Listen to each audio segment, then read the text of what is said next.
Alright, hello everybody, it's me, Clock, and we're playing Joyride to Hell, a 18 plus visual novel. Please don't fart on me, chat. Please, if you are under the age of 18, this game is not for you. It has themes of sexual assault, depression, self-harm scars, and grooming, worst of all. Okay, chat really can't take it serious for just a second. Aside from the fart sounds, I'm being serious. This game has a lot of 18 plus topics. Now, I don't believe it shows anything bad in it, but it still deals with them, so if you were in a bad state of mind, this game might not be for you. And it is centered around a toxic relationship. So anyways, let's start.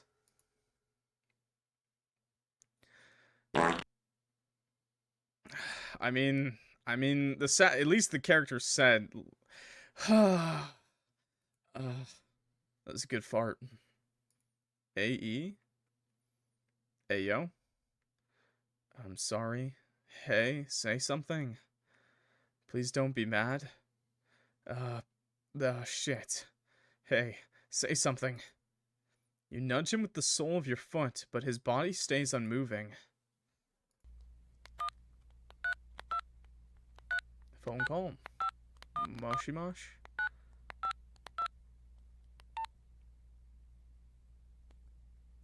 Please pick up.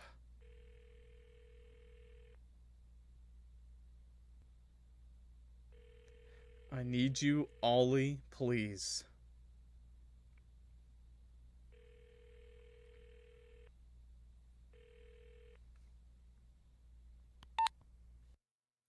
I'm sorry, please help me. Okay, into Flashback. The other kids weren't very friendly. Not in kindergarten, not in primary school. Your mother firmly believed it wasn't your fault, while your father firmly believed your mother coddled you too much. While all the others and their teachers celebrated the joyous occasion of starting 4th grade, you were being introduced as the kid who didn't quite make the cut. The reading problem didn't resolve itself, as your parents had hoped. Your parents should have sat down and read with you. A lot. Kids from your previous class seemed to be indifferent to your not-so-sudden disappearance, seeing you during break once and again, but eventually and inevitably drifted away from you. Of course, the new children all knew each other, likely already since kindergarten. There weren't a lot of options for schooling in a town as small as yours. There was no room for an older, skinny, quiet, completely non-athletic kid who had a personal agenda against every single staff member in their little tight-knit class. You sat by yourself during break for 3 full weeks. Oh. You hoped somebody would take pity on you, but the other kids seemed perfectly content to go on pretending that you either didn't exist or could infect them with your brooding lack of intellect. Once again, you retreated back into your corner of the playground, behind the benches and near the fence you were told not to get too close to. When this one boy suddenly decided to break the unspoken rule of ignoring you, you were colored rather surprised. What are you doing? What's it look like? I don't know. You look up, deciding to face the boy who wanted to disturb your serenity. Pouring salt on a snail? What? That's fucked up. Why? Just wanted to. That's really weird. Where did you get salt? Stole it from the lunch lady. You know I could tell on you, right? You won't. Wow. My name is Walter. The kid was rather small. You thought all of them were, being around a head taller than most, but he was especially so. He looked like he could still belong to the 1st graders. You don't look like a Walter. What's your name? Oliver. That's where you thought the conversation would find its conclusion, leaving you to your very important snail business. Please don't torture the snails, chat. Why can't you read? Alas, children are rather nosy. Word seems to travel fast in such a tiny school. Let me guess. ADHD, dyslexia, ADD, take your pick. Blind? That'd be pretty funny. What a twist if he was blind, chat. He does have black eyes, okay? He's got no pupils. Maybe his eyes are, like, messed up. Word seems to travel fast in such a tiny school. I can, just not very good. What if I help you practice, and in return you pretend to be my friend? Why would I do that? The boy, Walter, shrugs. He can't have many friends in class either, you guessed. He was a little weird, never talked much, despite always knowing the answer to every one of your teacher's questions. In break, he usually sat near the teachers and made them pause their lunch in order to entertain him or read books. That alone made you want to avoid him, but you paid attention to him. But your mom would be happy if you said you made a friend. You could already hear her swooning to your father how her prayers had finally been answered. Fine, why not? Oh, no, not the snail. And so Walter sat next to you, a disgusted expression on his face as he watched the snail shrivel and writhe under the salt, the water draining out of its body. Ugh. Soon enough, the school bell rang, and one of the teachers scoured the playground to round up any dallying kids. You and Walter would sit there, watching the little creature become lifeless till the teacher would find you and scold you to come inside. You had wondered why, if Walter didn't like to see it, he still continued to watch. At the age of 9 years old, you learned that in order for the others to be nice to you, you had to be nice to them first. Oh, basic socialization. When you entered high school, you realized that that's bullshit. Damn, we're pulling out the T-Cole music too, I think. Is this song in T-Cole? Maybe something else I played. People either like you, or they don't. Very true. But being nice to them butters them up pretty good. Sometimes it felt like God rolled 2 dice, and if the numbers were anything but a double 6, you'd automatically be written off as a weirdo just from the way you said hi. The chances didn't feel very fair. They never are. But this time things weren't as bad as the first time around. At least Walter was still in your class, graciously letting you copy most of his test answers in return for a can of soda. Your classmates must have thought it was sort of pathetic to bully someone 2 years older than them, or were too busy with themselves, and as embarrassing as it may be, it was a relief. Broga held back 2 grades? 2 grades! Goddamn. Most days were fine, calm, cloudless. Sky is blue, the sun burns hot. You doze off in class, eat your lunch at an empty table, picking the most edible-looking things out of the slosh they serve. When the final bells ring... Leave him! Oh, I'm sorry. I didn't mean to bully him, okay? I just was surprised. I didn't even know that was possible. When the final bells ring, you'll walk home and listen to music, wishing you could make something like that with no idea where to start. Such was the plan for today, but against your better judgment, you decided to skip last period. It was art. Art was boring. You weren't very good at it. It was frustrating. You waited in the bathroom stalls for class to start. After about 5 minutes, you left. No one was in the halls by then, and you could easily wade under the teacher's radar. You'd deal with their scolding later. On your escapade, you noticed a girl sitting on a stairway in the schoolyard. She wore clothes you thought would be more befitting for a 12-year-old, with her jeans ending far above her ankles, but her pink skirt sitting baggy. Wait. Jeans and a pink skirt? Kind of based.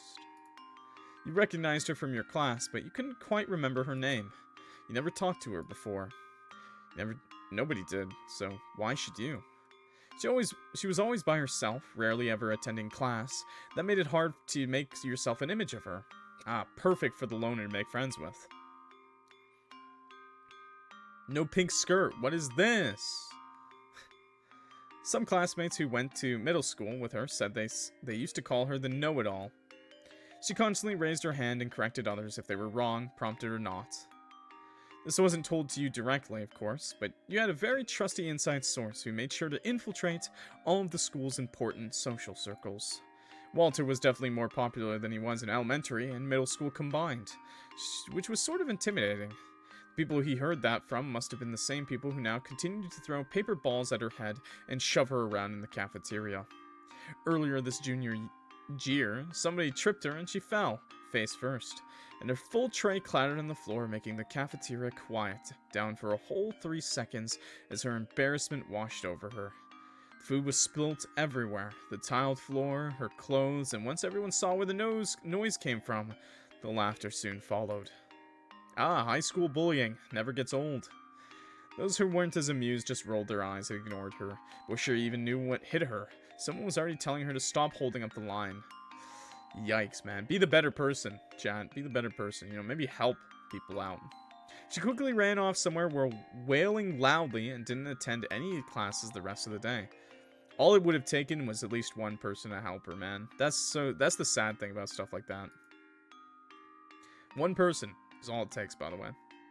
Walter snickered, and you sheepishly smiled along, but you sort of hoped you had the guts to intervene back then. Of course, you felt bad for not stepping in, but which high schooler could blame you? Me. I will be the one to blame you. I was never one to step down on bullying and stuff like that. That's disgusting. If you did, you might just be the next on their agenda. Good. It was a miracle by itself that you got by as well as you did. Although, she was pretty cute. I hate your guts now. Okay, I'm not condemning a kid for not stepping up, but you should step up. Don't be afraid. And she probably didn't have any other friends. She probably didn't... Oh, maybe she'd appreciate it. If you were honest, you didn't give much of a shit what the others thought of you anyways. Exactly. Walter would have your back if anyone dared to throw something at you, for sure. With your courage gathered, you decided to take a leap of faith. It wasn't out of pity. No, more like compassion. That girl might as well have been you, hadn't it been for Walter. Are you skipping as well? She blinked at you, looking a tad dumbstruck that you spiked a conversation. No, I'm doing homework, the girl said as she was pointing her pen at her notebook. It had a lot of little sketches in it. No shit, I'm skipping. The girl hissed viciously, and as quickly as she turned to you, she turned around again. Well, that was uncalled for. You contemplate sitting on the stairs next to her, but know when you're not wanted. No offense, bro, but it just sounds like you're hitting on her, bro. This whole thing did not start off well. This whole thing is starting because you just thought she was cute, which is already a little bit problematic, okay? Some people simply prefer to be left alone. You assume. It was probably nothing personal. Without further ado, you put down your backpack and kneel down. Once you unzip it, you pull out your cassette player. You're just gonna skip at the skate park again. Nobody there gave a shit if you were supposed to be at school instead. Who had time for art in last period anyway? Hoisting yourself up, you get ready to leave. Till the girl opens her mouth to say something. What are you listening to? She looked at you, gripping her pen tightly. For some reason, the look on her face made you reconsider leaving. Perhaps she was just a little awkward. You thought it was sort of charming. Putting your first impression aside, you flop down next to her. You put your backpack on the stairs in front, and she follows with her notebook. Instead of trying to explain your taste in music to her, you offer up your headphones. She better be careful, that thing cost you a lifetime of scrubbing dishes and mowing the lawn. Hesitantly, she accepts your offer. As she listens, her expression remains neutral. Bro, there's nothing more awkward than when you hand the when you get handed the aux cord and no one smiles when you put on your music. There's nothing more awkward when someone asks you, "Oh my god, can I see what you listen to?" and you send the playlist and they don't say anything back. It's nothing worse, bro. Bros, it's over. It's Jover. After about a minute of excruciating silence on your part, she takes the headphones off and studies the device. I've never had that happen to me, by the way. I've never had that happen to me once, by the way. I listen to, alternative rock. More specifically, emo music. And, some very weird forms of rock.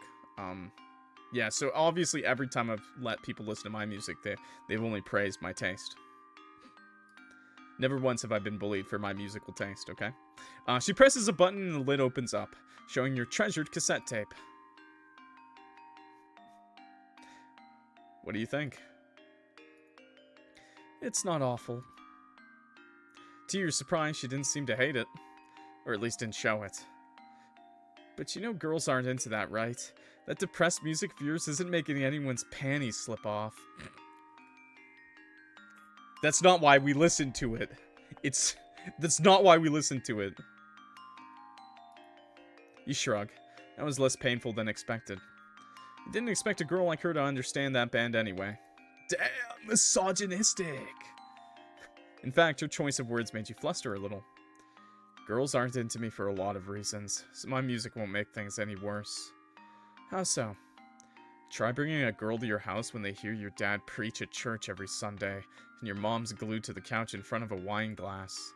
She never leaves the house. Feels like she's got an ankle monitor on. Oh? That's your dad?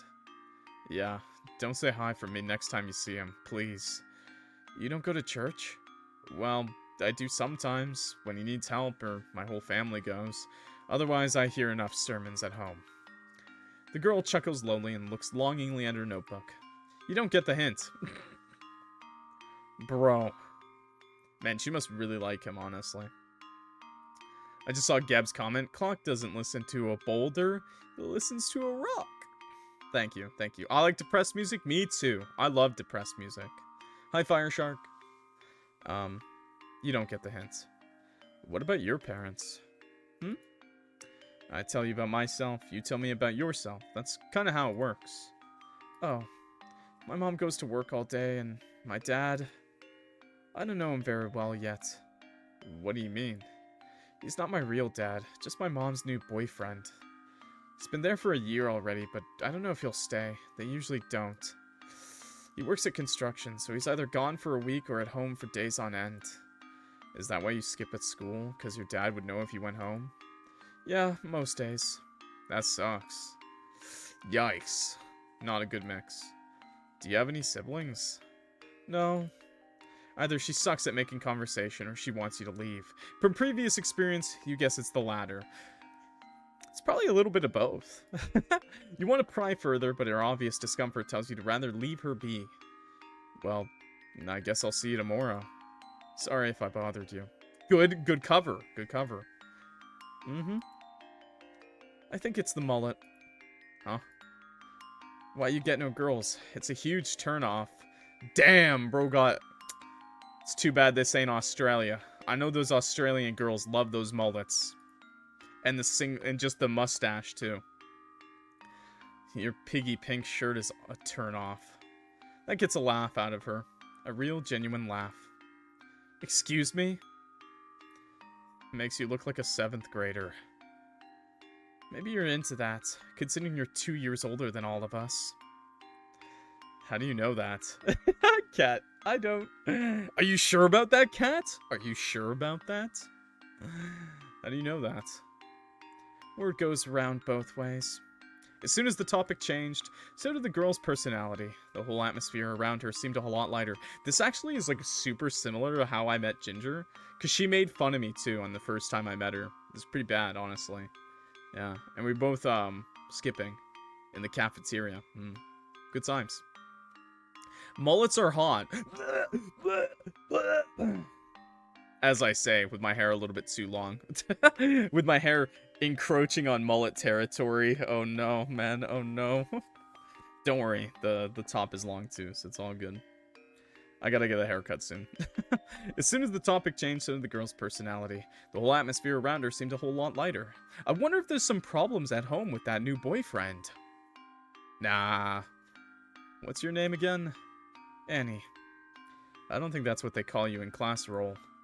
If I'm so unimportant, then it doesn't matter, does it? Oh wait, wasn't it Annabelle?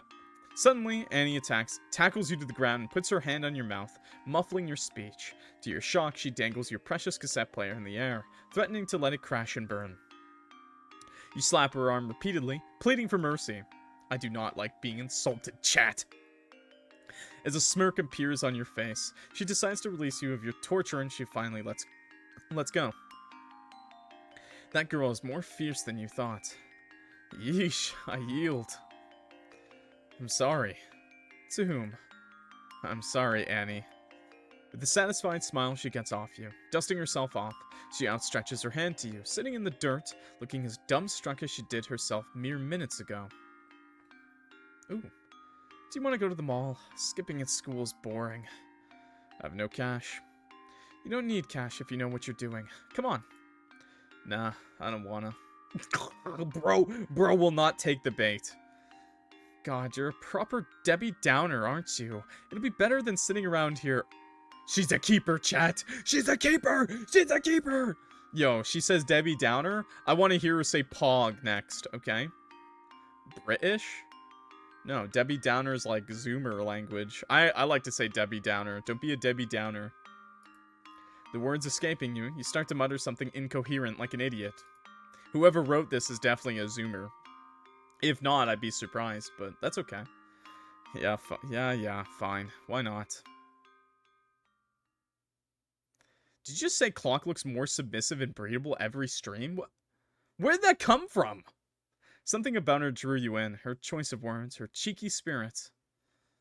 Something about her drew you in. Her choice of words, her cheeky spirit. She was not at all like you thought she'd be. After about half a year, Annie asked you to be her boyfriend. You hadn't really thought about that before, seeing Annie as more of an additional, mildly annoying little sister. Time spent with Annie was time that consisted of dumb jokes, risky endeavors, and the joy of flunking quizzes together. You didn't want to lose all that by rejecting her. So you went along because, sure, why not? No. No. No. Don't get into relationships with people. Well, this is a bit of an odd one, I'm gonna be honest, okay? You don't want to ruin the friendship, but if you don't have some attraction, it's problematic. Now, I assume he has some attraction, though, so I don't think it's that bad. It's not bad to try things out, but... every guy wanted to have a girlfriend. Now you could say you had one, too. Now, that's a bad reason. Not much changed after becoming Annie's boyfriend, other than her simply tagging along everywhere you went, with your friends or not. Walter didn't mind, despite his teasing. It was a little rough to constantly make time for her, but that's just what having a girlfriend is like, right? Now, to be fair, this is probably protecting her more. This is probably for her own good. You loved her, so of course you didn't mind. You figured that maybe love is just a little more underwhelming than all of those teen movies make it out to be. Ooh, is he gonna be... Oh, is he gonna be Ace? You tried to help Annie make friends, but she had a way that pushed most people away. The other girls liked Annie even less than the boys. Maybe he's not aromantic, but just asexual. She's a cute girl with long flowy hair, bright eyes, and a thin, slender body. You were sure your classmates didn't think any differently, or the opposite.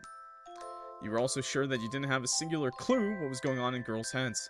So after asking Annie why she had no female friends, she responded with, "They're just jealous of me." Whatever that meant. Annie especially had no interest in making any guy friends. Why would she? She has you. Red flag? Yeah, a bit. So Walter didn't exactly have much of a choice than to be roped into the world's most boring history project. He did most of the work, rather hesitant to share his glory with Annie, who had been in the restroom for half an hour already. So, just because she can't find a partner, we have to let her mooch off our work?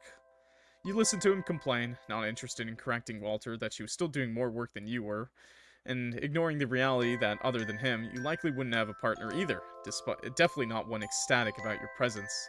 Is it a joyride yet? No, just the hell part. She is not mooching.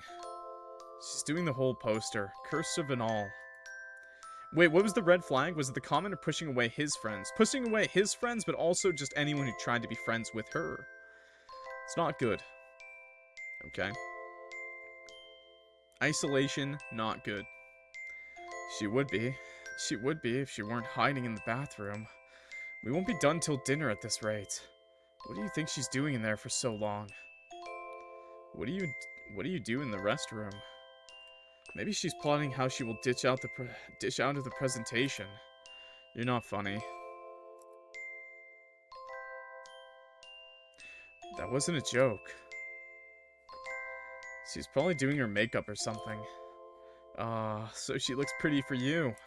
Shut up. For someone so eager to go back home, you're not doing any work either.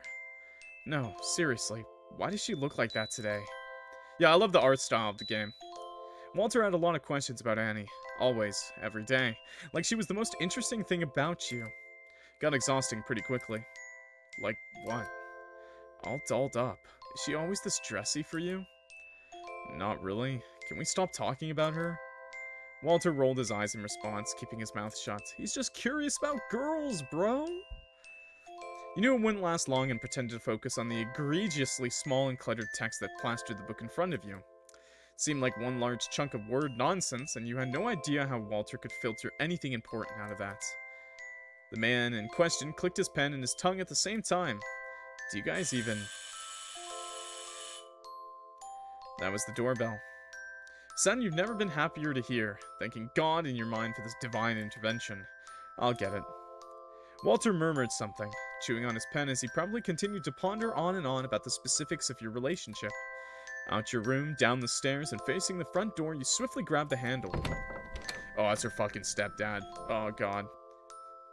Ooh, how did I know? How did I know? How did I know? In front of you stood Annie's father. His name was Daniel, if you recall correctly. Oh my fuck. Of course it's Daniel. Of course the...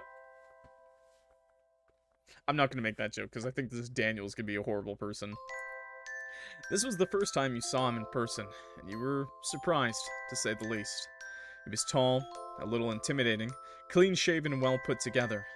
All those things and more, but most surprisingly, pretty young.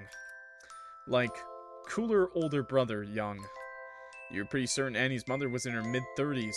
There was at least a 10-year difference between them. Even at the height of your puberty at age 16, you thought those two made a really strange image. Do people with an age gap that big even have anything in common? I'm here to pick up Annabelle. Ah, right. Annie did say she had to leave early. She was probably getting herself ready in the bathroom, you realize. Not base, Dad, by the way. Where is Aster, was it? In her room, I think. With Annabelle. No, yes, with Annabelle. You barely caught yourself before slipping up. Annie said she was only allowed to stay at your house on the pretense that she was meeting your sister instead of you. Apparently, after all the bullying from multiple boys at school, he decided it was for the best that Annie make more girl friends. It was easier said than done. I'm picking her up early. She's got an appointment. Right, I'll tell her. You can hear someone's feet stumble down the stairs in an unusual haste. Sitting too close to home? I'm sorry. We had a conversation about this right before the stream. About toxic age gap relationships, actually, because we were going to be playing this. Hi, Dad. Is it time already? Yup. Did you have fun? Mm-hmm. Alright. Grab your things and then let's go. I'll wait for you. Okay. You want to intersect, suggesting getting her things for her, but instead you're soon left waiting at the door to make more small talk with her dad. You try to think of something to say and wonder if you could just stand there and stare stupidly, for him to take pity and pretend to be just as interested in awkward silence as you are. Ah, my favorite. That theory proved itself to be wrong mere moments later. Your father is the pastor at church, isn't he? Oh, yes, he is. It's good work he does. Honest work. Honest pay for honest work. Wait a second. Skyrim? I listen to him every Sunday. Greet him from me, will you? I will. Although I'm not sure I've seen you there before.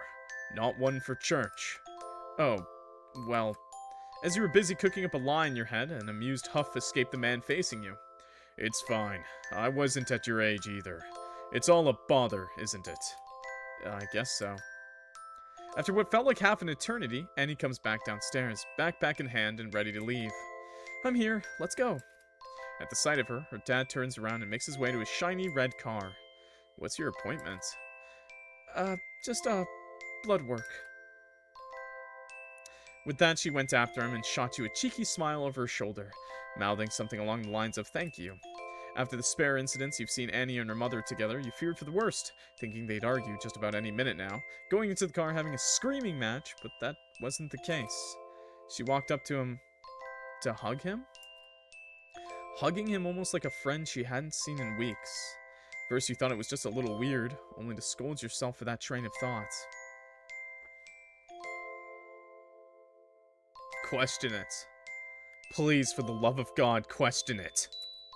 Anyways, just because your father preferred to show his love in the form of lectures didn't mean that it should be that way. You should be happy that they got along.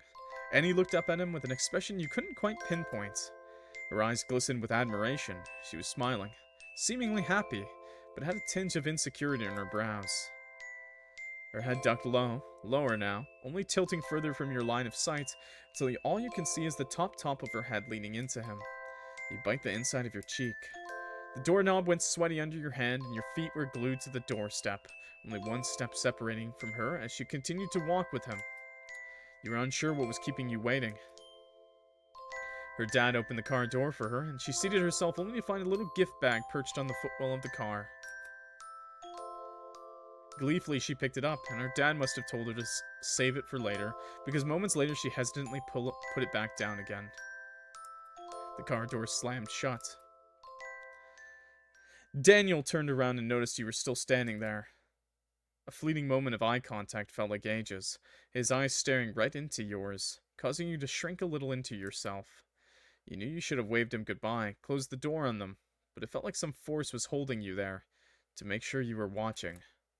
His mouth curved into a smile. It looked a little strange. Crooked. He must have known what you were thinking, even before you did. Oliver, what's taking so long? Walter was still upstairs. You shouldn't let him wait. Annie's present from her dad was a pearl necklace, as you would find out the next day.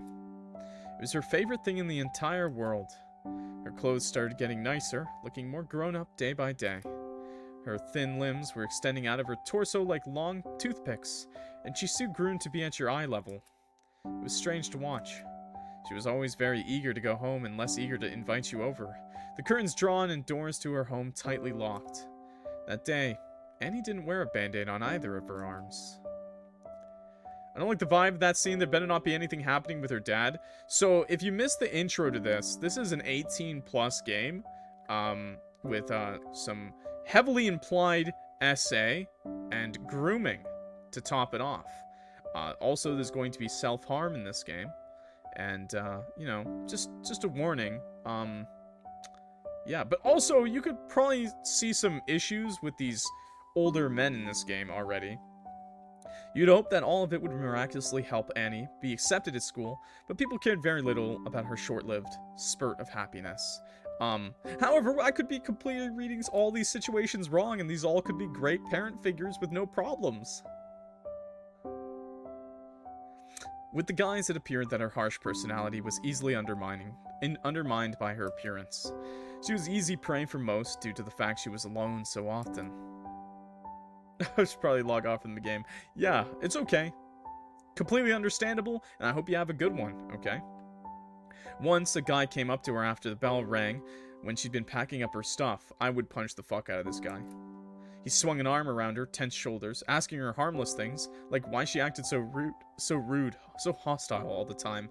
And why didn't you push him away from your girlfriend, bro? Why she never spoke, if she thought she was better than everyone else. Why she suddenly dressed so nicely, who she was trying to impress. Stuff like that. One might say with you as her boyfriend, she'd have little reason to be an open target. But the reality was that even at school, Annie didn't want to make a big deal out of the fact you two were dating. It made you question her reason to be with you in the first place. Just a little. Good night. Everyone who dated in high school made sure that everyone else knew, whether it be making out in the hallway or sitting on each other's laps at lunch. They'd shove their affection in everyone else's face. It's not like you were complaining. It was fine by you, really. If anyone would figure it out, that would be fine too. At the time, no one really seemed to notice and thought you were just another guy taking pity on her. As much as you wanted to help her, even if you did try to intervene, they'd most likely just make fun of you too. And you don't care about them, remember? So why care if they make fun of you? Instead, you tried to stay after class most days and walk her out, so the odds would be significantly less likely they'd bother her. It wasn't always possible. While Annie may not have had other friends, you sometimes had other plans in mind than to be her personal bodyguard 5 days a week. She could handle herself. It was just a bit of teasing. To be young and naive. So you thought, until it became a regular occasion, people awaiting the moment she'd be alone just to mock her some more. It got so bad that soon after Annie's dad came to school and taught the principal a lesson, going on about the ethics of his school and the way he treats its students, it snowballed into a one-on-one confrontation between her dad and her bullies that was rumored to have escalated, and later a very forced class assembly through which most students slept through. It helped. For a while. Eventually it started to blow over and Annie was left alone for the most part. She continued coming to your house. Walter continued to nag you. School continued to be annoying, and eventually, as they always do, things returned to normal. Oh, I'm sure they returned to normal. I'm sure. The new normal was peaceful, quiet, boring, all the same. Slowly but surely, everyone was starting to think of college applications, while you're busy sleeping the day away. Ignoring everything around you, huh? It's not like anyone expected anything of you. Your father had always hoped for you to grow into your role as the town's next pastor. Your mother seemed fine with letting you live in her home rent-free for however many years to come. You weren't good at sports, not art, and especially not academics. None of the fields your classmates spoke about entering in college would light even the smallest flame of ambition in you. Reasonable. Annie, for one, liked taking photos with her dad's camera. Her gallery consisted of pictures of cats, the same pond ducks over 20 times, and a myriad of snapshots of you two together. She always printed them out at a copy shop a town over, spending nearly all of her allowance over there to hang all of them up all over her wall like a festive garland. But she didn't opt for photography. Annie said she wanted to be a vet, but you deemed that a little unrealistic considering her track record. Walter said he wanted to be a doctor, but if that's what he actually wanted to do, was up for interpretation. Like the pastor's kid, those kids always end up messed up. It's very rare that, it's like, the kid of the person who's always, like, under the disciplinary, you know, like a military, priest, you know, these very, like, strict parents. They end up being very strict parents, you know. Being very strict with your kid is usually always a bad thing. It usually always leads to other issues. There's obviously cases where that's not the case, but having a very strong handle on your kids is basically asking them to be as rebellious as possible. Walter said he wanted to be a doctor, but if that's what he actually wanted to do, was up for interpretation. Due to your lack of general interest in just about anything this planet had to offer, things weren't looking very bright. Music, maybe. You often thought about picking up the guitar. Not a boring acoustic one. A really polished, expensive electric guitar that caught your eye while browsing at a local music shop. Based! Wait, not based. Not bass, sorry. Electric! It always hung at the same spot on the wall, and you go and look at it every week as if it would suddenly disappear. Which is highly unlikely, unless someone who was as wealthy as Walter suddenly gained an immense interest in starting a trashy garage band. Based! If he did, you'd not have thought twice about stealing your parents' savings to splurge it on what you deemed to be the coolest thing your century had to offer. I like how you're... Holy moly. I don't think you should aspire to be Oliver, okay, chat? You should hopefully try to be better than Oliver. Now, if you are Oliver by chance, and you don't know what you're doing with your life, there's still time. There's always time, okay? Today it hung there too, still in its shiny, glorious back, black alongside a hefty price tag. Annie had noticed you're staring from 3 aisles away and laughed. You and that guitar again? Seriously? I just think it looks cool. Yeah, right. Stop staring at it. You'll never buy it. You shrug. Annie was always quick to shoot down your ideas. She said she was being honest. Realistic. Oh, I hope I don't end up like him. Well, okay. Over the years, she had grown into someone that was a little hard to understand. Her snarkiness turned from something that was once cute and endearing to being plain rude, annoying at the best of days. Damn. It didn't get to you, mostly. This is just who she is. I think I would, if it wouldn't cost me an arm and a leg. What's the point? You'll probably give up after a week anyway. Oh, that's a really shitty friend moment. This isn't like that. You say that, but you always do. It's a waste of money, believe me. You can barely read as is. How are you gonna read music? As much as you want to laugh at Annie's stupid remarks, her words held truth most of the time. They still left your chest feeling a little empty. It was nice to imagine it differently is all. I mean, it might be a waste of money. I don't know how much. I don't know if he has a job or anything, but I guess so. She was probably right. But it's not good to have no support at all. It's just a silly thought. Nothing more. Being with Annie taught you that sometimes it was easier to just not start something at all. Then end up disappointed when all your efforts won't amount to anything. You can hardly be disappointed if you never even try. But you'll never be happy either. The season changed alongside Annie, bit by bit. They did so exactly 6 times before it became palpable that something was wrong. Your last summer holidays were the longest 2 months of your life. 2 weeks you were on vacation with your parents in a country that was way too hot and sunny for your taste. For the rest of it, Annie practically camped at your house. After the incident of her dad showing up at school, the peace was short-lived. Gotta uplift each other's... Yeah, definitely, guys. Guys, be your homies' biggest supporters, okay? I do it all the time, okay? Seriously, if Your homie doesn't believe in themselves, you gotta be the one that believes in them, okay?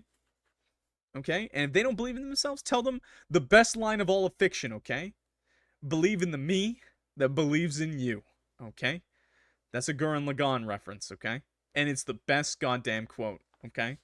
Never forget it. Say it to your friends, okay? After the incident of her dad showing up at school, the peace was short-lived. People just find new reasons, new ways to be cruel. Less direct, less insults to your face, and a hand on your shoulder, and more whispers and looks. No one likes a girl who makes a scene. Do you want to go out and get something to eat? Not really. I'm not hungry. You never eat much either. If you're feeling down, why don't we go to the mall? No. Last time I went, the lady at the cosmetic place kicked me out. It's boring there anyway. Okay. I guess we're extra bored. I think Oliver doesn't like to do this, though. I think we should take a walk, or maybe borrow my dad's car to drive around. No, your bed's too comfortable. You don't really want to go, do you? Ollie, do you want to go to the movies? I don't wanna, as if there's anything good running. Let's stay home. Okay, I feel better when it's just me and you anyway. How she managed to convince her dad to allow her out of his sight for so long, you had no idea. They weren't getting along very well anymore. With Annie, it felt like time had been frozen. Everything and everyone around you kept changing, while the air around you continued to stagnate. The world outside of your room kept spinning. It's really difficult, being someone's only friend. It can be. There you are, I've been waiting. Hi, Annie. But it looks like they're a little bit more... They're with all those, napkins on the floor, you know. Why do you look so down? Something up? Listen, I'm sorry, but I can't take you home today. Huh? Why? Aster called me earlier and really needs my help with something. I can still come along. She likes me. I can help. I think she wants to spend time with just me, you know? You're over so often, I don't get to do much with her anymore. Oh, I'm sorry. Being someone's only support. Now, of course, I think we all know where this is headed.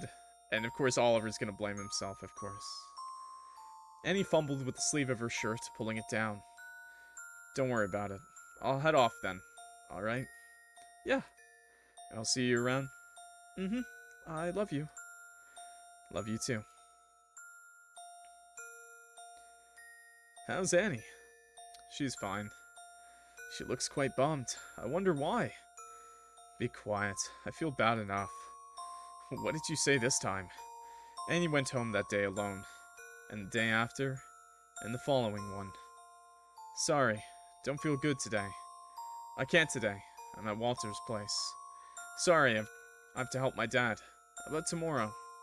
Sometimes you just want time to yourself. To watch the stuff you like. To do the things you like. Alone. Without someone in your head who made you feel like all you could do was sit and watch as your bedroom walls caved in. Yeah, very toxic.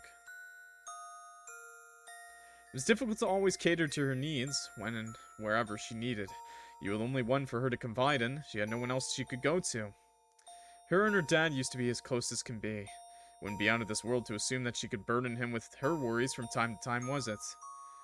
Yeah, I wonder why she wants to spend all her time with you, Oliver. I wonder why she, all of a sudden, doesn't want to be around her dad ever. Huh. Maybe the way you went about it wasn't the best, but doesn't everyone make mistakes? Of course they do. You didn't mean to hurt her. Nonetheless, Annie didn't seem to take it too well after some time. I bet. Hey, I'm really sorry how we left things. I didn't mean to yell at you. I don't know. I was an asshole. What did you want to talk about? Oh, it was nothing. Forget about it. Really?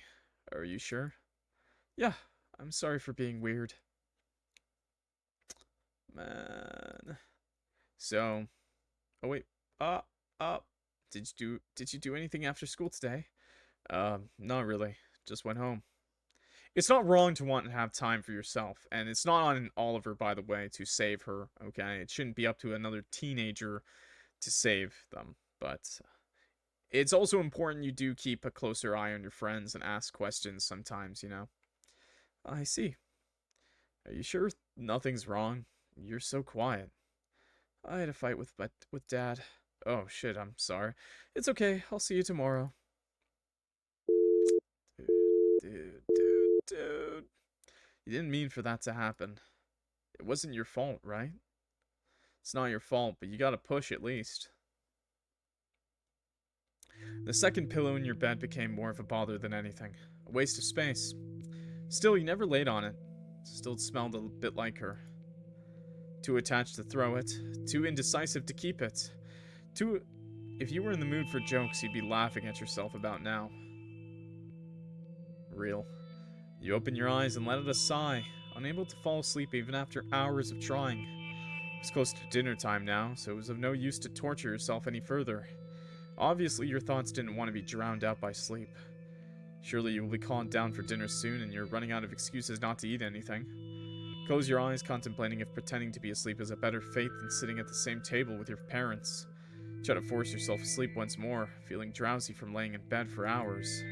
Your limbs are pleasantly weightless as you approach the threshold of slumber. I watch clock when I feel like... What do you mean? I'm not keeping you up, bro. There's no way. Everyone needs therapy. Everyone does need therapy. I am actually a strong believer of that. And this doesn't mean you have any actual issues, but therapy's good. You know, everyone could use some therapy. You know, teaches. There are a lot of things that parents just can't help you with, and your friends probably can't either, okay? And, you know, therapy's, like, a really cool thing, because it lets you, like, skip experience. It's like eating rare candies, okay? So you can either go through some really bad experiences and maybe learn from them, but therapy's like eating rare candies, okay? You just level up. You don't need that experience. Now you just know. You just got the knowledge. Please leave it even if you get a little bit uncomfortable. Yeah, seriously. When your thoughts cycle back to the events of last month. Nope. You open your eyes, sitting up your vision, blurring and gulping for air as you fight to stay conscious. Also, this is really important. Blood. You open your eyes, sitting up, your vision blurring and gulping for air as you fight to stay conscious. You look around for a glass of water, but your mom must have taken the dishes with her when you were out earlier. Great. Now you had to go down after all. You had no good excuse to skip dinner anymore. I came just to tell you I ate Vegemite toast. Fuck you! Look after yourself, guys. Even if it's just brushing your teeth and taking a shower, okay? Your day was going fantastic. Therapy in this economy? There are free options, okay? Sure, you don't have to go... It's not going to be the best quality, but there are lots of free online services, actually. Never say never is what I'm going to tell you, okay? Never think something's too good for you, because there's always options, okay? At least if you live in a first world country. Unfortunately, if you live in a third world country, you're gonna have to work really, really hard. A loud noise tears you out of your pity party, the sound vibrating in your skull. You frown as you frantically search under your pillow, looking for the source of your blight. You pull out your phone and squint to see who was calling you, but your eyes adjust. The call drops and goes to your mailbox. Let me plug your feelings into ChatGPT. So, I mean, that goes with any field of knowledge, by the way. So people are bringing it up in chat. I actually like this topic a lot. Just because there are bad therapists, you know. There are bad doctors, too. And, of course, people will have a bad therapist or a bad doctor one time in their life, and they'll now believe every doctor / therapist is bad. But, you know... You wouldn't say that about a restaurant. You know, you go to one restaurant and you have a bad meal. Would you just stop going to all restaurants? No, probably not. I hope not. If you stop going to all restaurants, honestly, you're so based. Your commitment is crazy good, okay? But in reality, you know, you keep trying. You keep trying new things. And that's why it's really important in America, too, to get a second opinion from doctors, you know? And, like... It's just really important to do that sort of thing, you know? If you feel it's not working out, move on to the next one, okay? But don't give up, because the worst thing you can do is give up in any situation, okay? Unless it's a girl saying no. Please give up. If a girl says no to you, or a guy says no to you, please give up. Okay? Glad we got out of the conversation. Strange, seeing as you didn't call anyone in the past weeks and nobody contacted you either, much to your dismay. Oh, great. You stare at the bright screen and you notice your phone's battery is barely hanging on to its last life. You moved, groaning as you look for your charger in your nightstand, when suddenly a knocking echoed through your room. You half expected your mom to storm in, not waiting for an answer, but she didn't. Only now you realize that you should answer. Yeah? Your voice cracks horribly, your parched throat reminding you of how thirsty you are. Depression's really setting in. Slowly the door crept open and a black-haired girl gingerly slipped into your room. Hey, Ollie, Mom says dinner's ready. Are you coming down today? Shit, you didn't expect your mom to send her up to call you for dinner. She stopped doing that years ago. You just stare blankly at her, not knowing how to answer. Depression. She looks at you with a mix of hope and sadness, and suddenly you feel like a horrible bother for borderline abandoning her with your parents. Aster, knowing she will not only not get an answer, slowly approaches you. She shuffles around the door, stepping from foot to foot, clearly nervous. Mom, Dad, and you had a huge fight. And then you stopped going to school and didn't eat with us. Ah, you left that out. Okay. She looks just like how you felt, tired. And you realize how much everything affected her. You talked to me about it, but I don't know what to believe anymore. She inhales shakily and looks you in the eyes. I'm worried about you. Should be. He hasn't been eating. Everything is changing and I don't know what to do. You sigh heavily, weighing your next words in your mind. I'm sorry. Your voice breaks off, and for a second you fear you'll start bawling in front of Aster. But the tears never come. Instead, you just feel empty. Yeah, Aster is his sister. Aster looks at you wide-eyed. Oh no, it's not your fault. I mean, She frantically thinks of something to say, and despite yourself, you smile softly at her. It's fine, Aster. Tell Mom I'll be down in a bit. She nods and awkwardly turns on her heel, heading out the door with an unusual sort of urgency. Yeah, everyone's different. Just a really common,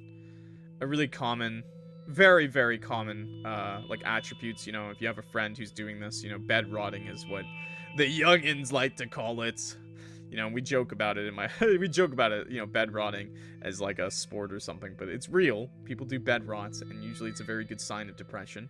Now, of course, there are other signs. There's people like Robin Williams who smile, and you'll never know they're depressed, and they make jokes, and they laugh, and they talk with friends and family, and, you know, they smile a lot, and then all of a sudden they're gone.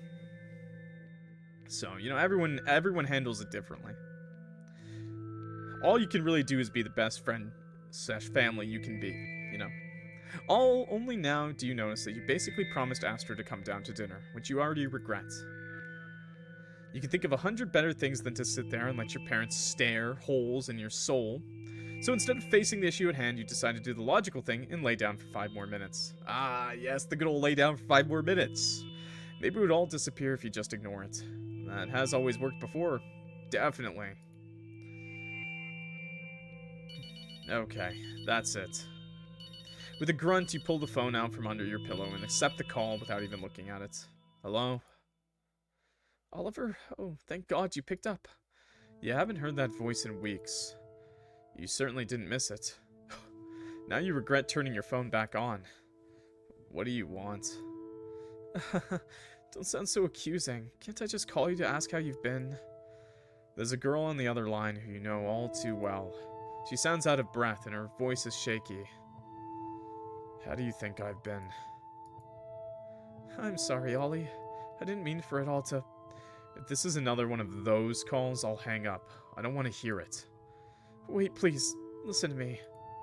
Yeah, I feel bad for everyone. This is just a horror. And this happens, you know? Sometimes everyone around you is having a shit life and you're having a shit life and, you know...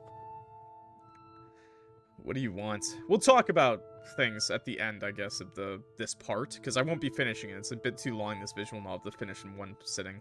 For me. I need to meet with you. Now. What? Where's this coming from? Please, I'll be there in 10 minutes. Her voice cracks again. It almost sounds like she's crying. Despite your initial annoyance, worry churns up in your stomach. Wait. Huh? Annie, is everything okay? The line disconnected. Yo, can I get a posture check and a hydrate, please? Make sure you're sitting up straight, and make sure you're getting some hydration before you dehydration, okay? Seriously. Slightly unnerved, you stare at your phone screen, unsure what to do. You go help her. It was probably just another one of her antics to drive you out of the house, to make you forgive her. Annie did this all the time, especially during the last weeks. But then again, Annie has always had a habit of becoming unstable in certain situations. By the way, if you're questioning me thinking, you know, maybe he's depressed, I would look a little closer at the background. I think that would be a good idea. Yeah. Aside from him mentioning that he's not eating, not talking, locking himself in his room, maybe just take a look at those napkins on the floor. But I'm not going to talk about those too much. Such as you not talking to her for a while. It was a risk you were well aware of, but your anger toward her blinded any kind of compassion towards her. Were you too harsh? No. She deserved it. And you can't stop thinking about the call. It gnaws at you to know that you'll give in to her again, but if something happened to her, you can never forgive yourself. He's clocking in. You throw the covers off yourself and swiftly get dressed. In the motion of putting on pants, you slip on something on the floor. A t-shirt. Reminding you that you haven't changed yours and, well, the details don't matter. Without thinking twice, you change into it and find your jacket in the dumpster that is your room. In the clarity of the moment, you're almost embarrassed of the state of it. No wonder Aster wanted to escape it. Wow, what's that? Anyways. On your way down, you pass the living room, catching a glimpse of Aster and your parents' backs. You halt just a moment too long and make eye contact with her. Bro, don't abandon your sister. Aster opens her mouth to say something, but all you can manage to do is mouth her an awkward sorry. Right now, you really wish you could curl up and die from shame. But as always, there's no time for that. How did we get here? So there's been a few time skips in this conversation. There's been a few time skips in these last few like paragraphs, I guess.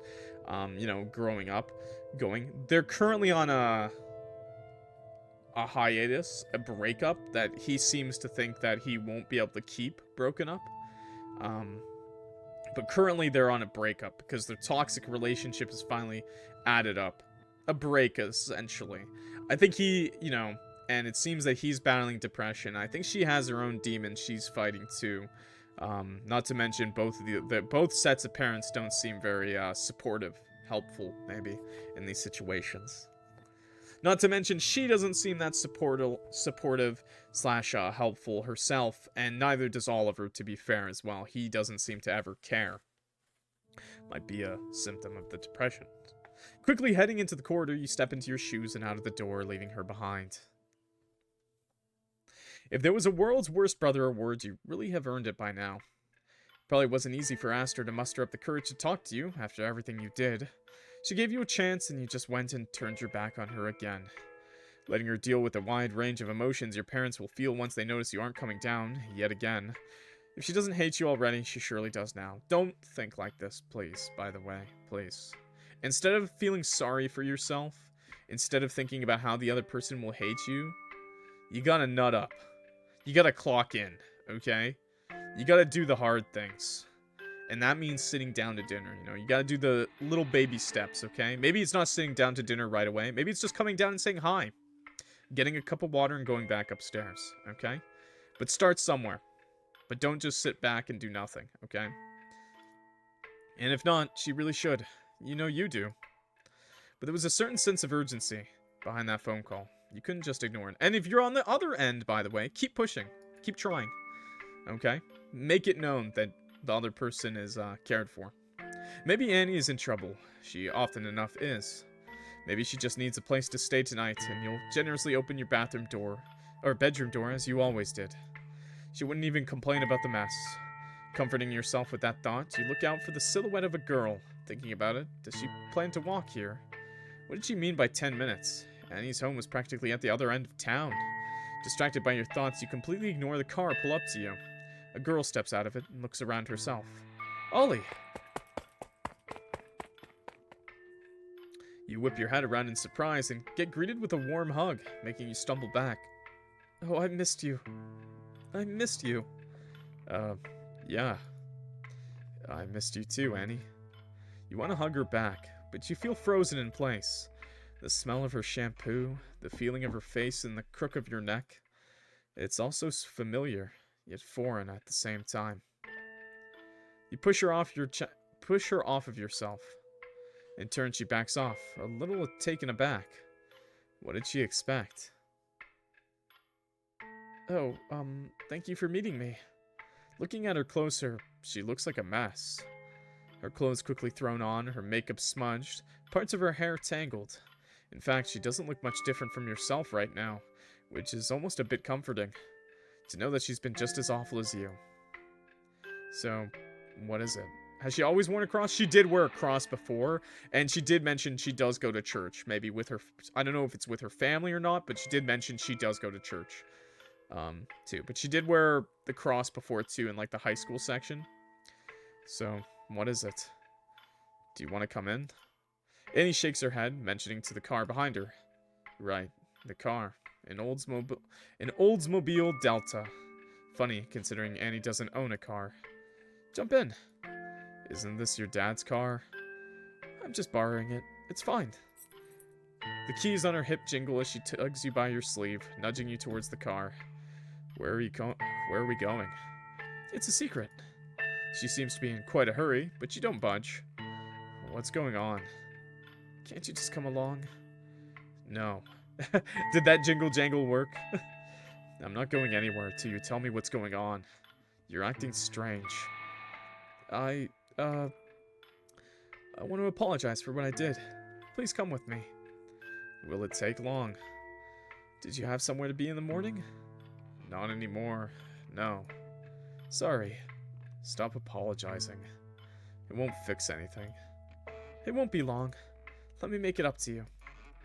In no world do you believe she's capable of undoing last month's events. By the way, we don't know what's happened last month. It seems to be a... I think that's what the game started with, probably. But how does it go? Everyone deserves a second chance? And a third? And a fourth? Come on now, we don't got all day. Her demeanor completely changed from what you heard on the phone. Was it a joke? Did she put up an act to get you to show up? By now, Annie slipped on the driver's seat and smiles at you, inviting you in. You look behind yourself. The other option is staying home and going back, sitting down with your parents like nothing happened. Hesitantly, you step into the car and slam the door shut. Yeah, we haven't seen last month's events, but I do think that's what the game initially started with, is what I guess. Talk about a hearty reunion. There's a bit of a time gap. You look out the window, squinting and trying to see through the fog that spread over the road. The Delta had left the town and traveled along winding back roads, soon leaving paved roads altogether as it plunged deeper into the darkening wilderness.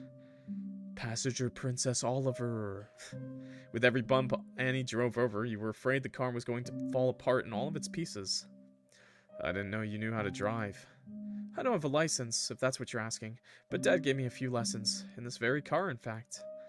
What if we get pulled over? Shouldn't I drive instead, just in case? You have your license with you? Well, no, but... Calm down. You think any officer is out foraging through the backwoods at this hour? Just sit tight and wait. She winks at you, and you roll your eyes, averting her to look out the window again. The night was slowly setting in, the tree-lined street dark and ominous. What is Annie going to show you out here anyways? You think about asking, but the silence in the car is better than hearing her voice. So, I haven't seen you at school lately. It gets really boring to sit by myself at lunch, you know.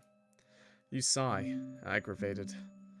She never really could read a room, and neither could she stand being silent. Is it? I wonder whose fault it is that I can't show my face there anymore.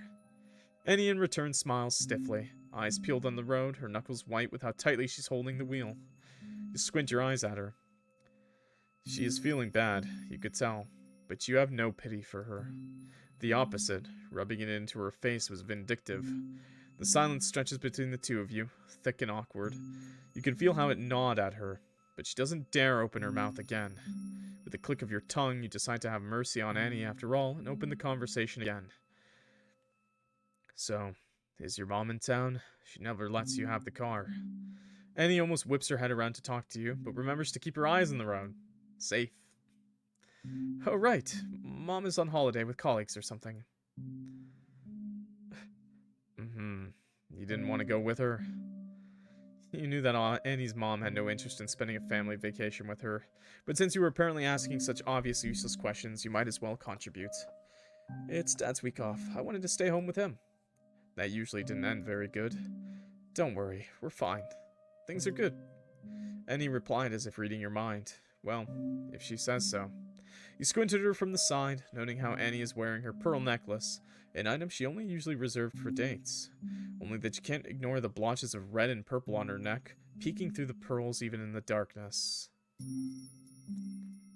I didn't even notice those. I did, but I just thought that was shading, like shadow. Because of the necklace. Did we get a man in the back of the trunk? let me guess. No. Please no. Your phone vibrated in your pocket, breaking your train of thought. You already know what was about to come. Who is that? Annie mused playfully. Probably asked her. I flaked out on her for you. Like you were going to anyways. Sorry about that. It wasn't her real dad, it's a stepdad. I'm not sure if that's true, actually, because I'm not sure if it's a stepdad or if it's like her dad came back. But I do think it's a stepdad. I do think it's Daniel. What was the occasion? Dinner. Oh, I think she'll survive that on her own. Haha. You assumed that Annie was making a joke.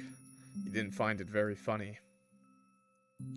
Aster is always on your side. I'm sure she'll come around either way. Maybe we can all just sit down and eat dinner together again like nothing happened.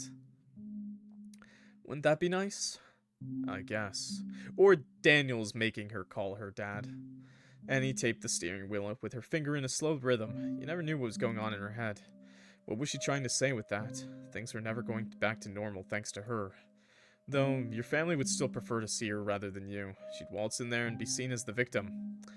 Poor Annie. Lied to and discarded, used and then replaced. The choir in your head began to crescendo. Truly, how could you? Your phone vibrated again. And suddenly Annie smiled as if having had an epiphany. Or maybe your new lover will instead join you at the table. That was the moment something snapped inside your head. Fuck off, Annie. Whoa, what's your issue? My issue? You call me hyperventilating, begging me to meet you, after not talking to me for weeks, just to go on a little drive with me. What do you want? The Delta's tires squealed on the dirt as Annie slammed her heel down on the brake pedal. You hear a loud thump coming from the trunk. Ah, there it is. I mean, a little cliche, but I mean, and I think we all saw that coming, but that's fine. That's fine. Body? No, just a garbage bag, actually, I'm pretty sure. Silence fills the car, one so suffocating you feel your eyes might pop out of your skull. She's calling you because she needs help. You wish you had never brought it up to begin with. Sheesh, I was just making jokes. You scared the shit out of me. I thought something happened. I should have known better. You always do this. Annie gulped, uncomfortably. I'm sorry, Ollie. Ever since, I haven't been feeling like myself. I've been lonely. Not like you made an effort to make amends. I called you time and time again. She did. In fact, Annie apologized so much that you became sick of hearing her voice. All of them were hollow anyway. She only said sorry because you were ignoring her. Still, her words stung a little. Maybe you felt a little bad after all. Not bad enough to say anything, though. You said you never wanted to see me again. You don't hate me, do you? She looks at you with an expression you can't quite pinpoint. You assume it's guilt. Or maybe you just wish it were. I'm just upset. I didn't mean to yell. That's okay. Thank you for caring. I know I can always count on you. Don't take it for granted. I don't, and I really am sorry for what happened. Hi, Peachy Pie. Or Peach Pie. Sorry. I don't want to talk about it. You whip your head around at the sudden noise. He's alive still? Oh, okay. Oh, good. Don't worry, that's just the dogs. She's bought a couple dogs. Yeah, that's just the dogs in the trunk. Came from behind the car. Sounded really close. What was that? Hey, how about we take a break here? And he picks up a bag from the footwell and steps out of the car without awaiting a response. Oh, good. A bag. Let's shut him up. With not much of a choice, you follow. This spot was in the middle of nowhere. No sign of another soul here. It was mildly unsettling. The cold air surrounds you and you grab your jacket tighter. You kind of want to know what I look like. So I look like this. Hi. If you look in the bottom right corner of the screen, you'll see a cat boy. Yeah, that's me. I'm Clock. Nice to meet you. Now you know. It's mildly unsettling. The cold air surrounds you and you grab your jacket tighter. Yo, give her the jacket, bro. You glance over to Annie, who's wearing nothing but a flimsy satin top. Judging by her attire, you'd almost guess she had a certain motive for this trip in mind. Never mind that. That's not important right now. Are you not cold? I'm fine. She's obviously lying. She shivers as she speaks, but unfortunately for her, you're not feeling very chivalrous. Okay, then. It's not about chivalry, man. It's about doing the right thing. What's there to show me out here? The trees? Annie looks around disoriented as if the endless evergreen would offer an answer. Makes you unnerved. She's never this quiet.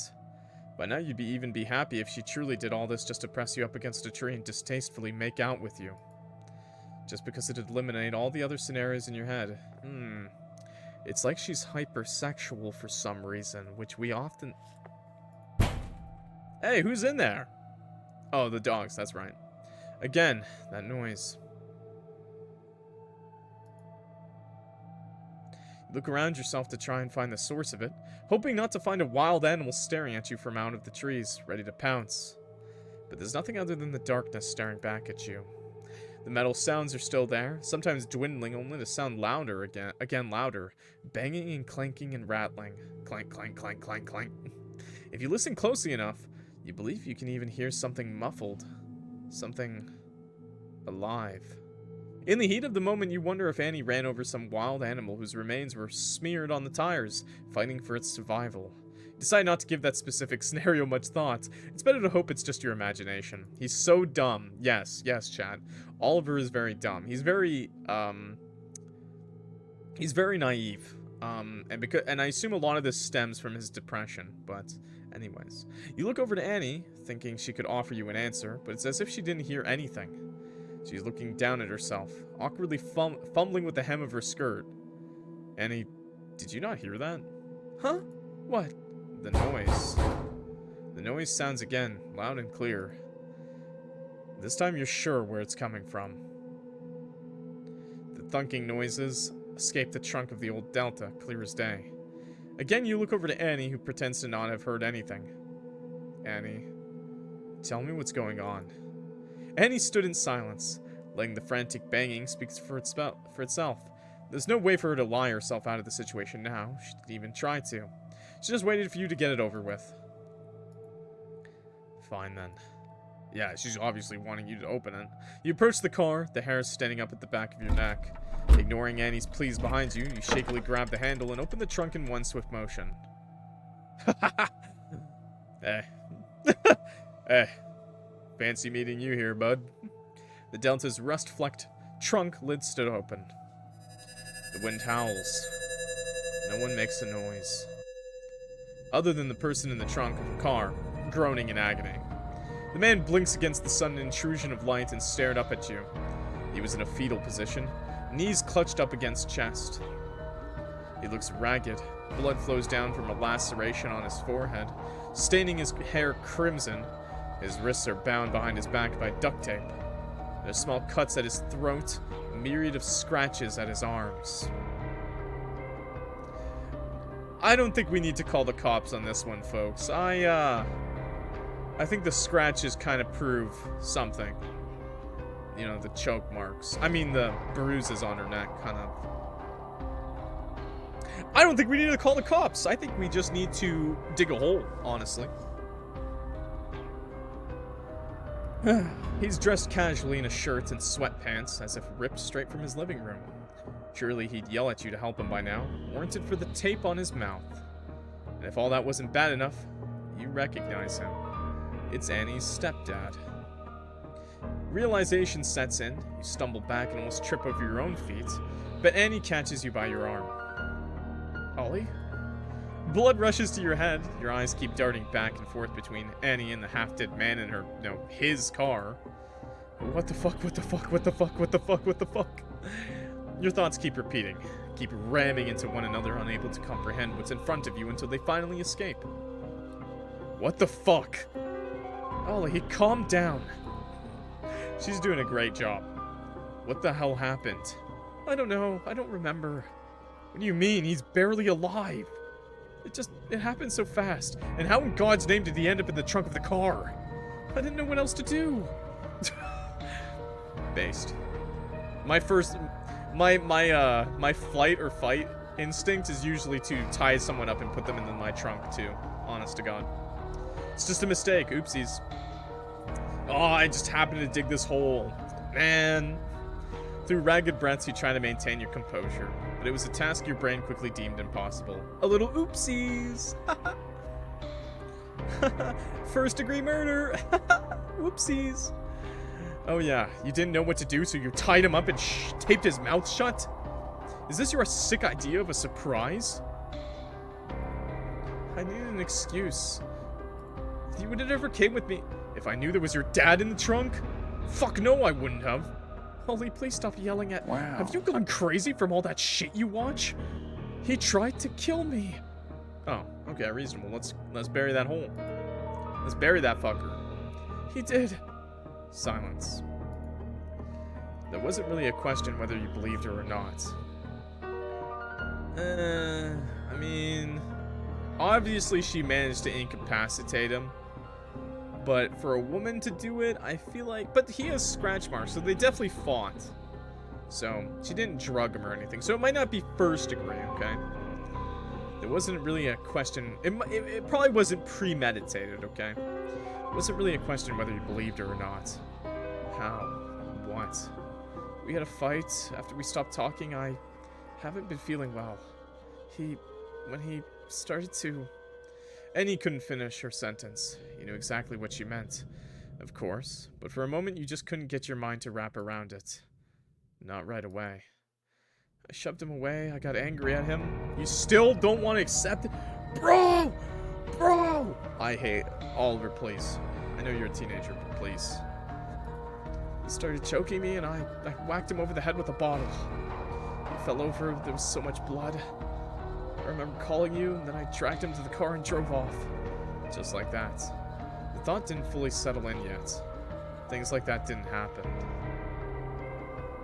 Be so for real with me right now. Never happened, my ass. Not on your streets, and certainly not to Annie. That kind of thing happened elsewhere, in more dangerous places, in run-down neighborhoods. Don't hit me! Why are you hitting me, Chad? Don't hit me, bro. Why? Okay. Never think like that, by the way. It happens everywhere. They happen in movies or in books. I know shock is a thing, but still. It's really important you don't think like this. But you knew she wasn't lying. Annie lied a lot, but this time she couldn't be. Why? Why didn't you just let him wake up at home? If I did that, would you really think you'd ever see me again? How do you mean? Annie was staring at the trunk, lost in thought. She didn't respond to you. It was driving you mad. I hate him. What? What he did to me? I don't want it to happen anymore. Ever. What are you saying? I'm saying that I want to get rid of him. Like this, I could dispose of him in the car in one night. It could look like a suicide or an accident. Shit. Words flow off her tongue so easily as if practiced. You're no murderer, Annie. We can still figure something out. We can take this to the police. It was self-defense. Oh, please. The police wouldn't believe me over him. You don't even look like you believe me. Your words get caught in your throat as you lower your head, unable to face Annie at her accusation. Oh God, you really don't! Don't you see me? See what he did? I want to, but that makes you complicit, just like Mom. I'll go to prison and rot in a cell for the rest of my life, whereas it should have been him. This is messed up. You can't do this. What's fucked up is if that I didn't do this, he would have never stopped. Would you have wanted that for me? No, but please, Ollie, please. And he approaches slowly, carefully towards you as if you were a wounded animal she was trying to catch. Your breath hitches as she closes the distance between you two. Your mind started racing, screaming at you to run. All I'm asking is for your help once. By the way, at this point, while they may still believe, you know, her, at this point she still tried to murder him, and that's pretty much guaranteed. Like, it'd be pretty hard for a lawyer to prevent her from going to prison, okay? At least for a little bit. I've helped you so many times before. I saved your ass in school and in front of your family, and you wouldn't even do this for me. This is not comparable. I never asked you to be my partner in crime. If you had, I would have been. Please, Ollie. You're the only one I can trust. Okay, here's the big halfway points, I guess. Maybe we should stop here. This is a trip to hell? For sure, man. For sure. I'll play for a little bit longer. I'll play for another 20 minutes, okay? So we're gonna save. I saved. So, next time on Dragon Ball Z. No. Hydrate? Man, I really don't know which one would be the good ending or the bad ending. Please just drink a hydrate, please. Get some water, okay, folks? Not the cliffhangers. There will be a cliffhanger no matter what. I don't have enough time to finish the full game in one sitting. Maybe I'll put the videos together and I won't upload it into 2 videos, but I'll definitely have to do 2 streams. Clock, do you have a streaming schedule or do you just stream whenever? I do have a schedule on Twitch. It's kind of only on the weekends is it whenever. Mondays is 12 p.m. EST, like lunchtime stream basically. And then Tuesday to Friday, I stream from 8 p.m. EST onwards to whenever I feel like, really. Refuse she murders you, accept and she dies. Because there's still half the game, by the way. I'm going to tell you guys this right now, half the game. This is like a 5 to 6 hour long game. So I'm just going to say, for now, we'll refuse, I guess. Let's go top to bottom, sure. But we probably won't finish this either. I can't, Annie. I can't do this. Annie steps away from you, keeping her eyes locked on you. You can see the exact moment your words reach her brain. Why won't you believe me? I do, but Jesus, Annie, we can't kill a man. I'm not streaming that long. I'm just gonna stream for another 20 minutes. You don't. If you did, you'd believe, you'd help me. Not with this, not with... What? You want to go and help him out there, since you're such a good fucking Samaritan? And he pauses, as if he's seriously expecting an answer. Do something, goddammit, don't just stand there. It's not right. It's not... I'll help you, any other way. Like you suddenly care what's right or wrong. You always pussy out when it's too much for you. But what about me? I'm always everyone's fucking punching bag. And he starts balling her fists and punching her chest, akin to a child throwing a tantrum. It's not my fault he's home all day. It's not my fault Mom's always away. Annie, please listen to me. I didn't do anything to you. Apparently didn't do anything to help her either, bro. You sounded like a child pleading. Bullshit! Wait, I never would have done that if you didn't abandon me. We were supposed to go through it together, but you just ditched me. Now, I'm really worried if he actually knew about what was going on. Man, you can't make me hate characters like Oliver more, man. I was forced to be with him all the time. How is that? You want to retort, but Annie doesn't let you. All you ever did was ignore my calls till you blocked me out of your life entirely. Well, I'm sorry for not being very welcoming after the shit you pulled on me. I'm not a fucking saint, Annie. You can't expect me to jump on your every command. This is insane. As if you were yelling, it's flipped a switch in her brain. The anger in Annie gradually fades into a primal countenance of fear. But I guess I don't know what I don't know what she did, so I can't jump the gun too quick. Her sobs finally take over her as they tear through her whole body, leaving her shaking. She was heaving on the floor, her panic slowly taking over her. How do you date someone for years and not notice that? Other people can hide pretty well. People can hide things pretty well. But at the same time, it's really important that if you find someone you can trust, actually trust them and let it out, This wasn't good. It was impossible to reason with like this. Setting your own panic aside, you kneeled down next to her, hoping to comfort her. Annie, come here. Please think about this. What's there to think about? If I don't have you, I have no one left. I'll drive this car into the fucking ocean with me and this fucking asshole so our corpses can bloat up together. Always together, like he would want it. I'll help. I'll help you, so please, just calm down. I'm scared, Ollie. Please don't leave me alone. It's okay. Let's think of something. Breathe with me. This situation brings up memories of days past, as Annie herself comforted you through thoughts that only occur in the darkest hour. You hold Annie in a tight embrace, shutting it all far away. Annie would never do something like this. Not the one you knew. Can't have always been like this. Why did she never tell you? It's not as simple as bringing up to just anyone, but at the same time, they'd been dating for years, and, he should probably, I don't know. Reminds me a lot of Outlast 2. If anyone's seen Outlast 2, it actually reminds me heavily of Outlast 2. Not a great game, but, well, it's a good game. It's a good game, and has a very similar story, where the male character also, doesn't put 2 and 2 together until it's too late. It's just how it goes. And also, you gotta understand that he had, depression, so that also added to the mix, It's very hard to, help other people when you're in no position to do so. Why did she never tell you? Why did everything fuck up so badly? Why couldn't things stay the way they used to be? As you hold Annie's shaking frame, your thoughts start to spiral. It wasn't your fault. Was it? How are you supposed to know? It's really important you don't put it all on yourself, but it's about what you do after the fact, I guess. But try to be proactive in your friends' lives, at least. Hey, don't doze off of me now. This movie's my favorite. You say that to every movie. Because it's true. Look right now. You saw a woman, a man, a chainsaw. The same scream that they used in every one of Annie's collection of oddly bloody pieces of cinema. At one point, they all melted together. It didn't faze you much. The girl next to you huffed grumpily. She wore this ugly sweater that was entirely too big for her. You could have sworn you've seen it on her dad before. Ugh. If you're bored, we don't have to watch it. Can I be honest? Choose your next words carefully. I'm so bored. Been watching too many of these too long now to give much of a shit. You really do hate me. Never thought I'd say it, but I missed school.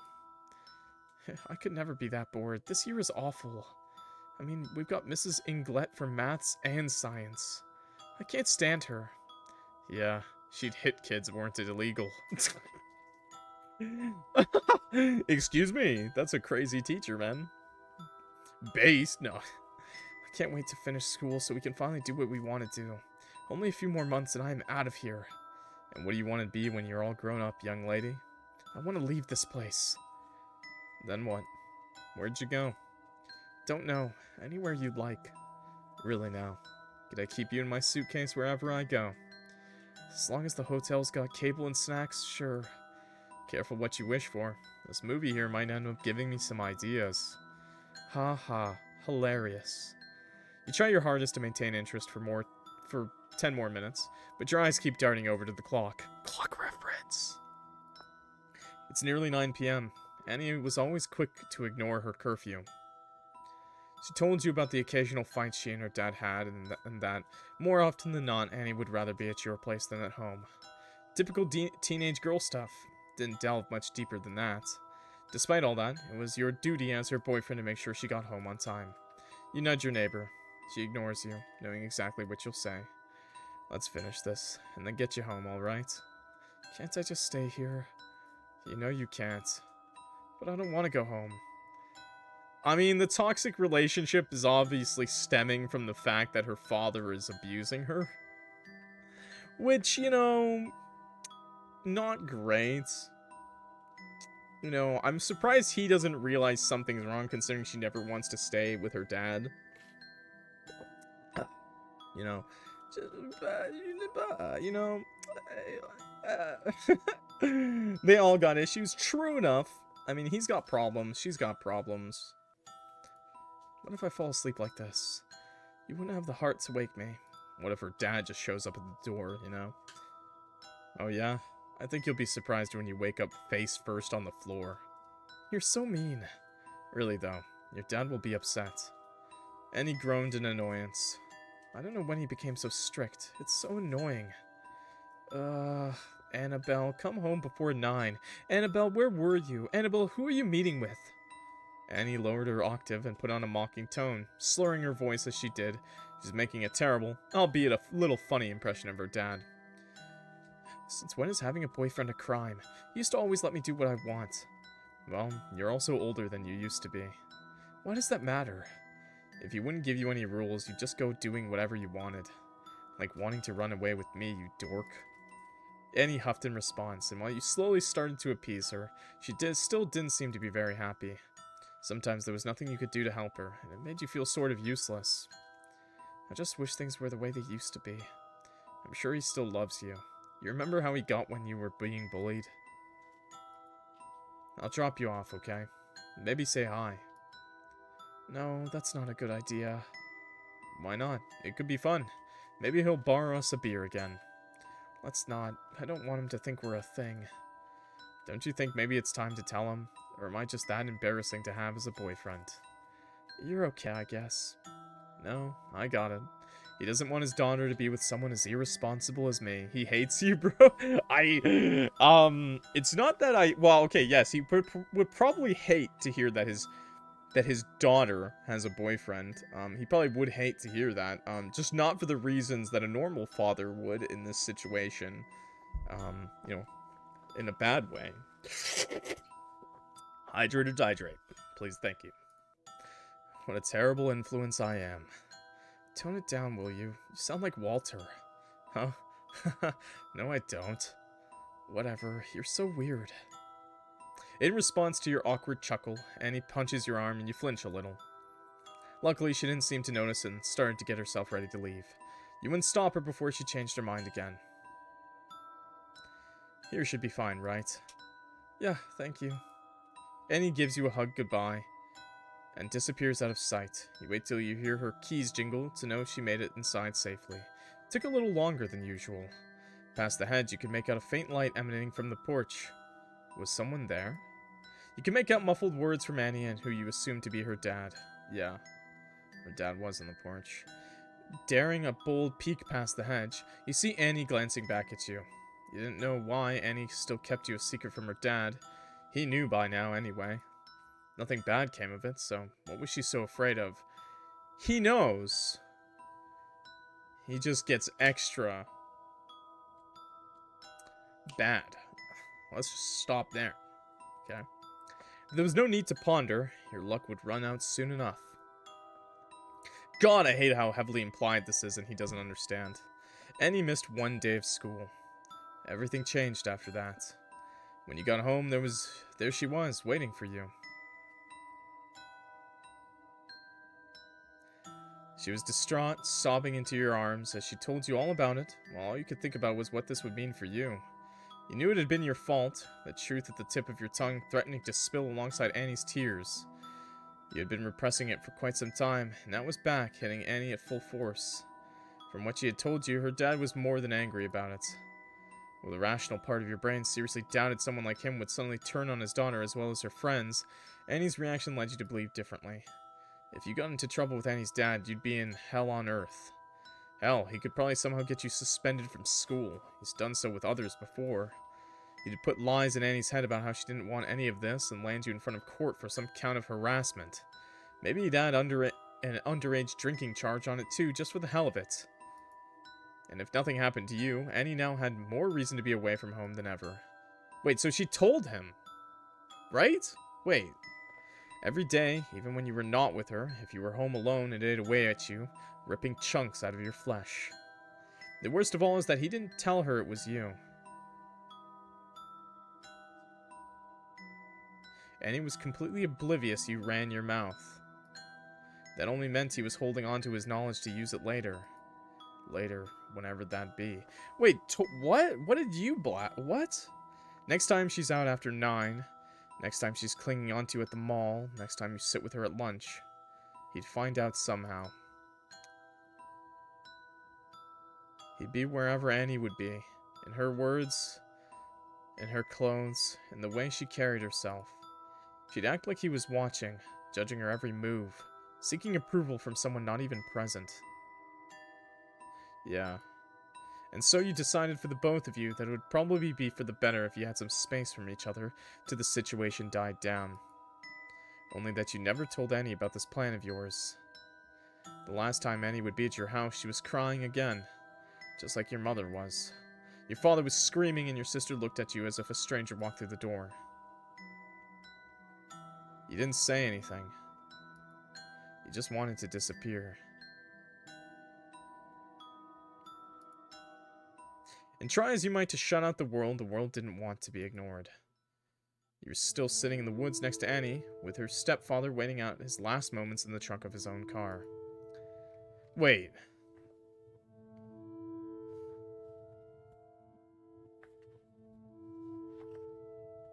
I really don't like Oliver. Reasonable, but I still don't know exactly what's going on, because that was very weird. What did he tell him? Did he tell her they were dating? And he was covered in blood there, and I thought that was...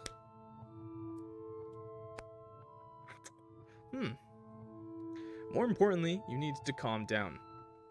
Did the dad beat him up?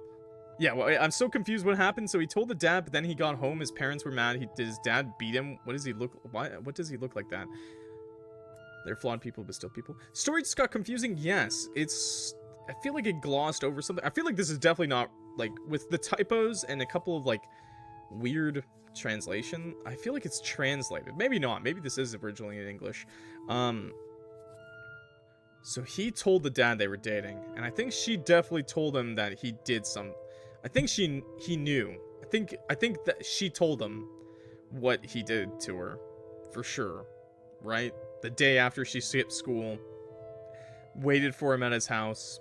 That's when she became super clingy, cried in his arms. I feel like she told him, but he couldn't report it to the cops because the stepfather, is like a upstanding citizen in the community, I guess, and like the cops and everyone would believe the father.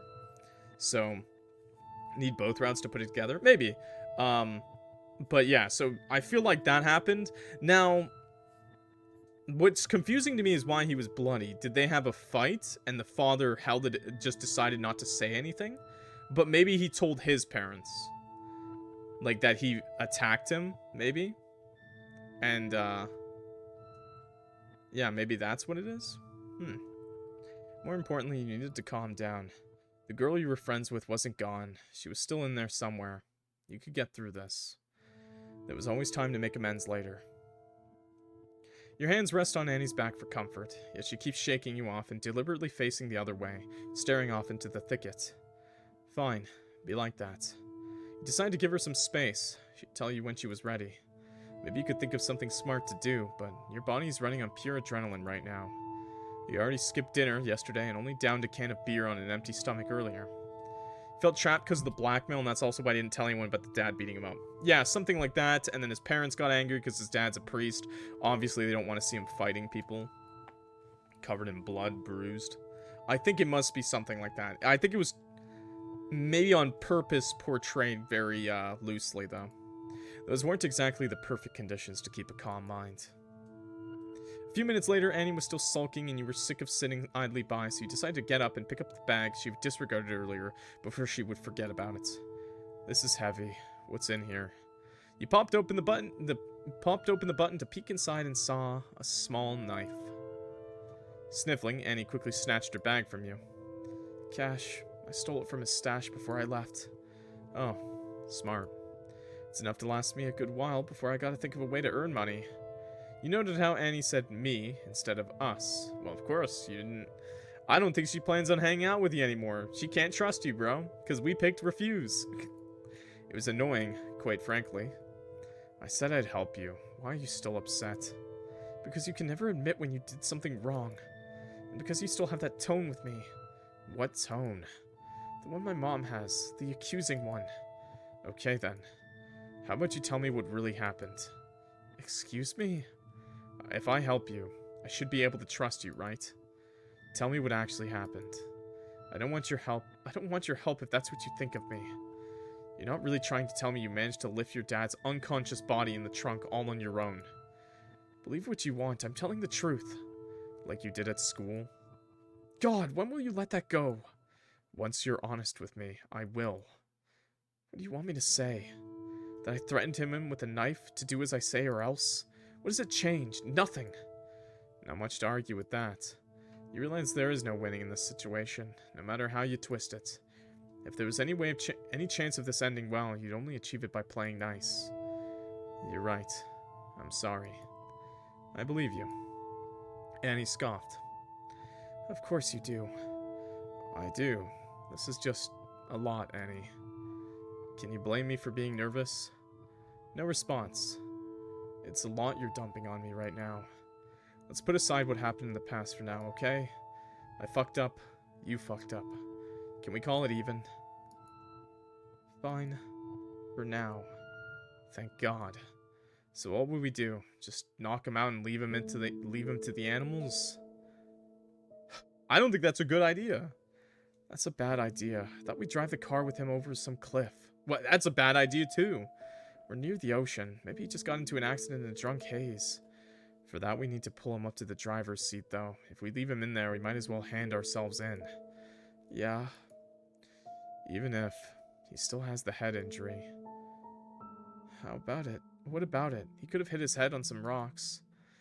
Yeah, he has scratch marks and stuff. There's no way you're handing this off as a, Really, the only way to make this seem like a suicide or something, the only way to make this work is if you burn the car with him in it.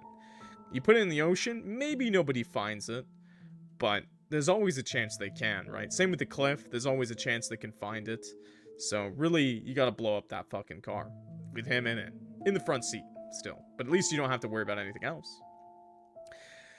If they're suspicious with no evidence, they're left to guess someone in the woods attacked him or something. That's someone being us. Yeah, but then what do you do with the car? If you can't just throw him, because now you just got a car. Not good. No one knows that. He just tripped on his shoelaces, officer. Based. Okay, well. What about your mom? Mom will probably suspect me. She always does. But she's not home this weekend. No one knows nor cares where I am right now. She can't prove anything. Won't she talk to you about it? What will you say? I'll make something up. As soon as she comes home, they'll start looking for him, though. How long will it take for them to find him? And he shrugs nonchalantly. We are pretty far out. But they always investigate the waters. I'm pretty sure someone walking by the shore will notice a car floating in the water as well. The car will sink eventually, you know that, right? It doesn't just float. Okay, yeah, but what if... God, can you stop making it so difficult? You can't just murder someone and try to not get caught, okay? Like, nonchalantly. This is something that people agonize over, okay? God, Annie, you watch so many crime and horror movies. Don't you know this? They're not like the horror movies, okay? The cops don't just go, herder, I guess we could never find them. No, you gotta watch some CSI Miami. God, can you stop making it so difficult? I'm difficult? Shouldn't you know how to do this? Huh? You know what I mean. You've been doing your research. Annie narrows her eyes. Forget it. I'm just making shit up. No, elaborate. Yeah, I'll pretend you didn't say that. Right. Bodies do float, yes. So if the body isn't tied down in the car, it'll be found most definitely. I totally don't have an obsession over crime shows or anything. Yeah, they'll get all bloated and stuff. It's just not great. It's not a great one. Now, if you manage to roll the car in with the windows up and stuff, that'll help. But it'll still look like a murder. It depends. Maybe you put a bunch of beer bottles in there, but then when they get to the body, because they eventually do get to the body, it's very unlikely they won't. It depends. There are stories where they like go in a river and they're like, 20 years, case solved. We found like 4 guys who went missing one day. They went driving drunk into a lake, and we never found them until now, you know? Things like that happen sometimes. So, I would still not risk it. I think I know a spot that leads towards a cliff's edge here, actually. Huh? From what? Got drunk there once or twice. Oh. With friends. It was a hangout spot. Uh-huh. Really? Yeah, sure. I believe you. You roll your eyes at her and start heading back to the car. Do you both notice the inevitable? You need to knock him out again. There's no way he'll just go along with you two pulling him to the driver's seat, conscious with the way he's already squealing like a pig. If you show your face in front of him again, he might just rip the tape around his wrists and beat your face to pulp.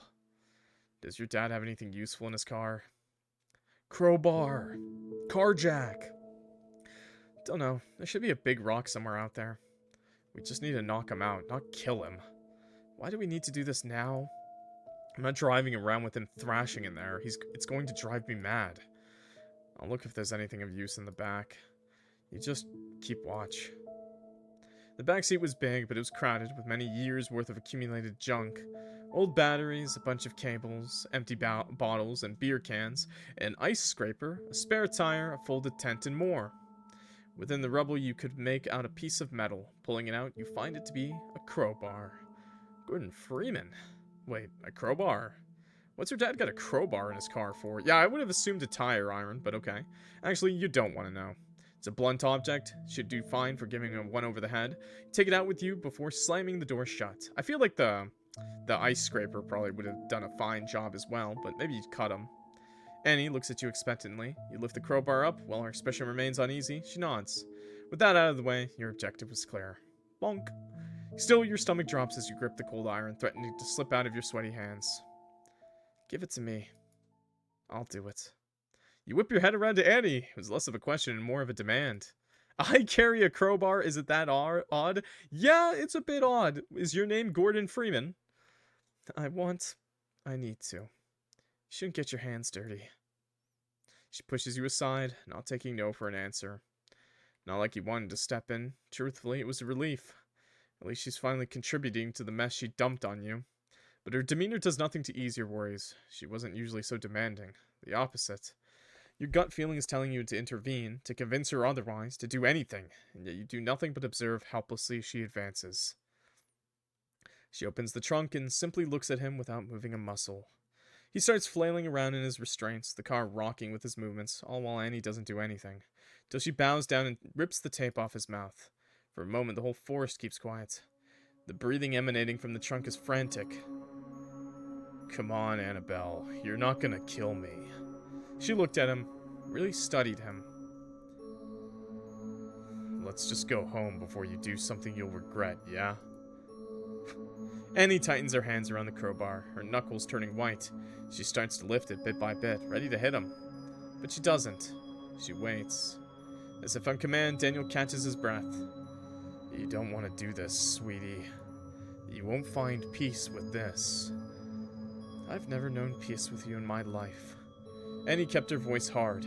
Her resolve was firm. There's always a chance to right your wrongs. I've repented. Her dad pauses for a second, and you think he can sense your fear, like a shark scouring the water.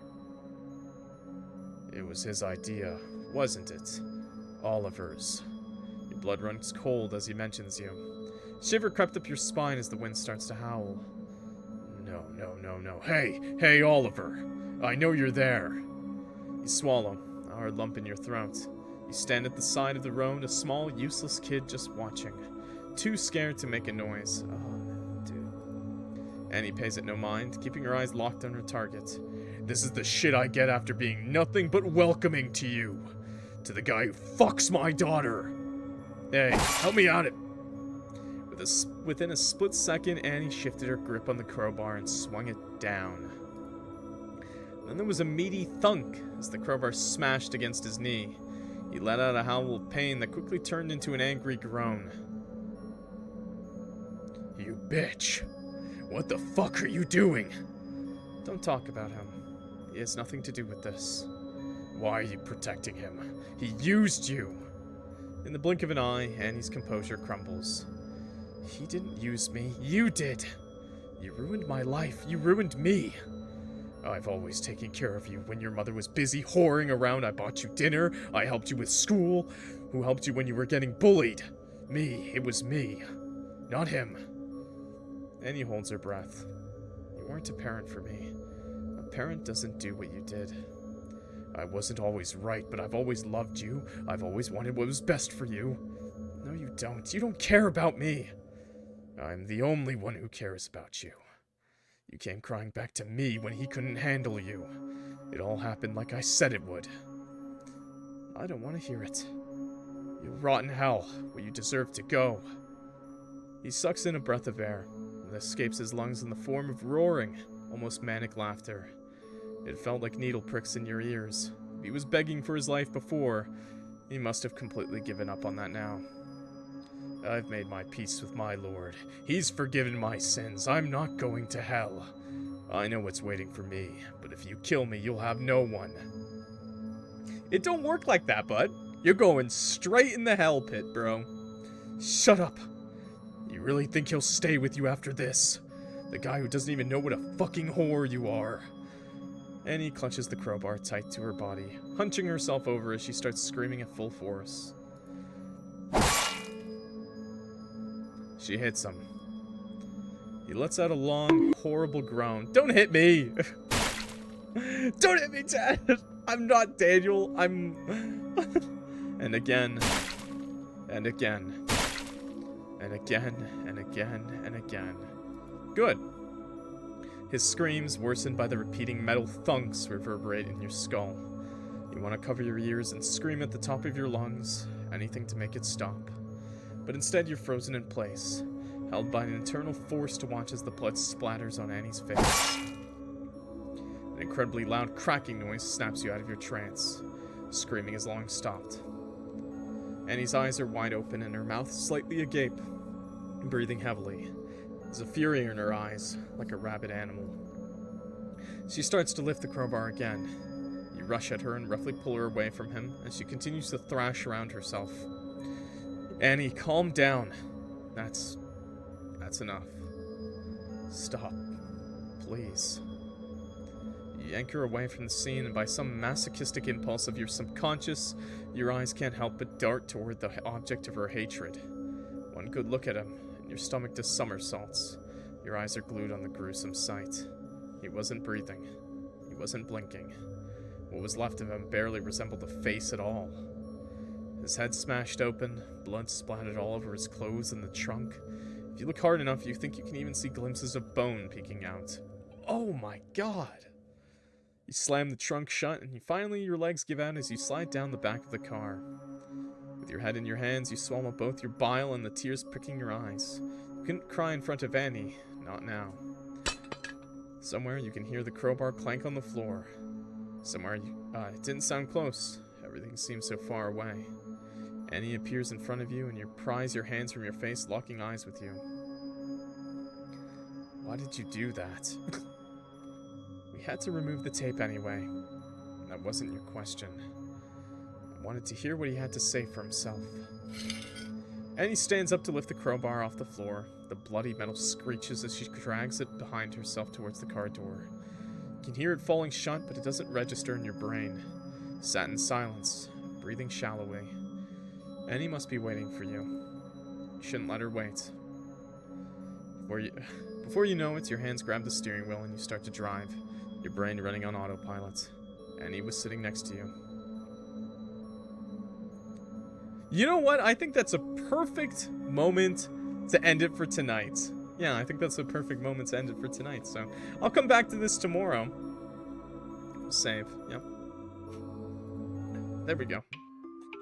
I don't have enough time. That's all for me. I'm already like 10 minutes over. So yeah, anyways, so part 1, YouTube. For YouTube, we'll be right back. I'll just put the VODs, I'll just smush the VODs together. But I'll finish this tomorrow.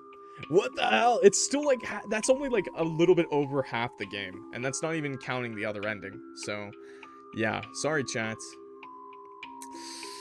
You know, I still gotta do the other ending. You know, I don't want to leave it like this. So, that was really good. I'm enjoying the game. Obviously, a little toxic. Not that toxic. Wait, did you get to the end? No, I did not. I'll have to get it another time. Alright, YouTube, we're back with more Joyride to Hell, okay? For YouTube, this was probably like a millisecond cut, but I'm glad it's been a day for me. Enough to recharge, okay? We weren't having any weird conversations before this, YouTube. You do not see Twitch chat saying weird words, okay?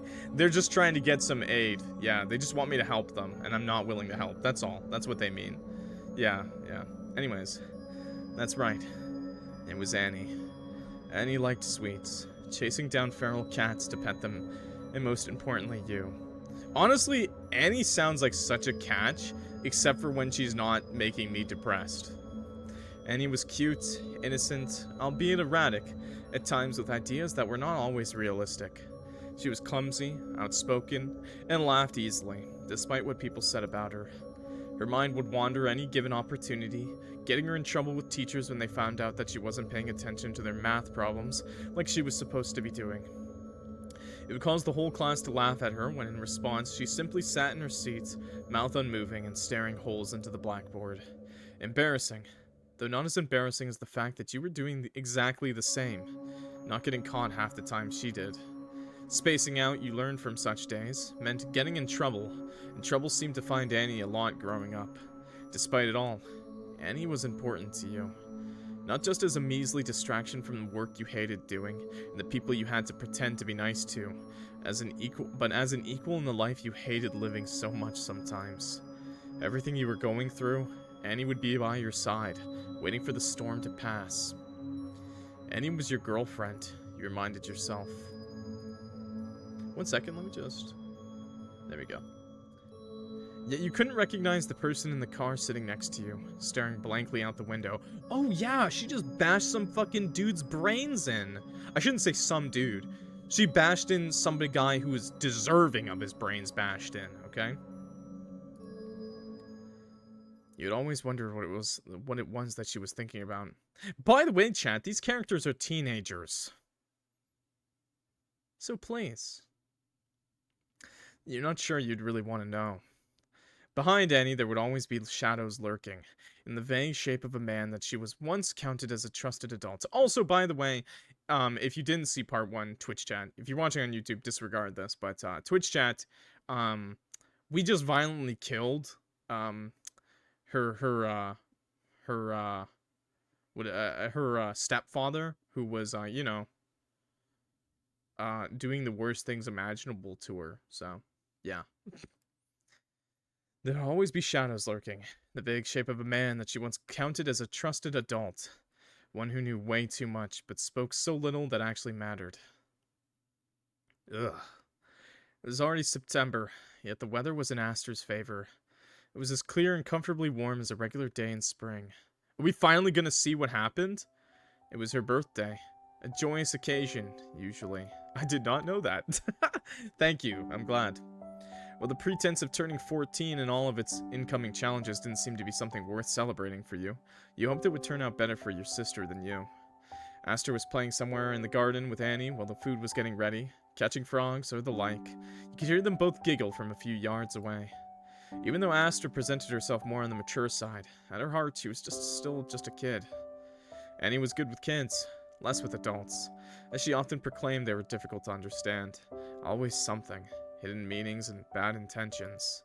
Children wear their emotions on their sleeve, telling you exactly how they feel at this very moment, be it with their words, actions, or expressions. You didn't completely agree. Quite the contrary. You didn't understand Aster at all. It was impossible for you to. She and her good grades, great friends, and even better relationship with your parents. She was your sister. For that you loved her, and yet the distance between you two felt insurmountable. You'd rather have Annie amuse her than be left with you. Both of you wouldn't have any fun that way. Your parents and some others were gathered around the grill, some waiting for the food to be ready inside the house. There were a lot of people from church, close friends from your father, Faces you've never seen before. More adults than children, leading you to question who this party was really for. Ignorant to all. I fucking hate that, by the way. I fucking hate that. I hate that. Parents who do that, unless it's family, and even then, if you start whipping out the beers and shit, I fucking hate you. That's what I'll say. Ignorant to all the bustling joy around you, you sat on one of the benches where everyone would soon gather to enjoy their meal, staring at the half-assed card your parents made you write. You tried to sound as sincere as possible, with the little things you really had to say that were appropriate for her to hear. Personally, it happened as a kid, and I just told my mom no more birthdays. So, that's what I did to stop that from happening. God, I fucking hated that. You already bought those books she wanted. Why did you have to write a card she'll dispose of in a few years? If not the very day, anyways. You get so preoccupied with wondering when you can slip back inside that you don't even notice the person coming up to you. Hello, Oliver. You look over to your left. There he was. Oh, hello. It was Daniel, Annie's dad. He sat down next to you on the bench, eager to hear from you. What are you sitting here alone for? Don't want to join me and your parents? Not really. I'd rather wait till food's ready. Am I right to think you'd much rather just be in your room about now? Annie's dad was rather nice. There wasn't a reason to be intimidated by him. Kill it! We already did. As often where Annie would be, he was too. You got used to him quickly. Felt less like talking to an adult and more like someone fresh out of college. He understood you more than your own dad did. Ugh. Yeah, it's kind of boring, but I can't go. Dad would scold me later. It'd be a shame. You even wore your nice dress shirt. Are those suit pants I see? Yeah. I was going to go in something else, but Mom got upset and told me to change. Maybe later you and Annie can just grab your plates and go to the living room. Oh, I don't think my dad would think that's very polite. We're eating in company after all, and all. Gotta say our prayers. Daniel is someone's uncle? Daniel is Annie's stepfather. Well, if you were to suddenly disappear, I wouldn't tell anyone. You huffed in amusement. Thanks. This is a flashback. Daniel continued asking you about school, home life, all the like. He's interrogating him right now. If it were anyone else, you'd be bored out of your mind about now, lying your ass off any other sentence. It was different with him. He was the only honest adult you knew. And that way you agreed with Annie. Honest, sure. The others were always acting like they knew what's best for you, watching and judging your every step. He just listened. If you said something stupid, he'd mock you. If you said something funny, he'd laugh. It was as simple as it was relieving. So when Annie's father got serious, it usually meant nothing good. You know, Annie is scared I'll be mad at her for having a boyfriend. Cold shiver ran down your spine. He wasn't asking. There wasn't a question in his voice. You wanted to say what, or huh, but what came out was more like, what? You wanted to sink into the ground for sounding so stupid. Oddly enough, it was embarrassing to come off like an idiot in front of him. He went on talking like he didn't hear you. Not sure where she got that idea from. I just wish she'd tell me if she did. Annie was very serious about not telling her dad about your relationship. You never understood why, but it was her decision to make, not yours. I don't know anything. She didn't tell me anything. You can tell me. I'm fine with it. What may or may not have been a question was now a demand, a confirmation of what he very well already knew. Yeah, I was gonna say he knows. He's gonna use this against her. He may not use it against you, Oliver, but he will use it against her. You gulped, fidgeting with your fingers. He looked over your head to the grill and all the people surrounding it. They were oblivious to your conversation. Your knuckles cracked alongside the fire in the grill. You and that brown kid sure get along, huh? Suddenly, time stands still. Why did you point out his skin color? What? Walter, was it? Annie always tells me you're inseparable, that she can't get a second alone with you. You flinch. One of his hands lays itself on your thigh. Ugh. I don't think I need to lecture you about that kind of thing, do I? Oh, he thinks we're like a gay best friend? Excuse me? He stares down at your hands. For a second, you think maybe Daniel can see it. Senses you. Me and Annie are dating. You choke the words out, globs of thick tar spilling out your throat. Oh, I don't think he was touching us in that way, chat. I think it was more like so we don't run. No, hey, yo, bad touch! I think it was more like he was holding us down, and he was probably going to squeeze if we gave him something he didn't like. Sus? No, I don't think he's like that, because he's touching... he's already gone to touch. I mean, not to say he can't, but he is homophobic. You choke the words out, globs of thick tar spilling out your throat. I think. For some time now. He looked back over his shoulder at you and smiled. Not the relieved, albeit concerned smile of a father, but the content smile of someone who'd convinced someone to say something against his will. Yeah, I was gonna say. You don't just touch somebody's thigh. No. I don't... See, he said touched his thigh. I think he grabbed his thigh. And I think it was more as like a threatening grab. Not as in like a, I'm gonna touch you now grab. It'd be different if it was a girl, I think, in this situation. But actually, no, I don't think it would be. I think this was more of a threatening like touch, basically. It was, truth be told, a little bit unnerving. Yeah, either way, it's still weird and fucking wrong. Puppy love is so cute. But then the smile vanished, and his expression turned serious. I've nothing to be worried about with the son of our pastor, do I? You thought about answering, but didn't. No sound would leave your mouth, even if you had wanted to. Maybe it wasn't even an actual question, more so just another suggestion. Oh, he was demanding it right there. Still, you nodded, the motion as stiff as your shoulders. But he just laughed. Look at your face. I'm kidding. You chuckled nervously along with the man, squeezing your trembling hands into fists to make them stop. Huh. Good one. He laughs it off, offers you a beer. You gulp it down, hoping it will take the edge off. The rest of the barbecue goes by as slow as the sun sets in summer. The grill sizzled, food was put on expensive plates, people were laughing, telling stories. Hi, Catty Boy.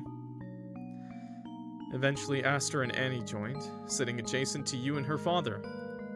They were still giggling, Aster's nice new shoes plastered with dirt, and Annie with a wide smile on her face.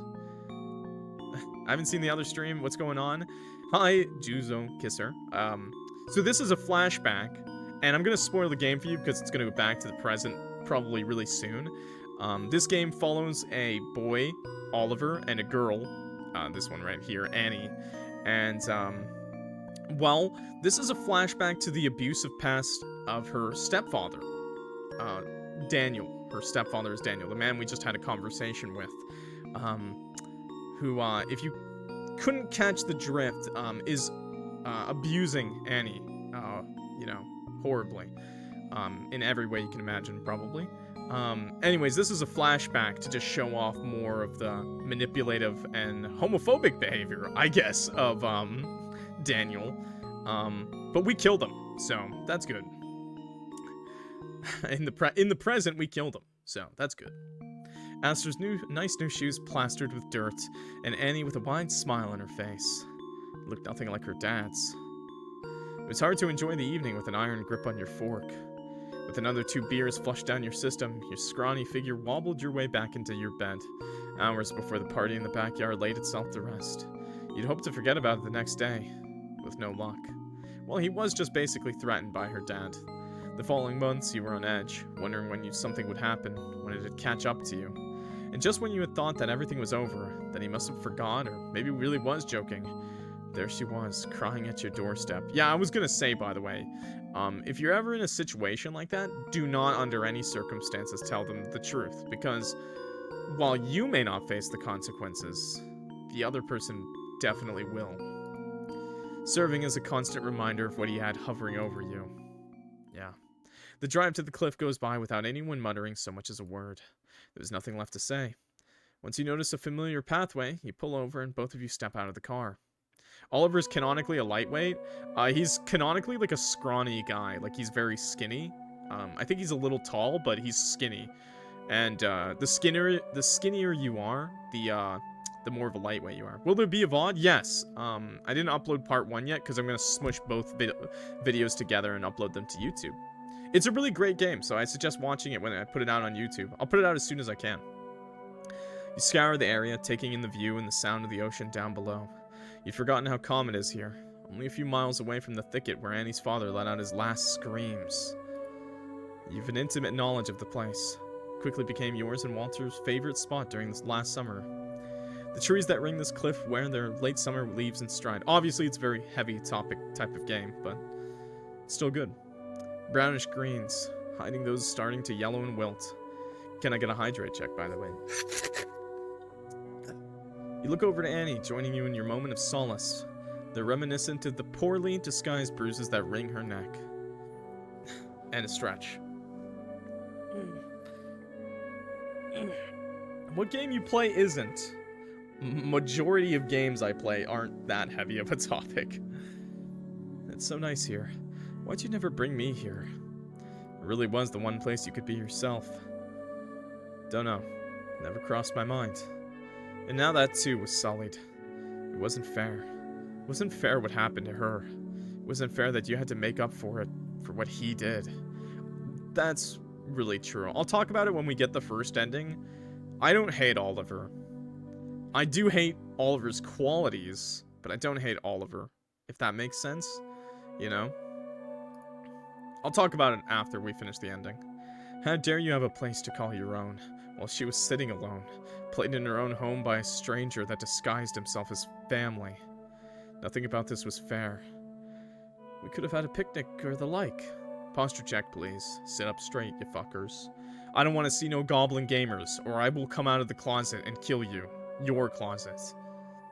I'm not gay, I'm not... That's not what I meant, okay, before I see someone say it. Okay? I'll crawl out from underneath your bed, okay?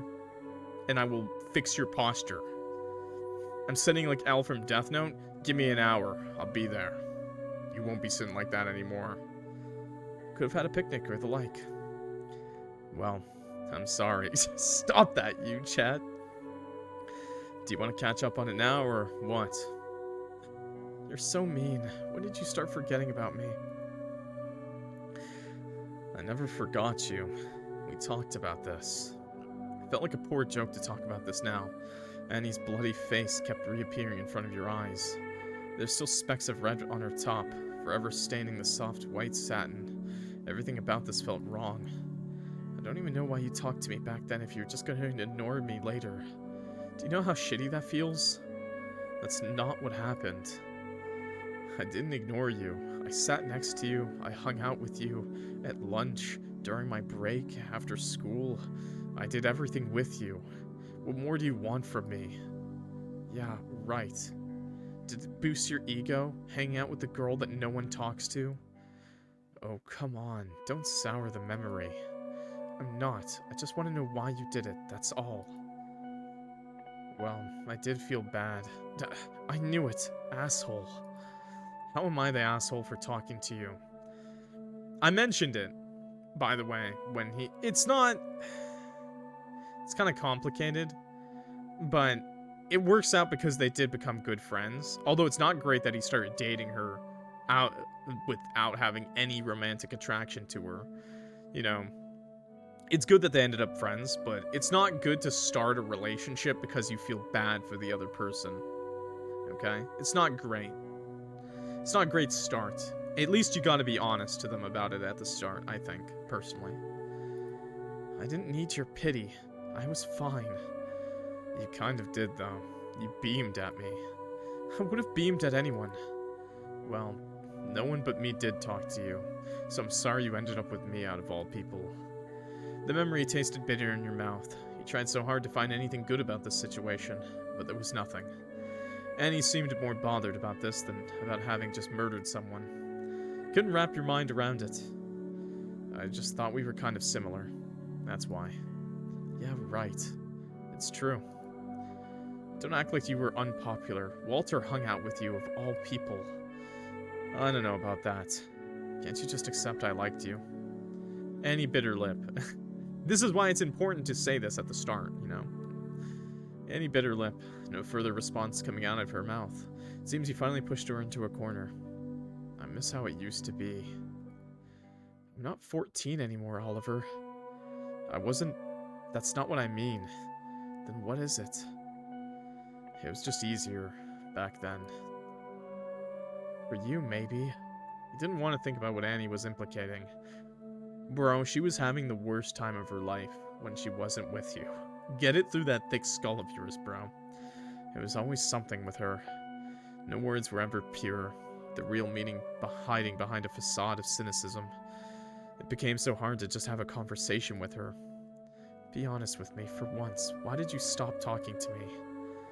I thought I was doing what's best for us. If he saw you with me again, he would have... You didn't do that for me. You did it for yourself because you were scared. Well, congratulations. I was living with him. What about me? Why don't I get to be scared? Why don't I get to run away from my problems? Let's just drop it. I don't want to argue. You never want to do anything. You stopped even before he found out. Did I get boring? Is that it? Annie, please. I can't do this right now. Your dad's dead body's in the car behind us.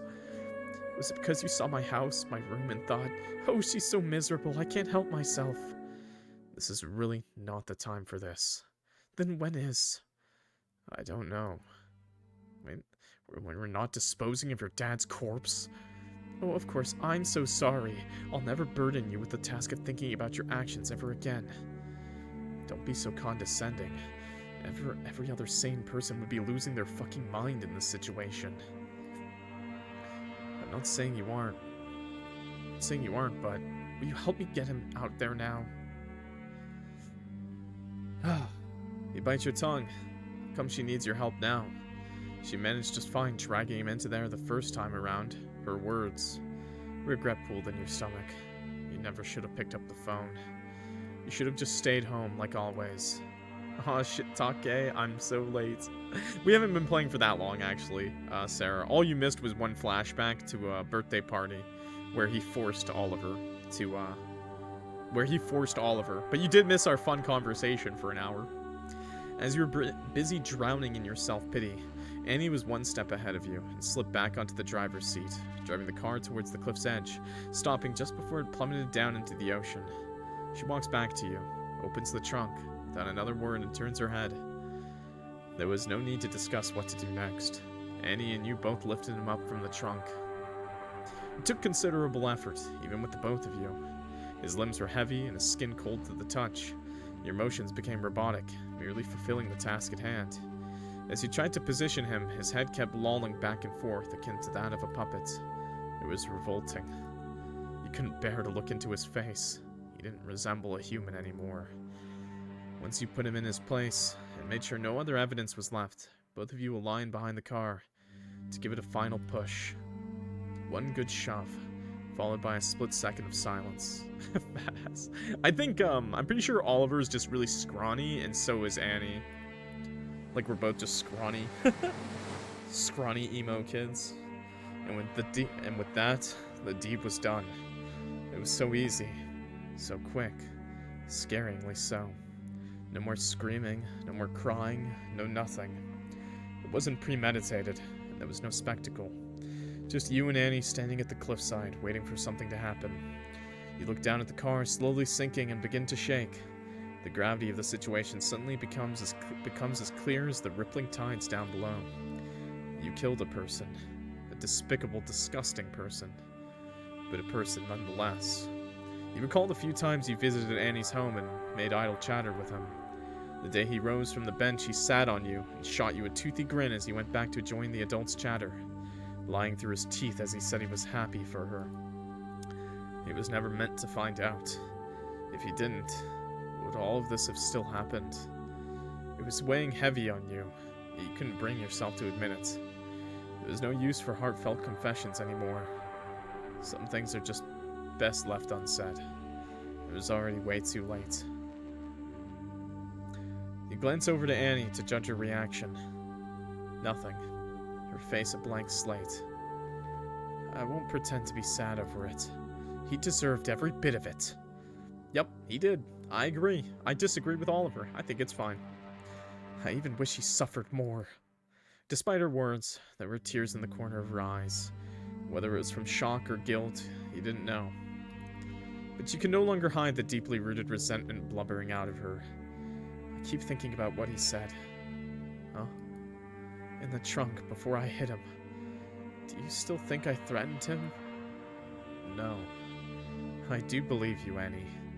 Everything you said. You know, he never actually found out about us. I mean, he did, but not the way I said he did. I told him myself later. It felt as if this huge burden had been lifted from my shoulders, but it didn't really matter. I think he knew already. Because he wasn't really mad. He wasn't really anything. He didn't even say anything, just made some sound as if he didn't even care. And then he stopped looking at me entirely, like I'd done something really bad. It takes a moment for Annie's words to register in your brain. You stare at the ocean's tides, gently rippling under the wind, replaying her voice in your head like a broken record, to make sure you didn't mishear. But Annie spoke her truth calmly and confidently, as if those were her last words, like she had nothing left to lose. Maybe she really doesn't, and that's what caused her sudden spurt of honesty. Then why did you lie to me? Annie waits a second, weighing her words carefully. I wanted to see what you'd do, if you'd pay me attention again. You should have been surprised, but somehow you really weren't. Only hurt. Not the fact that Annie lied. She did so all the time. More so that she felt the need to do over such a grave event to get your attention. It was something you've been losing your mind over for the past months, only for it to be nothing more than a test. All the fear Annie put in your head suddenly dissipated, and left nothing more than a bitter taste in your mouth. You didn't understand. You didn't want to. You just wanted to go home and pretend like none of this ever happened. Annie looked at you, waiting for a reaction that would never come. She must have been expecting something. A confession, an apology, your honest thoughts. You didn't have anything to say to her. I fucking hate this, man. I couldn't tell you what was happening, so I lied. I thought maybe you'd understand, and then I wouldn't be alone anymore. Or something stupid like that. It was dumb. I shouldn't have expected anything. Wait, so Clock said Dan pushed himself on Oliver? No, it's okay. He didn't push himself on Oliver. He threatened Oliver. Like, he threatened him, basically. Very nonchalantly, at a birthday party, of course. Asking him if they were dating. Under the pretense that he wouldn't be mad at Oliver, but he would be mad at her, obviously. It was dumb. I shouldn't have expected anything. She looks over to you, meeting your eyes. Your throat runs dry, your brain scouring for anything comforting to say. With every word Annie said, you wanted to further disappear into the ground. Her words clung to your heart like a heavy blanket, slowly suffocating you. You can't muster up the courage to hug her again. Your body feels tired, ragged, as if you were the one being dragged down in the water. Why would he be pissed at Annie, though? So, when a child is being abused, they see it as their property. And so, you don't want someone else playing with your toy. As sick as that is to say. Anyways, yeah. You can't muster up the courage to hug her again. Your body feels tired, ragged, as if you were the one being dragged down in the water. Also, once again, man, any support, man. I'm sorry I didn't notice sooner. I don't like how you said that. Sorry. I just wanted you to understand how they think. Alright? Because they don't view the other person as a person anymore. It's disgusting. It's terrible. But it's important to know. Annie didn't look like she believed you. She looked hurt, angry, or disappointed. All three at once, maybe. Did it matter if you meant it or not? After this, everything would go to shit anyways.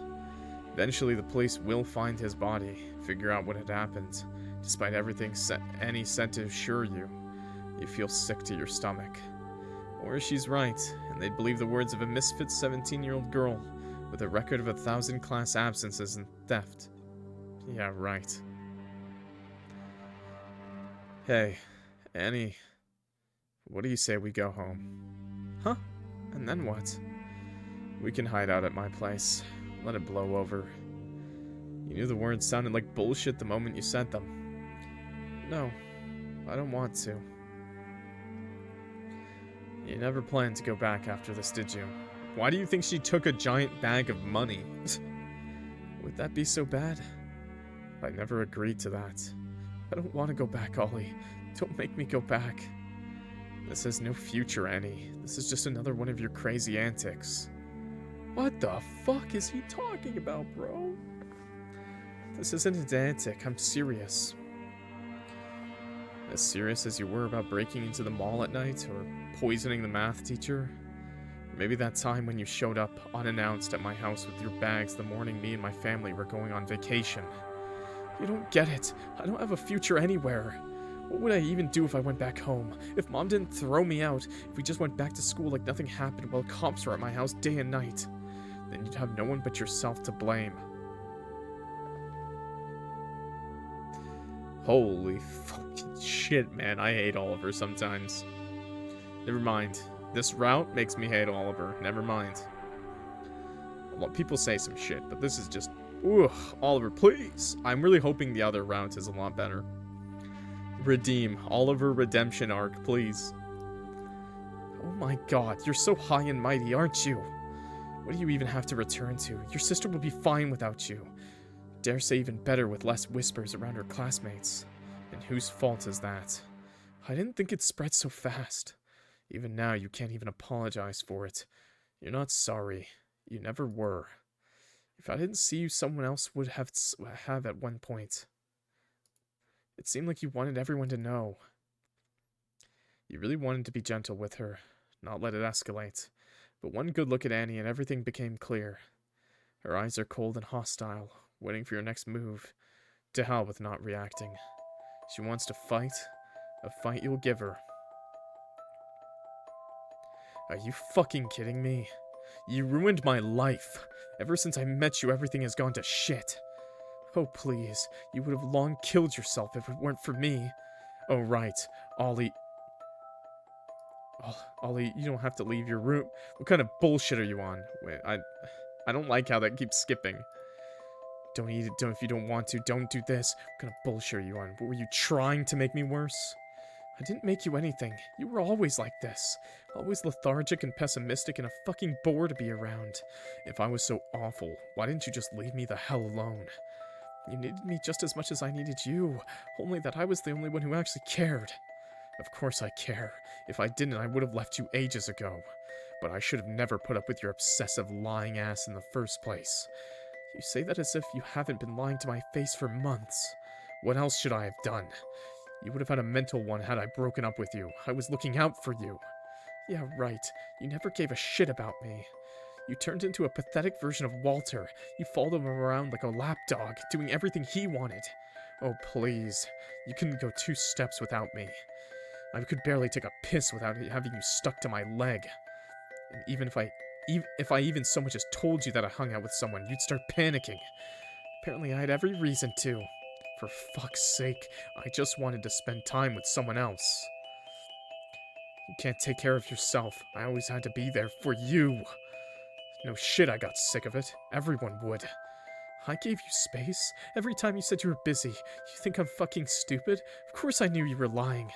I'm so sick of being your cover-up. All of it so you could get Daddy's approval? How's that going for you? I just hope it was worth it. I hope Walter's a great kisser, and I hope everyone in your family remembers it. Ah, I see. So he wasn't asexual. He was just gay. Which is perfectly fine. But it does... Walter is his best friend. Got a theory? Called it. I didn't actually call it. I didn't actually see that coming. Which is funny. I thought, because of the way he reacted to Walter in the very beginning of the game, I thought he just seemed a lot more, like, asexual, aromantic to me. But, this makes sense. Nothing wrong with that, by the way, once again. The suddenness of the comment caused you to drop your facade, and all the suppressed anger came to a boiling point and exploded. So she outed him, I assume. You took a sudden step toward her, pushing her back further towards the cliff's edge. Annie flinched. You didn't back down. What the fuck? Do you know what you did to me? I couldn't even leave my room the last month. I was fucking beat up. His friends followed me around and then beat the shit out of me. Asked me if I liked it. My father wants to throw me on the street and Astor can't look at me anymore. All because you got so fucking jealous as soon as I found someone I actually liked. You didn't like him. You just didn't want to be around me anymore. You ditched me time and time again for someone who ended up backstabbing you. You're the one who backstabbed me, outing me to the whole school, and then forcing me to murder someone with you. Are you even listening to yourself? It's not just my fault, Don't you try to pin this on me. You didn't tell me shit. How was I supposed to know what he was doing? I tried to tell you, and you stared at me like I was a freak. I felt so weird and disgusting, and you pushed me away. You made me feel like I was crazy, like it wasn't real. That's because you are fucking crazy. I don't know what to believe you anymore. I'm not crazy. Don't call me crazy. That's what they're gonna call you in court. If you act like you do now, you might as well plead for insanity. And you'll definitely end up in court because you splattered his brains all over the trunk. When they find him, they're gonna know it wasn't an accident. That was the final nail in the coffin. Annie has been reduced to a sobbing mess, slumped down at the edge of the cliff. Her wails echoed through the forest. You can't just cry every time you run out of arguments. You're losing your voice, while Annie loses her mind. Yelling at Annie didn't make you feel any better. In fact, now you both feel like shit. Maybe that's what you hoped would happen. You couldn't be happy. Why would she? Why should she? And what you hate the most is that she was right. No one would miss you. Astor would, for a while. But then they'd all forget. Your fingers dug into your sleeve. You wanted to slide your hand under it, scratch her skin raw, let the scars open up only to heal anew twice the size. Maybe you could dull the pain away, just like usual. Make yourself bleed and let Annie lick your wounds. Your hand barely grazed Annie's shoulder for her to almost instantly recoil from your touch. Annie responded in a voice so cold it froze you to your core. Don't touch me! Sorry. I don't want to hear it. I don't want you, of all people, to speak to me like that. You don't get to fucking yell at me. If I wanted to be with someone who yells at me, I'd climb back into my dad's car. I suffered for years at his hands, and what you're hung up about is the guy who ditched you? Get a fucking grip! Everything is always about you. I was always there when you needed help. Always. And as soon as I ask anything of you, I'm a bother. I'm clingy and needy and annoying and all the other things Walter said about me. I hate him as much as he hates me. He can say whatever the hell he wants about me, but you're my boyfriend. You're supposed to be on my side, not his. You're happy and laughing and smiling with him? Why don't I get that? Why can't you be happy with me? But guess what? I bet you feel really stupid right now. For a moment, you truly believed Annie would come up to you to beat the shit out of you. You'd have probably deserved it. If he loves you so much, why don't you try calling him for help? That'll work out great, just like last time. So now we know why he was covered in blood that one time, too. She wiped her tears and stood up, wobbling her way back into the forest, never so much as shooting you a glance. If you want to go home, go ahead. I don't need you. You looked back after her, the words escaping you. You shook at Annie's innuendo. It felt so unfair for her to talk about it as if it were a cruel joke, an unplanned inconvenience. The emptiness in your chest continues to grow, rising up to your head, and clouding any possible thought. It all felt like a bad dream. Annie wasn't like this. She wouldn't say such things. Walter was always right. You should have just broken up with her. That would have spared you both a world of pain. You, probably more than her. But what's it matter now? If he were here now, you know exactly what he'd say.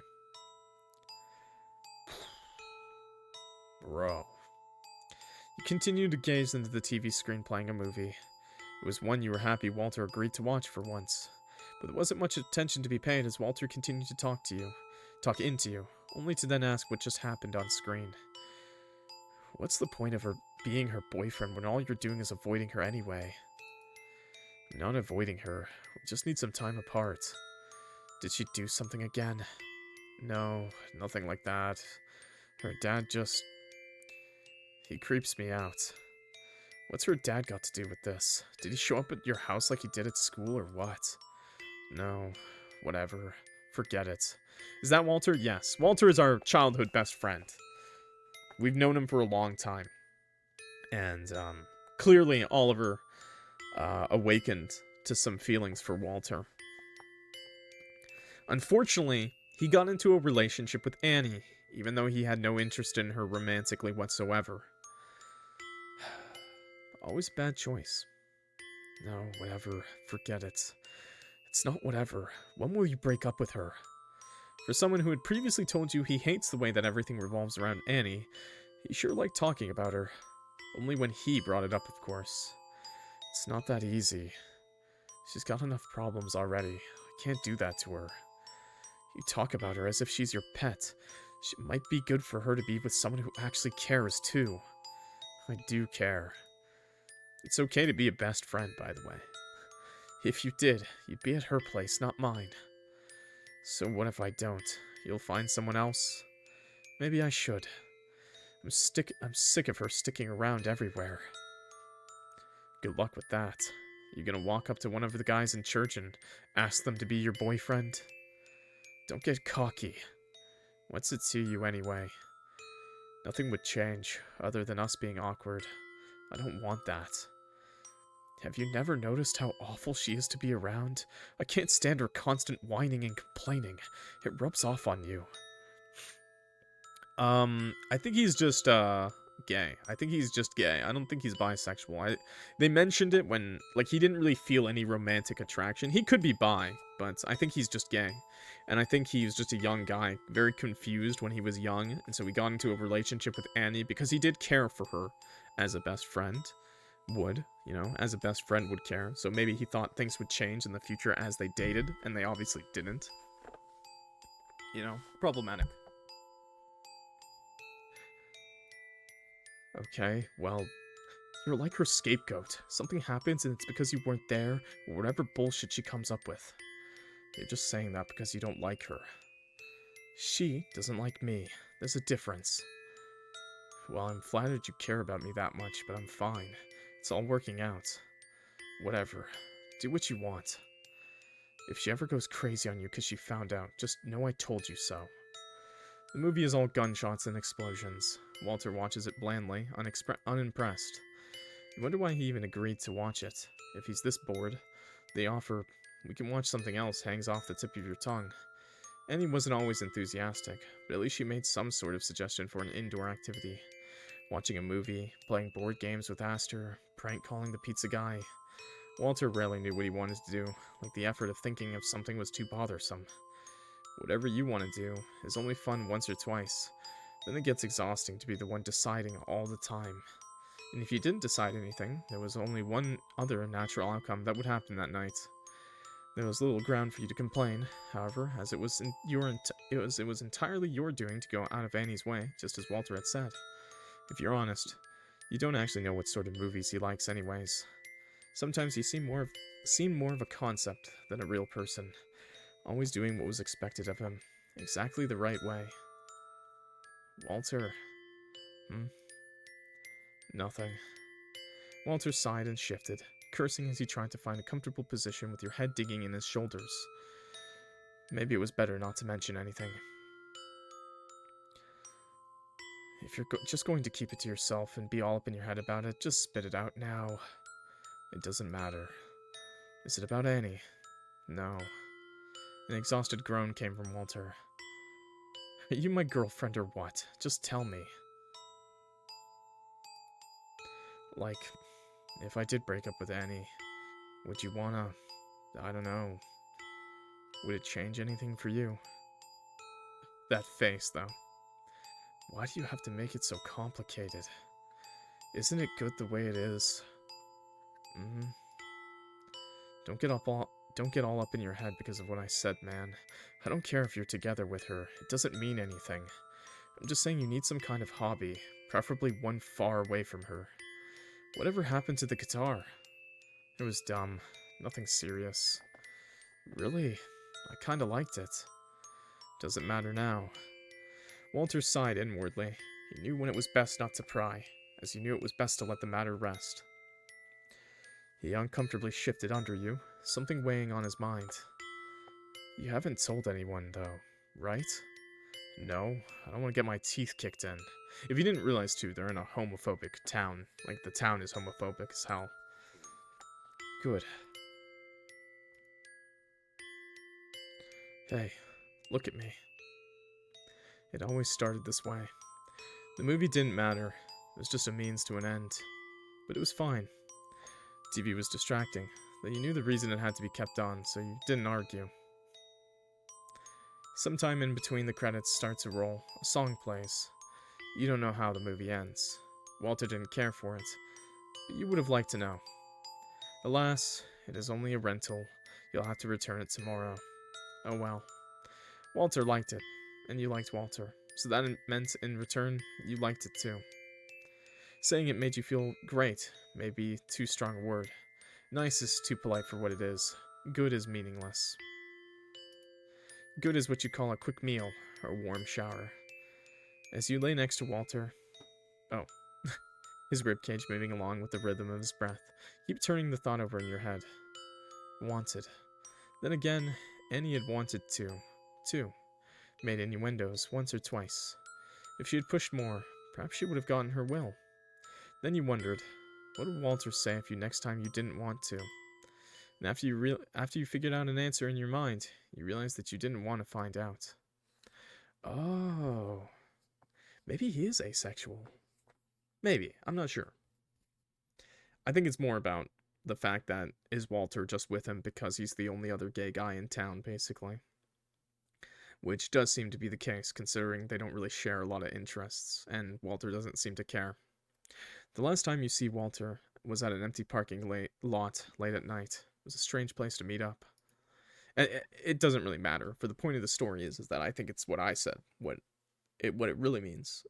Which happens a lot, you know, because it's really hard to find other... So do we like Walter or not? I would say no. But maybe, I don't know, we'll see. You seemed he didn't want to be publicly seen with you anymore. You tried to talk to him, explain yourself, how it will all blow over soon. He stopped talking to you soon after. But this day he had asked you to meet him. As soon as you saw the notification, you stormed out of your house. The air was cold and damp. There was not a single soul around, only the lights of the street lamps, giving you a little comfort in the dead of night. You think about texting Walter, asking where he is, what's taking him so long. This is when he gets beat up. Faintly, you could hear footsteps approaching. Only that it was more than one pair. Felt as though your blood froze cold. You could feel eyes glaring at you, daring you to look back. Hey, Oliver, you waiting for us? Your entire body shook, cold sweat running down your skin. You should have known. Next thing you know is a fist is in your face.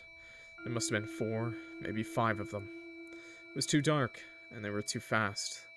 Small town justice. Justice in quotation marks, by the way. One of them grips your arms and forces you back. Someone forces their knee into your stomach. Hands grab you from all sides to hold you down. Your breath comes fast. The crowd roars in your ears and your head spins. Go get the backpack. Footsteps scramble to obey. You hear a zipper unzip, the clanking of a bottle. Wait, what do you want with that? A familiar voice rings in your ears, immediately sparking a faint feeling of hope. Walter was here too. So, he's getting beat up because they're homophobic, which means they hate gay people. That's why. I thought it was kind of obvious, but yeah. Walter was here too. But it doesn't last long. The spark quickly snuffed out by a dooming feeling of despair. Walter was here too. He'd been here all this time. Don't act so surprised. We're doing this for you, dude. I thought we were going to get wasted. We will. After we're done here. Maybe we should go. Man, you're too soft. We shared a locker room with this freak. It's fucking disgusting. Just stay where you are. You're fucking disgusting. Dude. He leans far over you, his friends all laughing with mirth. You feel your heart hammer in your chest in fear. Someone roughly grabs your arm, shoving the sleeve up your shoulder, and you close your eyes in pain. You knew you should have fought against it. You should have yelled and kicked and screamed. You also knew there was no point to any of it. You've made your bed. Now you must lie in it. The bandage gets ripped from your half-healed wound, and a drop of red runs down your arm. For just a split second, you wonder how he knows, but the answer is standing aside him. You can only imagine what he said. Hey, do you know how to spell vodka? The smell of alcohol perforates in your nose. Or is that too hard for you? He lifts the bottle over your arm, slowly but surely tilting it down. You can hear them laughing. It's all bright and terrifying, and they're laughing. You scream so loud your throat feels on fire. It echoes through the parking lot. Not a single person of help is there to hear it. What a fucking horrible memory. Oh, sorry, I'm just stretching. I figured it must have been something horrible that made Oliver hate her so much. It just sucks that Oliver chooses to hate her over, the actual bullies. The memory crept up your spine, sending shivers down its way. You barely managed to shake it off, swallowing down the lump in your throat. You didn't want to think about this now, of all times. You looked past the cliff's edge, towards the horizon, and the never-ending ocean with only one thought floating in your mind. Now, my confusion was that I thought the stepfather had beat him up and forced him not to say anything. Of course you won't do it. Who are you, if not a coward? Annie had no words left for you. She simply kept walking. You turn around, like a dog with his tail between his legs. You followed after Annie, crowbar in hand. There was nothing else to do. You don't dare speak a word the first hour. Annie doesn't dare to look behind herself, but she knows you're there. The silence stretches thickly, and this time no amount of small talk can rescue you. After a few minutes, you already thought of abandoning the stupid crowbar. The rusty iron felt clammy in your hand, and the blood on it slowly started sticking to your palm. It felt disgusting to have his blood smeared on your hands. Why did you keep the murder weapon? What?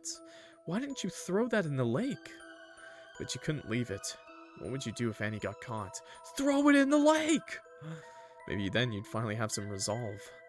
Aimlessly, you wander through an endless stretch of trees for miles on end.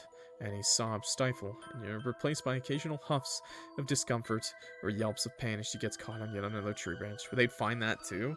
I mean, I think that if they find the car, it's over anyways. It's Jover if they find the car. You don't think the car's covered in handprints? I mean, it's in the water now. I don't know if the ocean gets rid of it eventually. I mean, I don't think a crowbar is gonna float, chat. So I think getting rid of the murder weapon is kind of a very good example. But yeah, also just the fact that if they find the car, they're gonna find the corpse, and it's clearly gonna be a murder. They already know he'll be murdered and not suicided. So there's no reason to have the murder weapon unless you plan on killing someone else tonight, bro. Okay, replaced by occasional huffs of discomfort or yelps of pain as she gets caught on yet another tree branch. You hear the gentle trickling of water before you slip through another line of trees and see a little stream winding through the woods. Your legs carry you into the clearing without conscious instruction, insulating you from the hopelessness of your situation for a time. Suddenly Annie stops in her tracks, causing you to bump into her. Are you okay? I'm fine. Yeah, you could you could bury it in the forest. At this point, I would just bury it. You're bleeding. It's a scratch. It's fine. They're in the middle of the woods. I feel like it wouldn't be hard to dig a hole, cover it up, put some rocks on top or something, I don't know. Some leaves, branches, something. It's a scratch. It's fine. Do you even know where you're going? What's it to you? I told you to leave me alone. You'd rather dig your own grave right here and now than admit the truth to Annie. I don't know where to go. It's dark. I don't want you to wander alone either. Annie distantly looked up into the sky, as if she didn't even hear you. You have no idea what was going on in her head. The whole night you didn't. But right now more so than ever. How is she suddenly so calm? She should yell at you, scream and rip your hair out. Instead, she passively sunk her head and started to sink down onto the forest floor, staring through a bright spot in the foliage above. You kneel down to her in an attempt to help her up, but she shakes you off. What's wrong? Will you not get up? Annie shook her head. We can't sleep here. I don't care what you'll do. Go home. I'm staying.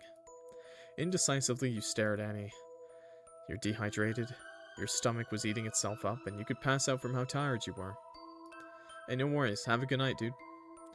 Thanks for joining me. How the hell were you supposed to know anything more? Anything anymore? At this point, you might as well lay down with her. You want to know something? You nod. Sometimes I thought about going out into the woods like this to lay in the grass, unmoving. I'd wait and see if anyone would come to look for me, but no one would. The birds would pick out my eyes, the insects would gnaw at me till I'm unrecognizable. I'd let the maggots crawl into my wounds, lay their eggs in my body, and devour me until there's nothing left of me.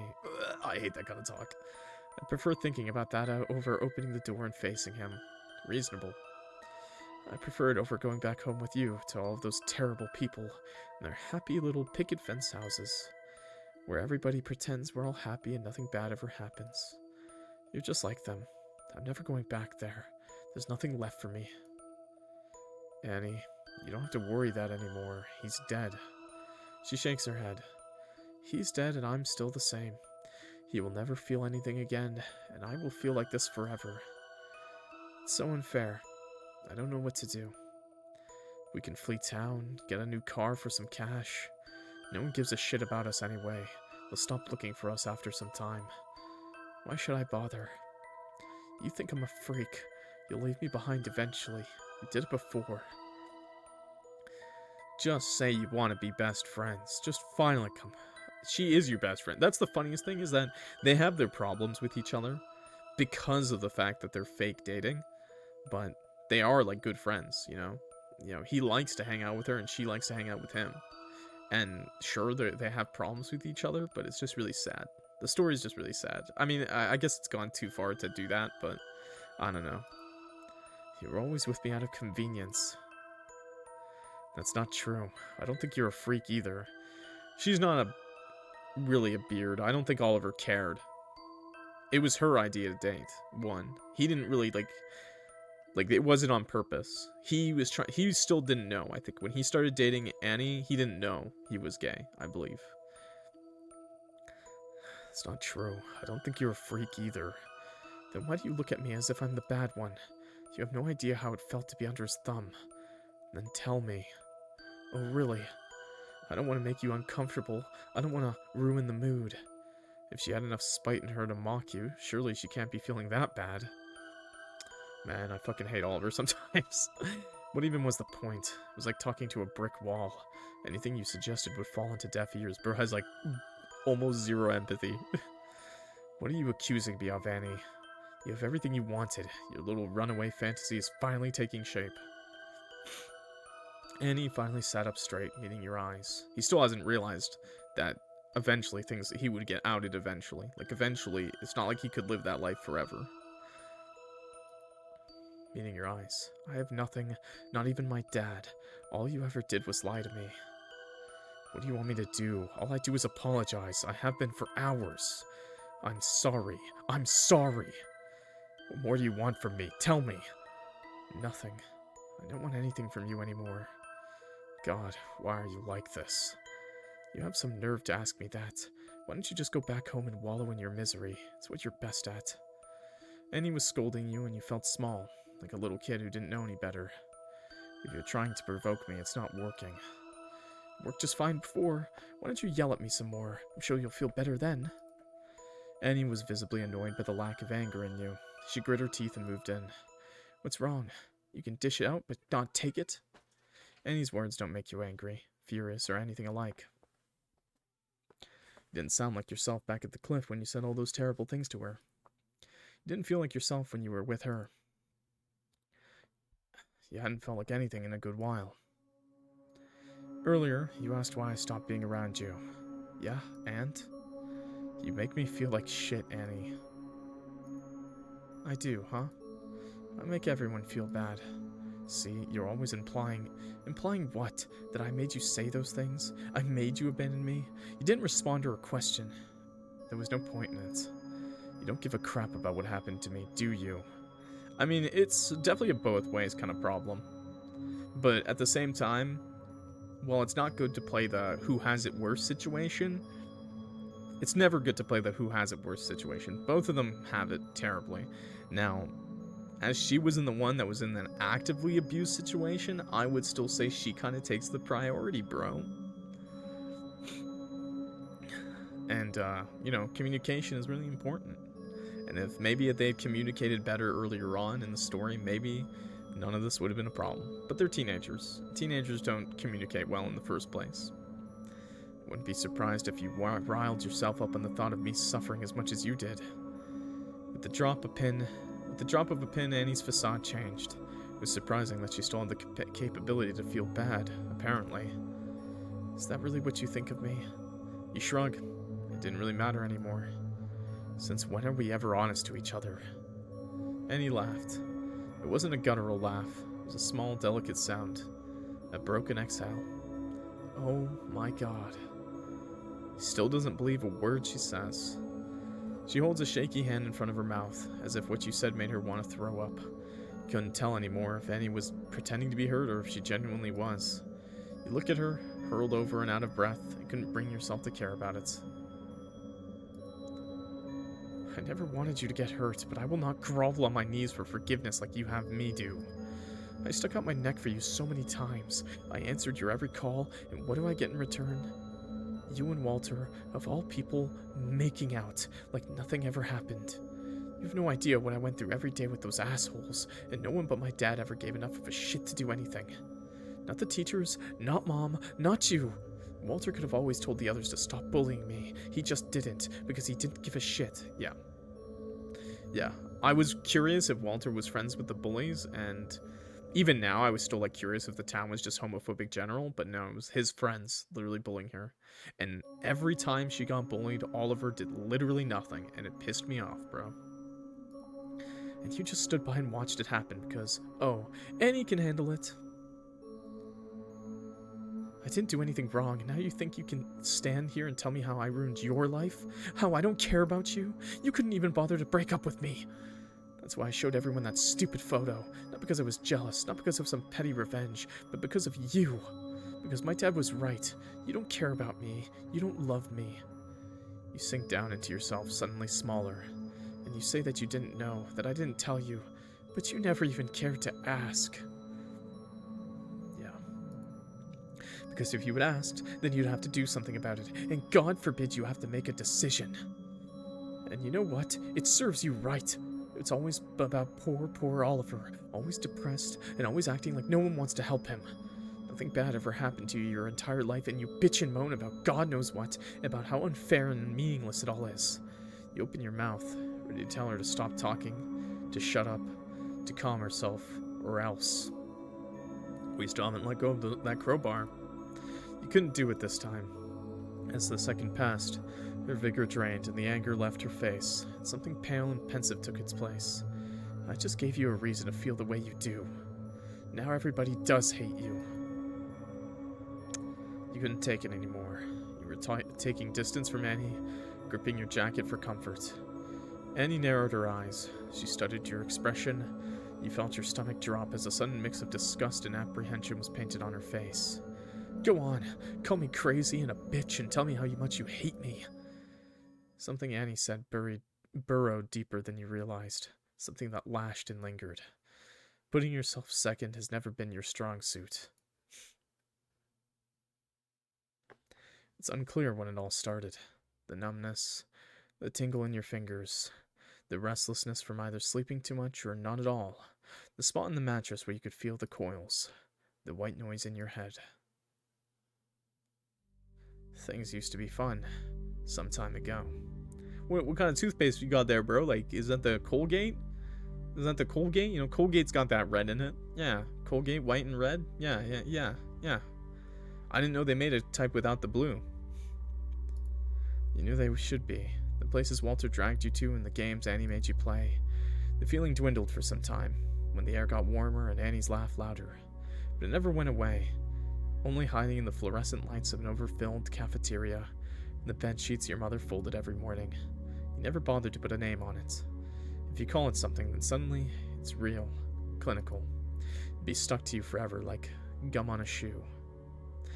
It was already there before Annie. She knew all along. She's not stupid after all. She saw it all. The bandages, the scars, the food you refused to eat. Yes, even the blood in the sink. The expression on your face, the fear in your eyes when you knew you had gone too far. She sighed like a disappointed mother. She took the sharp object out of your hand and washed away all the blood along with all your guilt. She bandaged you and took your hand back to the bedroom, where no word of what had happened would be spoken. Annie never said anything, playing along with your blissful ignorance. Bro.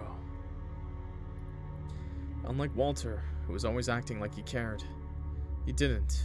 Not like Annie.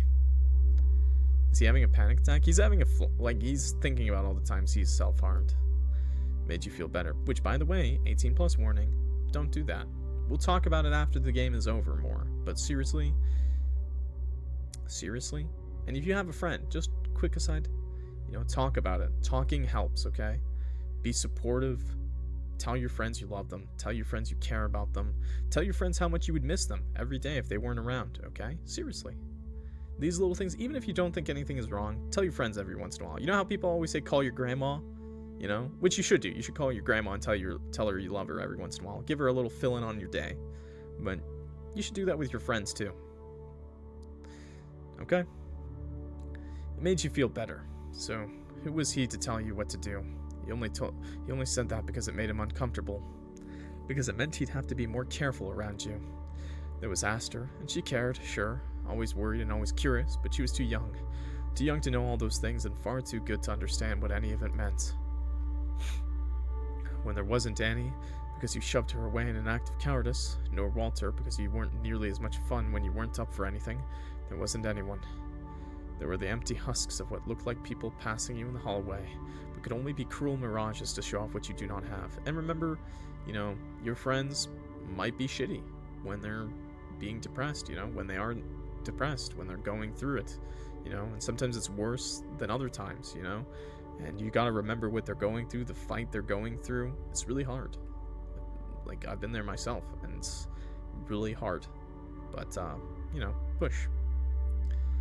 This is really the best I can offer. But can only be cruel mirages to show off what you do not have. Every little thing they enjoyed, their laughs and smiles and happily contorted faces, that all should just melt off, because how dare they enjoy life that's just so full of shit for someone like you, ever changing and hoping for something better yet to come, motivated for a future that shone brightly upon the horizon while you stood idly by, because what more could you do? The world was happening outside of the locked bedroom door, which key you had swallowed. I'm gonna start crying. It's a sad story. It's okay. Oftentimes, you had the impression that you were stuck in your current self. I mean, this is a story about two people that are just... Unlucky is too easy. They're stuck in a terrible situation, surrounded by terrible people, and of course, they're too awkward and confused to help each other. That's what this game is really about at the end of the day, and it sucks. And it spirals, it snowballs, whatever you want to say. It just gets worse and worse. And I'm pretty sure we started with the bad choice, because there's another ending, so we'll see what happens. Oftentimes, you had the impression that you were stuck in your current self, a bystander in your own life. The look the mirror gave you was from someone that was hard to recognize. And while you brushed your teeth for the first time in days, you were overcome by the sudden urge to go through it, to place your hand on the cold glass surface and slip through it as if it were liquid. Then you'd pop onto the schoolyard and find Annie waiting for you on the stairs by the PE gym. Annie would hear your laugh and your bad jokes, and the scent of vanilla in her soft hair would fill the car. And she would mock you with the usual cheerful ring in her voice, and the world would be warm again, alive, full of light. But you knew, no matter how much you hoped, that there was nothing but your own reflection hiding under the hard surface of the mirror. It was just a mirror. And the person looking back at you wasn't an imposter, nor a hallucination, nor a phase that would soon come to pass. It was just you. Never before had you felt the desire so strong to smash the glass with your fist, take a shard and ram it into your eye. Oh, lovely. It wasn't a good day. The curtains were closed, windows shut. Your belongings were scattered on the dirty floor. It hadn't been cleaned in over a week. Just remember, even something as simple as brushing your teeth is still an accomplishment if you are in these positions.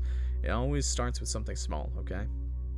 Because the reverse is true, Starting by just brushing your teeth every day will make a difference, because maybe the next day you'll have the strength to make your bed, or clean up your room, or drink some extra water, or say hi to your parents, or say hi to your friends, It builds up that confidence, okay?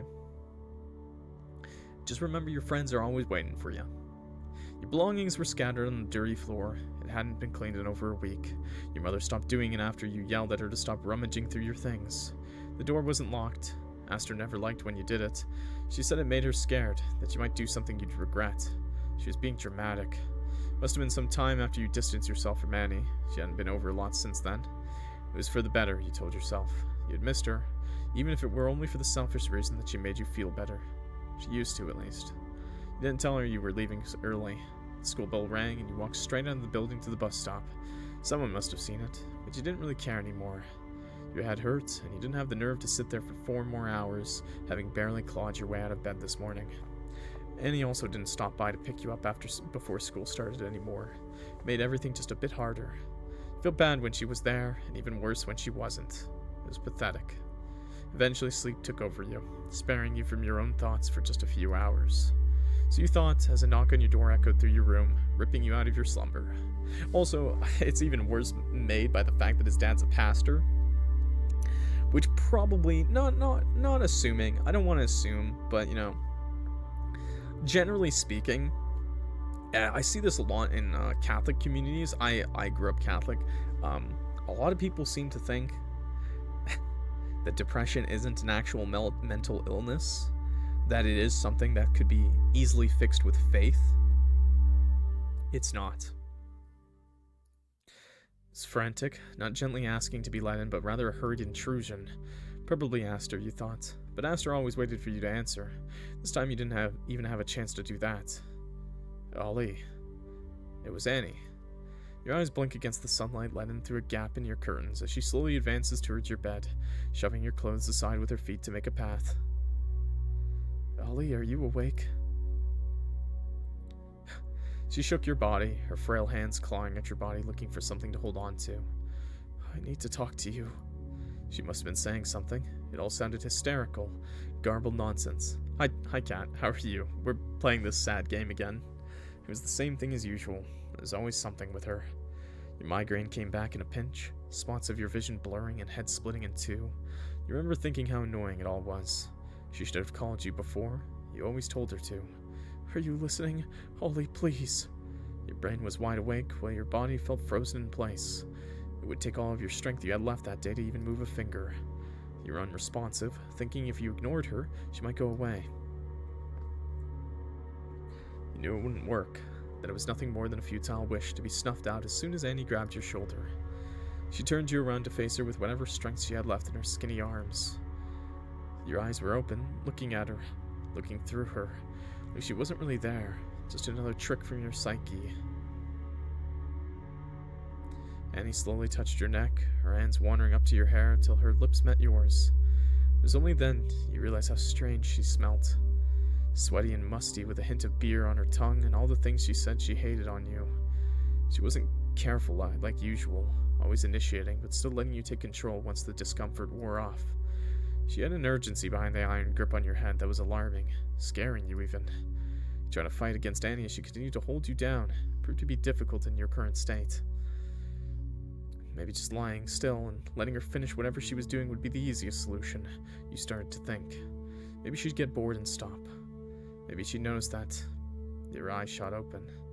Heat flushed your face as Annie's other hand traveled under the blankets, her fingertips ghosting down your abdomen. This you could no longer ignore, alarm bells in your head ringing loud and clear. Frantically, you reach up to grab her by the root of her hair, tugging harshly and causing Annie to wince and flinch away. Loose strands of her hair were flying through the stagnant air as he pushed her away with a force that almost landed her on the floor. Jesus, bro. Your back hit the wall as you completely retreated from her, edging yourself into the corner. Now, of course, you know, he's not into that. And now we know for sure he's not bisexual. No, I mean, even if you were bisexual, you probably wouldn't want that, because that's, you know, there was no consent there. So, you know, that's a perfectly reasonable reaction, honestly. Maybe pulling the hair was, you know, ripping hairs out. It's probably super painful for her, though. You want to catch a glimpse on her of her face, but it was obstructed by her hair hanging in front of it like a curtain, leaving you only to guess. Only now you realize that she was crying. Neither of you said anything, your words lodged in your throat as 1,000 thoughts swirled inside your head. What was usually nothing more than a sign of affection felt so oddly violating, coming from Annie of all people. When she couldn't bear the silence anymore, she spoke up and started to profusely apologize, going on a tangent and tripping over her own words in the process. Whatever her explanation, whatever she had to say, it was too late now. Instead of lashing out at her, you lie back down and pull the blanket over your head, yelling at her to leave you alone. You'd hoped it to be a yell, yet it came out barely audible. There was a pinch of regret as the words left your mouth, still coming off harsher than you intended. Once again, all of this, the communication, man, the communication. This is why it's really important to speak your feelings, okay? In a healthy manner. It was quiet in your room. Then nothing settled between you two again as Annie tried her hardest to keep her sounds inside of her. You wondered when she might leave. She did as she was told soon after, saying nothing more, closing the door carefully so as not to make more noise. Your head was empty, the sudden loneliness of the room swallowing you whole. It's too silent. You almost wanted Annie's annoying, shaky voice back. You tried to go back to sleep, but there was no rest to be found. Your arm was itching. Sometime after Annie left, you got up. You walked toward the door, still hearing her voice from downstairs, shushed and defeated. The lock clicked. You didn't want to be bothered anymore. You thought if you ignored her, it might go away. Temporarily it did. But these things always have a way of catching up to you. Just like back then, it always ended with you making her cry. Her scathing eyes were no more. Everything Annie had said till now, it had been with control, with anger, with the targeted intention to hurt you. What you saw now was utter devastation. Such devastation was not mine intention. Sorry, that was a terrible joke. And a loss of all control, and an agony and devastation that reflected in her glimmering, tired eyes. No calculated anger, no power play simmering in her mind, just the white fear of saying something that should best be left unsaid. Please say something. I'm sorry. It was all spilling out of her. The hatred slowly accumulated not only for her father, but also for you. It had always been with her, covered up with countless lies and a brick wall of hostility. You weren't even looking at her anymore. You barely knew the girl you spent the last 4 years with. The girl from 9th grade who dressed in pink and carried around her diary was long gone. What was left was a loathsome and spiteful shell of a person, bitter and hateful and rotten at her core, stopping at nothing to get her way. You hated her so much, her miserable life and pitiful tear-soaked face, as much as you've never hated anyone before, and you figured you made her this way. By hoping that your gut feeling was wrong, by ignoring the threats and his hand on your leg, by turning a blind eye against every one of Annie's complaints. Had you been a better person, a better boyfriend, with sharper eyes and a better sense of right and wrong, you would have been able to help her, to keep her the way she used to be. Ah, accountability finally? You're finally realizing. And despite your meager, pathetic efforts, the girl she once was gone. Like driving by a helpless animal slowly bleeding out at the side of the road, soon to be roadkill. I would never hurt you, Ollie. Please. There was no longer any point in arguing, and trying to make Annie feel miserable. You had already done all the work for her ages ago. Annie must have known by now. She always somehow knew what you were thinking. She bit her lip, regret for what had just come out of her mouth taking form and tears festering in her eyes. Do you still want to stay? Huh? She reminded you of all the worst parts of yourself. That may be why that feeling was as visceral as it was suffocating. But none of it even mattered, because Annie was all you had left. There was nothing, no one else to return to. With that, What else could you say? Yes. The crack in your voice gave you away. Sitting up. Posture check. Liar. You fucking liar. Annie yelled out. In the blink of an eye, she turned to her side and opened her bag to pull something out. You only noticed what it was once it was already too late. The blade flashed in the moonlight as she aligned it with her neck, extending her arm ready to slash her throat wide open. This time panic didn't knock at the back door of your psyche. It stormed in, frying your nerves in an instant. You lunge at her, pinning her to the floor, the knife slithering across the ground. The motion caused the blade to graze Annie's neck, slicing through her necklace and leaving pearls sprawled all over the grass. Your heart pounds through your chest as you kneel above Annie. For a moment, the only thing you hear are your ragged breaths and the ear-deafening sounds of rustling leaves. Annie blinked at you, unfazed. So you do care about me, after all. And you could have said that. Fuck, of course I care. You don't show it. So you'll kill yourself. I'm just crazy. What do I know? You're not crazy. I'm sorry. That's manipulation? It's not. She was gonna do it, brother. She was gonna do it. And I don't want to be rude, but in this situation, I don't want to say she should have, but she was going to do it. And it's good that Oliver finally did something. You're not crazy. I'm sorry. I do everything for you and get told I'm insane. You must really hate me. No, I don't. I was angry. You sound just like him. No matter what I do, how I dress, or how I act, or what I say, you don't care. It doesn't make a difference. You don't even care if you love me or not. You couldn't even care enough to act like it. I'm sorry. You're right. I was stupid. You're only sorry for yourself. You don't mean anything you say. You were right. Let's just forget about all this and go somewhere, yeah? Please. Annie's eyes were distant. They stared right through you, writhing their way into the most intimate parts of your heart. She didn't say anything. Keeping her silence, it felt like torture. I don't care what it is you want to do. I'll do what you want. Just please, please stop this. What if I wanted to stab you? Would you let me kiss you? You don't like it when I kiss you. I want to like it. Really? Yeah. I really hate you. I love you, Annie. No, you don't. I do. Did you love Walter? I don't know. Don't lie. If anything, right now, Oliver is being the manipulative one, chat. I think. But even he's unintentionally doing what he thinks is right, and now it's just making it worse, and I think. It hurt to say it. You never dared to tell him, in case he laughed at you. It was a thought you found silly back then, but the reality that it's likely the truth stings more than anything else. As for her, the love she wants, the love she craves, is something that he is just incapable of giving to her. But I mean, the love of a friend is still very good, but obviously that's not what she wants. This thought you found silly back then, but the reality that it's likely the truth stings more than anything else. I loved Dad, but he didn't love me. Didn't even pretend he did after some time.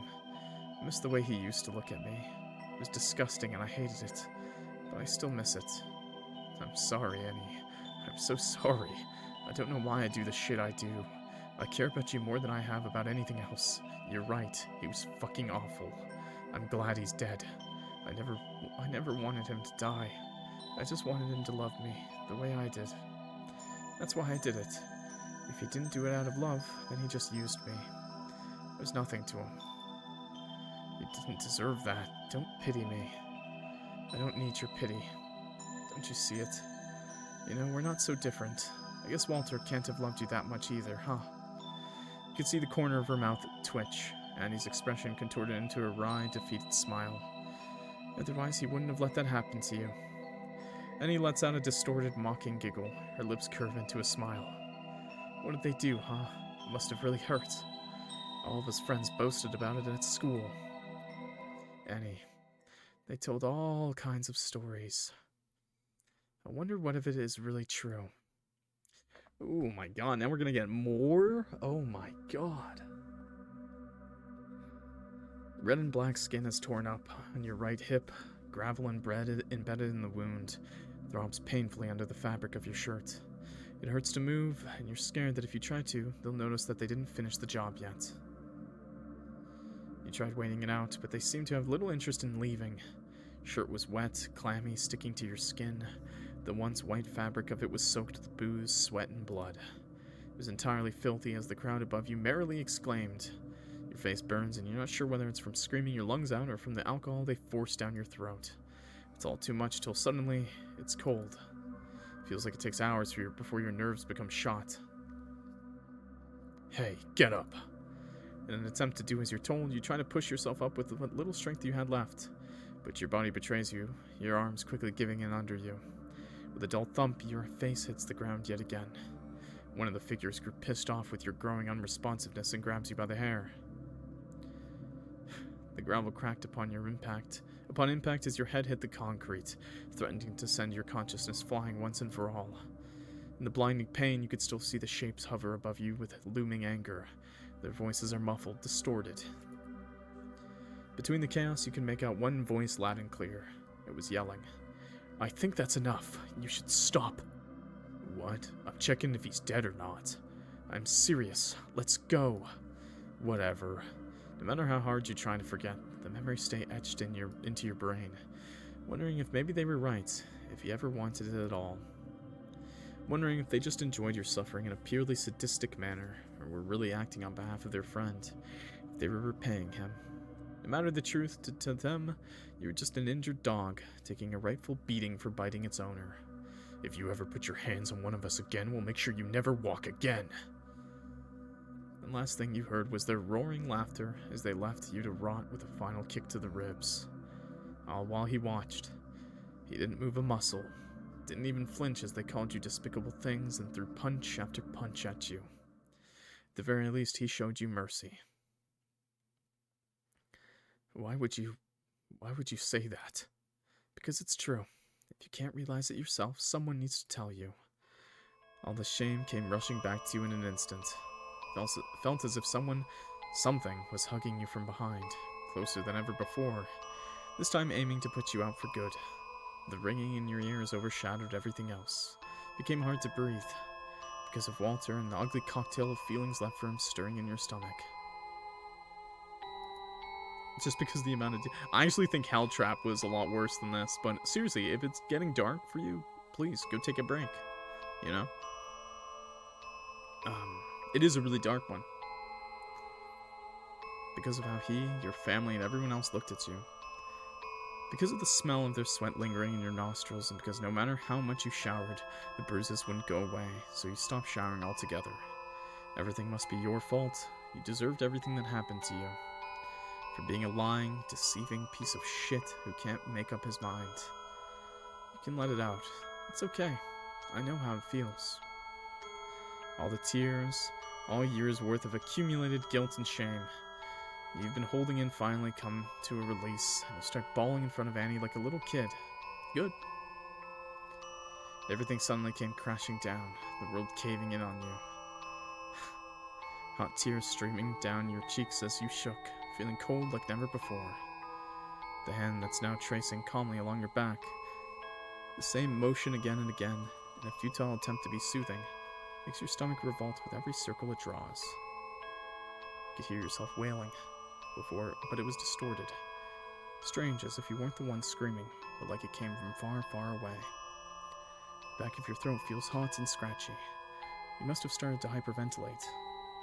There's Annie's voice, you realize absently, growing louder for a split second, and then shrinking back to a dull droning noise. You could manage to figure words out if you had the capacity to listen. You just feel bad for the main character that makes for a sad story? Yeah. I'm sorry.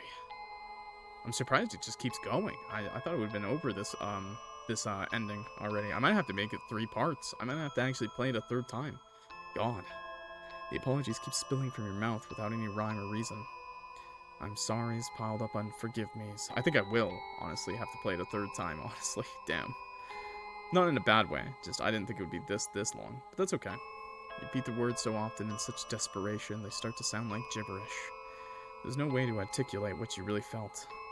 The thought of losing Annie, what's been done to her, how much you fucked up your life, and because of how much you despised yourself for thinking that. How much you hate her, how much you want her dead, how much you love her, how much you need her. Annie doesn't understand. She couldn't, and neither do you. You only know she, too, must just be looking for someone to love her. Fuck, I'm so scared, Annie. I'm scared. There's nothing more cruel than to be completely alone. It's a fate you wouldn't even wish on Annie, even if she had deserved nothing more than to rot in the depths of hell. She loved you, more than she must have loved anyone else in her whole life. Annie wasn't an evil mastermind aiming to ruin your life. She was just a sad little pathetic girl. She'd been screaming into the void all her life to reach someone who might care enough to listen, only to be let down again and again. As you cried and cried for help that would never come, you weren't any different from her. It's all my fault. I'm sorry. I'm so sorry. You leaned into her touch, your body acting on its own accord. Bits and pieces of Annie's hushed, mumbled nonsense are managing to make themselves heard over the blood rushing through your ears. It's okay. You're okay, Ollie. Your body felt numb. You couldn't feel your face, but you felt Annie's embrace. You inhale her soft scent and rest your hands at her bare waist. Maybe it was good that Annie did what she did. At least now you know none of them actually cared about you to begin with. As she whispers into your ear, your senses slowly start coming back to you. Annie lovingly holds you till your breathing slows down and your sobbing stops. She'd wait the whole night if that's what it took. How sweet. What's love, if not a give and take? Annie takes one of your hands into hers and holds it tightly, like you might crumble and fall out of her grasp at any moment. You wipe the snot from your nose with your sleeve in an attempt to look less pitiful. Despite your futile efforts, you must have looked utterly wrecked. Yet Annie still smiled at you. If you love me, then I want you to be with me always, no matter what. That's what loving someone means, sharing your pain. With such a warm, earnest smile, you almost started to sob again. You nod in response. Promise that you'll never leave? It's not like a boot against your throat. This isn't the cold threat of a knife. I promise. Annie still smiles, like it's any other school day in spring or summer. Like she's running out of the school building, racing you to the bus. She remains inviting, she remains warm. Even as she turns to rub her hands clean on the grass with a displeased expression. Erg, you made my hands all grimy. Why'd you take the stupid crowbar with you? I didn't want you to get caught. Oh. Ollie? I love you, too. And as always, she forgave you. You lay down next to Annie and simply breathe in her presence. You bask in each other's misery for what must have been hours. Time felt non-existent. There was only you and her in the now. The only thing you knew is that the sun had yet to rise, if it ever will. Annie told about all the things she could never speak of before, each sentence etched into your mind with its gruesome detail. To know about her, it was the least you could do. In a way, it felt as if you were repenting. Do you think people in hell look like how they did the moment they died? That'd be disturbing. It's hell. It's supposed to be. For his sake, I hope they do. No one would fuck him looking like that. Annie let out a giggle. I think if that were true, I'd want to die early, so I can look good forever. You'd have to join me so we can be the prettiest couple down there. Plug gets mad. I don't get mad, okay? I don't get mad when people compare. I just... Look, there's other things out there, okay, guys? There's other things out there, okay? You have to join me so we can be the prettiest couple down there. And I also don't like it when people... It's not... I just get, like, a little annoyed when people, like, have really, really bad takes, okay? Or very differing opinions. It's all opinions. Whatever, man. Don't worry. I'd come with you. As you two laid in the grass and fantasized about your eventual decay, the words rang out, and there was nothing else to do but stare at the sky. The stars shone brightly. For all the ugliness in the world, there was always something worth keeping your eyes open for. And so, for as long as the stars didn't burn out, you'd have to keep going. And as all things must, your moment of solace has too reached its end. You help Annie get up and pat the dirt off of her. By now, Annie wandered too far into the nothingness that the only thing you could do was move forward. You take her hand and you move into the thicket of the wood, the unknown swallowing you whole. As you start to walk, your phone vibrates in your pocket once again. You ignore it, as does Annie. You wonder who it might be, but it doesn't matter anymore. Shut your phone off, along with the door into the back room of your thoughts filled with memories of the life you left behind, and the regret that hadn't had time to fester yet. Whatever was about to happen, whatever terror may await you, you'd be together. For once, there was no fear, nor guilt. You could sleep inside this moment. Live inside it, freeze it, make it last forever. It'd be fine to stay like this. If only this moment had somewhere to hide away from all the horrors of reality. If only it could survive. But soon it'd follow, that feeling you know all too well. With every step you could feel it approaching further, tailing your legs with such an eagerness to bite them off. This time it was here to stay. Oh, okay. Annie's heels clacked on the pavement as she made her way through the winding back alleys, past various dumpsters and suspicious clubs, following the faint neon light illuminating your goal. Hey, do you know who's playing today? Some guys named Factory Junkies. That doesn't sound super lame, for once. Don't they all sound the same? Okay, whatever. This was your idea. A little more enthusiasm wouldn't kill you. There's a whole lot of noise, both in and outside the club, with plenty of people already sitting and talking by the entrance, some already half passed out. A few more minutes down the line, Annie looked at the mirror wall, stopping in her tracks. Ah, shit, I knew I forgot something. Ollie, why didn't you tell me only one of my eyes has eyeliner? Damn, that's... You try your best to control your facial muscles, not letting it escape that you found Annie marching around with just one massive wing mildly amusing. You cough quietly. Well, you were in such a rush to leave, I didn't want to inconvenience you any further. Annie stared at you, scowling. It had no effect on you. You're cute when you're angry like this. Annie rolls her eyes. You could faintly hear her voice mocking you in your head. She pushes her hand down her thighs and pulls something out, hurling it at you. You barely catch it before it stabs your eye. You look at it. It was an eyeliner pen. You know how to draw my wings, right? Yeah, why? Can't you draw it yourself? Annie grabs you by the neckline of your shirt and you stumble forward, the alcohol rushing to your head, bracing yourself against the wall. Your stomach swirled like a carousel, just like the lights inside the clubhouse swirled in a myriad of different colors. It was nauseating. The bouncer turned around and gave you a disapproving glance from under his shades, but Annie just smiled sweetly at him. I'm so sorry. He's not good with crowds. Gets dizzy. Annie's hand pinches your side, and you wince as her nails dig into your bones. You turn to look at the bouncer as well. Sorry. The bouncer just shook his head and turned to mind his own business again, sending kids with fake IDs home. Wow, had too much to drink already? It's more fun this way. Uh-huh. Go on, get to work. You sigh and pull the eyeliner into view, pulling the cap off. Annie leaned back to the wall, making herself smaller so you could have a better angle. You place the brush at the corner of her eye, drawing the line and trying your best to match the other eye. You furrow your brows, drowning out the music from the inside, concentrating on not messing up. While you fill in her wing, Annie stayed perfectly still under you, not flinching. Your hands stop its movement, staring at your partner. Your eyes trace her sharp cheekbones, her round nose and tinted lips. She made herself pretty today. You could barely make out her dark circles from under her eyes. For someone who wanted to stop you from going, she sure put in the effort to stand out. As if noticing your staring, her eyes fluttered open. Annie's fingers reached up, caressing your cheek. Got something to say. You look pretty today. Oh, you. No, I mean it. Your hair looks good. Black didn't suit you as much. Speaking of, couldn't you have washed yours before we went out? How long's it been? It's too much of a bother. Can't you do it for me when we come back? I suppose it can't be helped. Annie smiled wider, squinting her eyes just a bit, a smile of which you were not sure of its nature, nor intent, but was the only one you knew. I love you, Ollie. Annie accepted you with all the sick and twisted thoughts in your head, all the hatred for the universe and everyone in it weighing your heart down. She'd burn the world down if you asked. I love you, too. That's what it must be, like a fist to the face, like a foot to the ribs. This must be what love feels like, you thought. In all of its pure, unfiltered, ugly glory.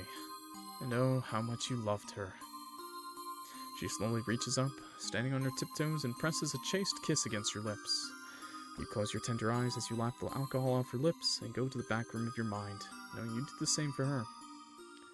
Because no matter how much you want to hate her, nothing has made you feel as alive as her terror. She takes your breath away and leaves your throat burning for oxygen, yet she is all you can live and breathe. The bass boom through the nights and the laughter of drunk people carrying through the night having fun. Take a sip, enjoy the burn of the ethanol in your throat. Between the blurry lines and shapes of people, there is her blonde black hair shimmering almost purple in the lights, bright like a warning sign. A lighthouse, a haven. The room is spinning, you start to lose focus, but not fully, because there's something else. A stranger across the room, with auburn hair and doe-like eyes, so beautiful and full of life. Take another drink, try to walk straight, one step at a time, the damp wall underneath your fingertips leading the way. The way to the stranger, with his distorted face, his real features slowly coming out underneath the ones you gave to him. The girl across the room is watching, waiting, for the night to end, for you to fall back into her arms. She knows today you are someone else's, not yours or the stranger's, not God's or the bottle's. Only your mind's, chased by some nagging terror, a will to destroy.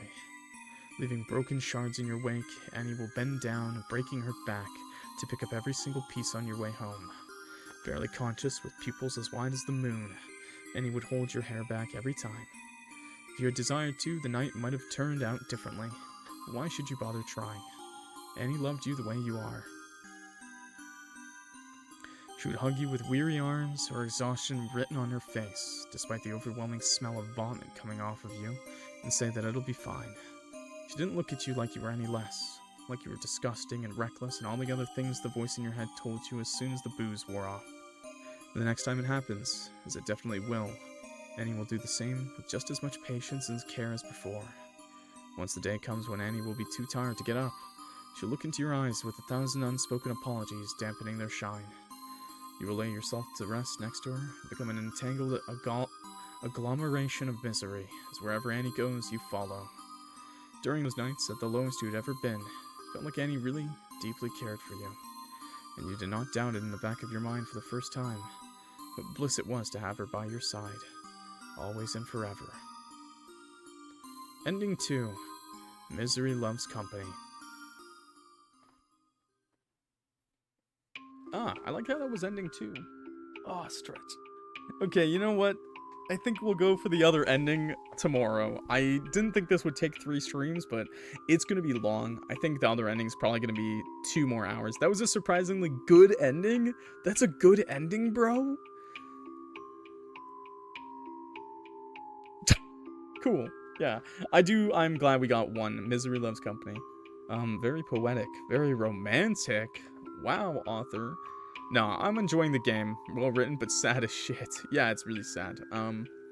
Pitiful, even. Anyways, we're still gonna finish the other ending, but I'll have to do it tomorrow, because I don't have time on the weekdays. I wish I played this on like a day I had a lot more time, but I just don't have the time. It's already too late for me. I gotta go eat for work. Ugh. Very good story. Yeah, I'm enjoying it a lot. Maybe tomorrow we won't yap that long before. YouTube, I'll be right back. For you, YouTube, I'm gonna smush all 3 videos together, and it's gonna be like a 6 to 7 hour VOD, I guess. But yeah, I'll squish it together. So YouTube, be right back, and we'll do the other route. Alright, hello everybody, it's me, Clock. We're back for a 3rd time, because I couldn't finish this in 2 streams. For YouTube, this is just 1 video, I guess. But we're back with Joyride to Hell. We're gonna do the last, or the other ending, and this time we're going to accept, helping. Yeah. Hopefully this time we won't hate Oliver as much. I didn't really talk about the last ending too much, because I had to go off of stream really quickly. But we'll talk about the last ending soon at the end of this ending, okay? We'll talk about both endings, and how much I enjoyed the game, and, ow, chat, why? But we'll talk about both endings, the toxicity of the relationship, and, you know, how I think things could have been better, obviously, how there can't be better, whatever. Okay. You're waiting for Annie to jump at you and scream, "Surprise!" as her dad gets out of the car. The tape around his wrists evaporating into thin air, as the pair pulls you into an awkward hug to reveal their grand scheme. It'd be the perfect way of properly welcoming you into their messed up little family. A sick joke like that would seem right up her alley. Only that you knew that moment would never come, just as you knew that if you made the wrong move now, you'd have more to worry about than just Annie's dad. Annie was severely unnerved as is. If you questioned her any further now, the situation would certainly escalate. It might be best to just go along with it now, to the extent that you could simply go along with a murder. That wouldn't hold up very well in court. Shit, is he even alive? He should be, Annie murmured, unsure. But I doubt he knows what's going on. The moans of pain from 3 steps away seemed to hint at something different.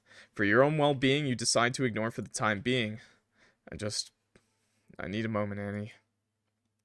Annie nodded and awkwardly looked around, deciding to seat herself on the trunk and contemplate on what to do. Maybe trying to rub the dirt of her beyond salvageable sneakers was her way of doing that. You glanced toward her, sighing inwardly. Yeah, that's a little loud. Maybe we turn down the game volume a little bit there, or what's going on, man? There we go.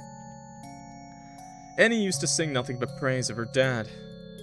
Around town he was very liked, a little short-tempered maybe, but nothing that would alert anyone. He was a frequent churchgoer, donated an appropriate sum every Sunday. Maybe his age should have alerted you more than it did back then, an obvious sign that he wasn't in the house to help raise Annie. You thought he was nothing more than a babysitter paid for by favors. You thought even that doesn't seem to ring true anymore. Everything was still a little hard to believe. Now you're left waiting, aimlessly standing around hoping to find the answer in the endless evergreen towering over you. Her dad is her stepdad, and he's about 10 years younger than her actual mom. Instead of pondering about all the possible what-ifs, you decide to join her in solitude. Blaming yourself wasn't going to do any good now. And if you watched the last parts, he is an abuser. He is he is a PDF file for YouTube monetization's sake. Yeah. It's kind of already revealed, but yeah.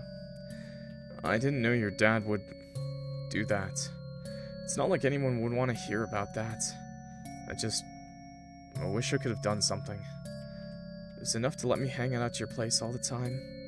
Yeah, for how long that worked out. Well, that wasn't your fault. It was good for the most part. Wow, this route is completely different than the other routes. Already right off the bat, there's like no panic in his voice. Hastur was a good enough excuse. Don't call her that. Sorry, but she does like me, doesn't she? She does. She talks about you a lot. See, it wasn't even a lie, really. I like spending time with her more than with you, honestly. What the fuck? Why's that? Annie shrugged. She's pretty cute. Hey now. Not cuter than me, of course. That's not what I was saying. A mischievous chuckle escaped Annie's lips, quickly suffocated by the solemn mood. How were you after you left school? Annie worded this blatantly in her favor, as if it was out of your own volition to suddenly drop out of school. This wasn't exactly something you wanted to talk about at this very moment, as it seemed of little practicality, but you at least gave her credit for caring. How'd you'd expect? I barely left my bed. I would only go downstairs for meals. Even then I would hardly eat a thing before going back to my room. One day at dinner, Dad told me that I should find a job and move out if I'm not going back to school. After that, I shut myself in. Mom even started bringing me meals up when I was sleeping. Not much more to it. Annie bit her lip, probably regretting having brought it up. I'm sorry, I didn't mean for that to happen. It's whatever. I don't care about that anymore. It just sucks you blew up like that. I'm sorry. Do you remember when I told you that my dad found out about us? Every teenage secret gets busted eventually.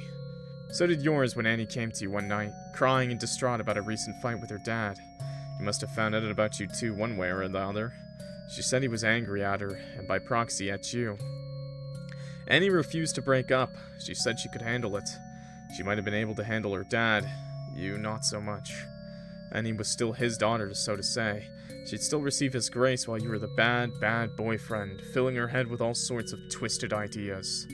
Feeling like you had him at the nape of your neck, watching your every move, took quite a toll on you. You felt guilty, for a good reason.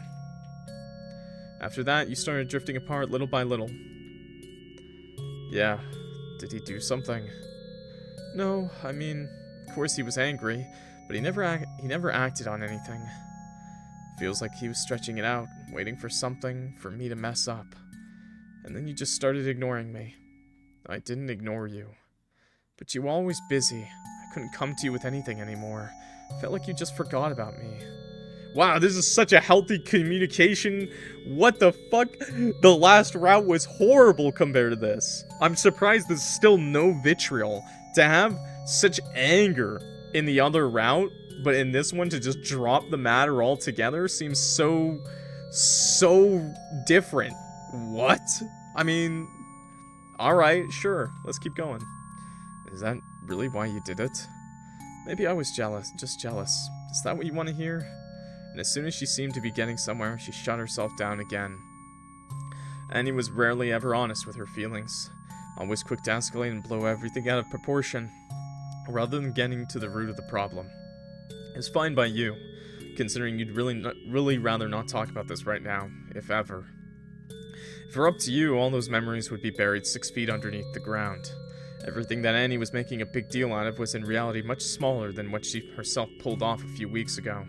Nothing she would say or do could justify that for you. Of course you felt bad for her, but she never told you anything about her dad. How are you supposed to help her if she didn't tell you? There's always signs, brother. I see Oliver's still a little bit of an ignorant prick in this one. Okay, there we go. That's the Oliver I know. Yeah, you also realize that anything other than apologizing would just add fuel to the fire. Nothing good would come out of fighting now. Ah, okay. Sorry. Well, hey, Dad. Your half-hearted apology got interrupted by frantic banging from inside the trunk. Holy shit. Annie brought down her fist in the car, hard. A small dent appeared in the place of her fist. You jump at her sudden movement. Yeah, we're talking about you! Maybe he wants to say something. Like what? I don't know. Something about his hidden cash stack he'll give us if we let him go? Yeah, bullshit. I don't want to hear anything from him anymore. Besides, it's a little late for that. I stole all the cash he saved up and hid around the house. Which was... Annie opens her bag and it's filled to the brim with cash stacks held together by rubber bands. You see something shining, hidden underneath all the stacks, but Annie is too quick to close it for you to get a good look. Ugh, was he gonna... Did he have a ring for her? Ugh. Don't know, not gonna ask either, but it seems like enough. Yeesh, that's a lot. It's good that he was stupid enough to never trust banks. A smirk creeps up your lips, but you quickly wipe it off. There isn't really anything amusing about this situation. The fact that Annie was level-headed enough to grab the cash while running out of the house kinda creeps you out. That's good and all, but... maybe he'll just go away if we let him go? Flee town? You don't know- well, we don't know how long he's been in that trunk. Like, she could have, you know, forced him into that trunk for, like, a while. She could have, like, waited a whole day before she contacted Oliver, you know? Whose side are you on here? If you're so eager to hear from him, go ahead, open it. But I guarantee you, nothing of value will come out of his mouth. True. Annie was losing her temper with you. It's probably best to let it rest now. It's time to recognize that you two are at some fault for the situation. Wow! At least in Annie's version of the story. No, it's whatever. I'll help you. Thank you, Ollie. Yeah. Spare it for later. So what will we do? Just knock him out and leave him to the animals? Oh, I can skip!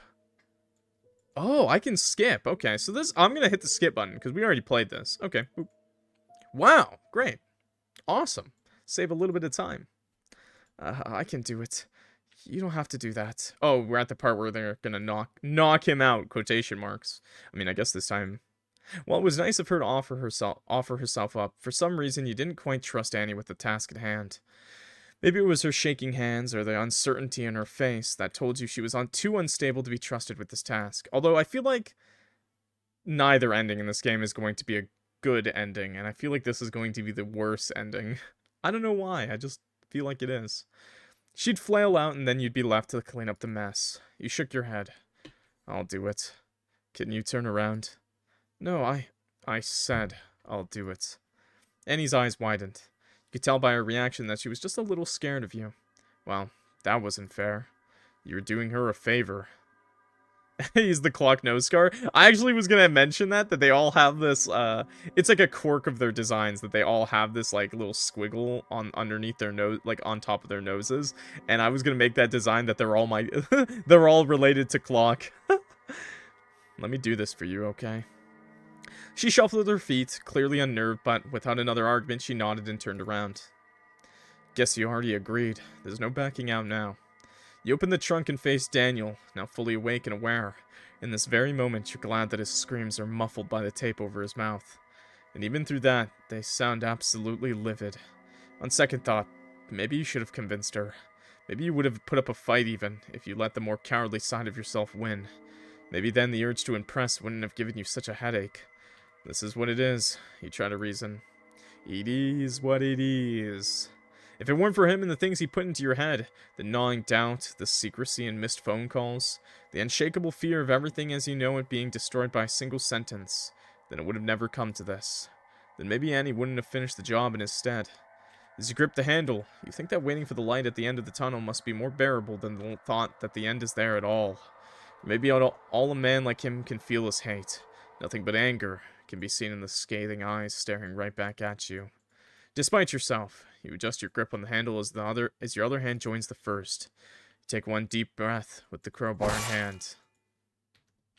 You take a moment to catch your breath and slam the trunk back down. Ooh, one strike, eh? Still gripping the iron. You notice your hands trembling a little. Decide not to give it too much thought. I love that sound effect, by the way. I'll drive us to the cliff. The cold sweat on your body starts to stick to your shirt, and you shiver under the frigid air, despite your jacket weighing heavy on your shoulders. You tread toward the car, awaiting an answer from Annie all the while. There are no footsteps behind you to be heard. Annie doesn't follow. Honestly, I think that was something she had to do. Her face was plainly objected with fear, coming from the very depths of her soul. Yeah, I was gonna say, I think, so in the other route, she does it. Because, you know, you refuse to help, and get dragged into it anyways, but in the other route, she does it, and she only does it after she talks to him a bit and realizes there is no going back to their happy life. But in this route, you kind of take control of the situation, and you've already kind of crossed her in her mind once in the past, and now you just kind of did that. And she was still contemplating, like, she was still having troubles coming to what she had done. So by her not doing it, yeah. Her face was plainly objected with fear, coming from the very depths of her soul. You didn't understand why. Why was she scared of you? Take a careful step toward her, but Annie yelps as she backs off, and for some strange reason, annoyance slithers its way into your mind. What did you do? What do you mean? I knocked him out, like we said we'd do. Oh god, I think I'm gonna be sick. I just bashed his brains in with one swing. Maybe. Annie stumbles back and covers her mouth with her hand, breathing heavily, almost heaving. What's wrong? This was all a bad idea. We should just go home. I don't want to do this anymore. Wait, what? My mom will look for him. They will find him and oh god. If they did find us, just lie. You're good at that. She'll never believe me. No one will. I'll come clean. Tell the police what happened. Annie, you can't exactly back out of this now. You motion to the crowbar in your hand, which now has a few specks of blood on it. The red fluid shines in the reflector lights of the car. Oh my god, how hard did we hit him over the head? Now it hit her? Wait, Mikey, you want me to hit her? Wait, whoa. What if she was going to tell on you as soon as you got home? Make up a sob story to her mom about her evil boyfriend who wanted to take her away. Annie changed her mind about things as often as the tides turn. Yeah, it's not good that she's backing out of it. I should. It's the right thing to do. Lying is a sin. Dad always taught me. See? Because like I said earlier on, she was still contemplating, you know, because she still had good memories with him. She did think for a long time that he did have her best interests at heart. And by not having that last resolution that he could have provided by yelling at her and being angry, this is what happens. Why do you suddenly care about what he has to say? What he did was a sin too. But I don't want him to die. What the hell do you mean? A minute ago you were practically begging me to kill him for you. And now? I don't know what I was thinking. He hurt you. He nearly choked you to death, and you want to protect him over me.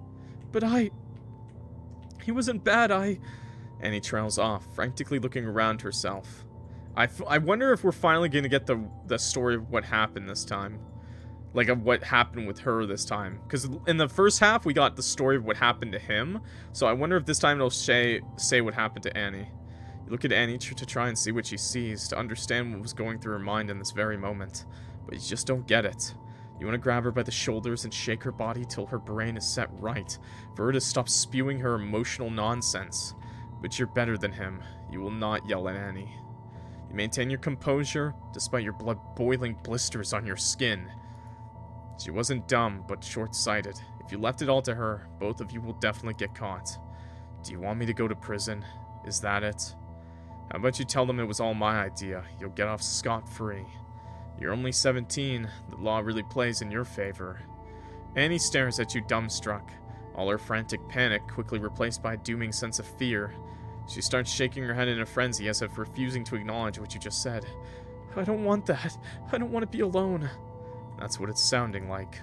No, If you tell on yourself, you tell on me. Aster knows I ran out the door to see you. Who else would I meet after all? No one but you wants to see anymore. I'm sorry. He wasn't bad. You gotta remember, these situations are over the course of years, and it's, a lot of, like, love bombing and things like that. These are victims for a reason, As soon as the first sob leaves Annie's mouth, you catch her by her shoulders, pulling her in, right in the nick of time. Hey, it won't come to that. It'll be fine. In this case, I think it's sincerely, this is one of the few times I'm going to say this, I think it's okay for Oliver to manipulate Annie, okay? They're killing a piece of trash, okay? I'm completely okay with this kill, okay? And I'm also completely okay with not turning themselves in over it, okay? So I'm okay with Oliver has to resort to a little bit of manipulation for this to work out, okay? Hey, it won't come to that. It'll be fine. I just need you to listen to me. I know you're scared, but we're in this together now. In order for me to help you, you have to cooperate. Also, I just hit 3,000 followers on Twitch. Wow, what a great time to hit 3,000 followers on Twitch. Thank you guys. You guys are the best. Back to the game. 3,000 followers. That's actually awesome. I didn't even know I was that close to 3,000 followers on Twitch. Awesome. Hi. Okay. In order for me to help you, you have to cooperate. Annie looked at you like a deer in the headlights, reflector lights shining upon its features in a godly premonition, one blink away from death. And you knew that absolutely nothing of what you just said had reached her ears. It was you who came up with this, because you want to do this. I don't want us to go to jail. This is bad, Ollie. He was bad. He hurt you. I would never hurt you. You hear, Annie? Annie gulped uncomfortably. I know, but it's murder. Your grip on Annie's shoulders was becoming harder to control with every word she spoke. No, you're not listening. Listen to me.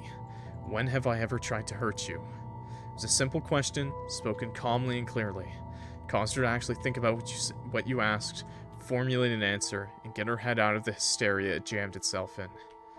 Never? Right. I'm trying to help you, so help me make this work. Please. What did you say earlier your story was? Repeat it to me. He got drunk and drove off the cliff. That's right. It was an accident. He got drunk and drove off the cliff. You stayed at home and called me because you were worried. Everything is fine. Annie's shoulders slumped down the tiniest inch, a hint of relief settling into her. With that, a heavy exhale escapes your nose in hopes that you finally manage to turn her around, to go through with the plan she made. What about you? Won't your family wonder where you've been? I don't think anyone cares where I went. You let go of her, Annie having seemingly regained both her common sense and her composure. Yet she doesn't face you, only looking at the floor, almost looking a little defeated. The truth hurts, you suppose. She had to hear it from someone. You're with me now. Got it? We don't need him. We'll figure it out ourselves. Okay. Will you follow me to the car now? Before something or someone catches up to us. Annie doesn't say anything. She simply nods reluctantly. You hear soft footsteps following after you. With your back turned to her, it was almost as if Annie didn't exist. As if the situation wasn't real. It was always a little too easy to forget about her. Annie never had a big presence about herself, her footsteps treading lightly so as not to disturb anyone. Walking behind rather than aside you, falling like a domino whenever someone pushed her out of the way. Her demeanor never quite matched her crass words. It was hard to tell which of the two was the real Annie. She never changed much. She was still the clumsy, indecisive girl she had always been, stumbling over her feet as she did with her words. But that's why you loved her. She was a constant in your life, never changing. No matter the truth, Annie loved you. You were sure of that. And so Annie would follow as you lead. It had always been that way. Okay. As you escape out of class into the schoolyard, you see Annie patiently waiting for you. Did you promise to meet her today? Shit, you don't remember. Hey, Annie. Why did you ditch me? I thought you had to go to church yesterday. I was helping my dad. I saw you. With Walter. That's right. Last Saturday, Annie had asked you if she could sleep over at your place. Sleepovers were never a good idea. They came with too many questions and too many worries about what lie Annie had told her dad this time around to allow her out after 9 p.m. At the time, it seemed easier to pretend to be preoccupied with boring family matters. If you're secretly meeting up with someone, maybe don't do it somewhere so public next time. You wanted to slap yourself for being so dense. Acting dumb wasn't going to save you now. So I can't have other friends anymore. Oliver, you're so shitty, bro. You literally could have just said, sorry. What? That's not what I'm saying. Why weren't you honest to me? You can hang out with other people. I just thought you'd get up in your head about it. Which I was right about. Huh? I'm not. I don't care. I mean, bro, what do you mean? Oliver's like such a manipulator, bro. See, right there, just tell her you're hanging out with someone. Maybe she takes it out of control, but don't just assume she'll be angry without telling her first, okay? Also, now she has cause for concern because you're avoiding her and lying to her, and now that's a different story than just saying, I don't want to hang out with you, okay? Now it means you're lying to get out of hanging out with you. That's a completely different story, buddy. You could have just said you'd rather hang out with him than me. I just already said I'd go watch the game with him. One of his friends was playing. That's fine. I just don't want to be lied to. Okay, I'm sorry. Won't happen again. You always say that. Hey now, don't act like you don't lie to me sometimes either. What? Hey, lovebirds. Suddenly a cheerful voice rang out. You turn your heads and there he was. Speak of the devil. Aren't you too cute? How about you kiss for the camera? Walter made a frame with his fingers and posed in front of you as if he were a photographer. Give him a playful shove as he continues to grin at you. Cut it out, asshole. And he didn't seem too pleased with your sudden company. Don't you have to go iron your boxers or something? Walter squinted his eyes as he continued to smile down upon Annie. Wow, what a warm welcome. Hello to you too, Annabelle. Annie had no interest in greeting Walter. He gave her a little nudge. No need to be so rude. Hi. What are the lovebirds doing? Just talking. About? You open your mouth, wanting to speak before Annie could cause a scene, but she put in her word before you could. About Oliver's church duties. How boring. Don't you ever get sick of being so prim and proper? It's impossible to hang out with you, princess. Please don't nut on Oliver, or Walter, or Annie. They're in high school, bro. What the fuck? You know I don't have a choice. Yeah, you do. Just say no, instead of, oh, Father, lecture me some more, and while thou art at it, allow me to shove the Bible up my ass. Annie frowned. One of the many reasons why she disliked Walter was because of his blatant so-called blasphemy. Although he was just joking, it always made her uncomfortable.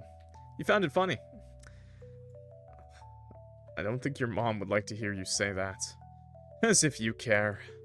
So, what do you want? Can't I just come to enjoy your company? Maybe I can third wheel my way along a trip to the diner and watch you make out as I eat some sad, lonely, soggy fries. Quit your whining. I know you want something. Alright, let me make this quick.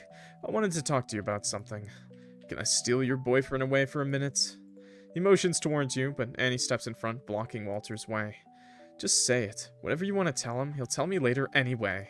No, he won't, actually. Is that so? How much do you even know about him? I know plenty. Bet you didn't know that he still has 4 of his baby teeth. I know that. Did you know when he was a kid he couldn't differentiate between the letters B and D? Huh? Yeah, and it took him ages to learn how to read. Annie looks over to you in awe, as if this was a vital piece of information you withheld from her. Excuse me? Doobus McGoobus, can I touch your toes, Papa Clock? Excuse me! What do you mean? You just hop in my chat, this is the first message you're sending me. No.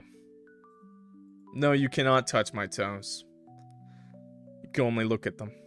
On the OnlyFans. For $5 a month. Subscribe now. Clock feed OnlyFans. Smiley face. There was a reason, plain as day, that you never told her about this. Wait, really? Yeah, my dad... This is getting ridiculous. Will you two grow up? Well, I'm not the one starting an argument here. Talk to your girlfriend. You shoot Annie a serious look. A warning, perhaps. Things always escalated between Walter and her, and it was starting to become really bothersome. Just wanted your 2 closest and dare say only friends to get along. She wasn't even putting in the effort to pretend to like him. And he bit her lip nervously. Sorry. By the way, I saw your science project. Not half bad. Thanks? You know, if you actually attended class, you might have decent grades. Better than Oliver's, at least. Daniel's already searching. Real, he's the only subscriber. And he scoffed. Who are you, my mom? It's a well-meant observation. Then tell your asshole friends to stop laughing every time I talk. Right. You sure gotten more mouthy ever since spending time with Oliver. What did you do to her, huh? I don't do nothing. No, really. You can tell me later when God is not listening. After getting nothing but a glare from Annie, Walter huffed. Come on, don't look so grumpy. I gave you a compliment. What a shitty guy, dude. What the... Dude, if your best friend talks about your girlfriend like this to your face and her... Bro, that's not your best friend. I mean, even for the situations we're in. In return, Annie grimaced as a smile. Hi, cat. Somebody in chat really wants to touch my toes. Hopefully not sexually. Hopefully just, you know, maybe they just want to tickle my toes. I don't know. I told them no. So, that's that. Final decision. Also, they called me shoddy, and I'm not short. Rude as fuck. In return, Annie grimaced a smile. She was making absolutely no efforts to hide her distaste for him. Is she always like this? I'm right here. Then speak when I'm talking to you. Don't think just because your daddy's a doctor you have authority to tell me to do jack shit. Oh, I don't think you, of all people, should be speaking about other people's fathers. Excuse me? Oh, my bad. I wouldn't want him to come to school again to teach me a lesson. Okay, this was escalating quickly. Walter, whatever it is, just tell me later, okay? Fine. As he turned away to leave you both to your bickering, he tilted his head to shoot you another glare. And I'll see you at school tomorrow. Or not, depending on what you feel like, huh? You could tell he was addressing Annie specifically. You rested your hand on the small of her back for comfort. Sometimes it felt like you had to hold her back as if she was a leashed dog. You don't gotta be so hostile around him. Bro's defending him when his bro was super hostile to her. What do you mean, dude? Bro, he was an asshole to your girlfriend, okay? Even if you are dating her just cause you didn't want to stop being friends with her. I don't like it when he talks about my dad. I mean, your dad's a little much sometimes. He's just worried. He does a lot of cool stuff with me. Like? He lets me watch movies that Mom doesn't, and we order pizza like every week. He doesn't mind if I skip sometimes either. He's pretty okay. You shrug. That does sound pretty good. Definitely better than having a preacher as your dad. And he smiled as she talked about him, and you took that as a good sign. Walter doesn't know what he's talking about. All his parents care about are his grades. Why do you hang out with him? He's so snobby. He's different outside of school. Yeah, because he has an image to uphold. What do you mean? So you don't think it's weird how he only talks to you when no one's around? You're around. I don't count. I mean, she doesn't, because she's also an outcast. I'd like to just say, Oliver is a really shitty friend, and if you watched yesterday's stream, he really is just doing it because Oliver's there.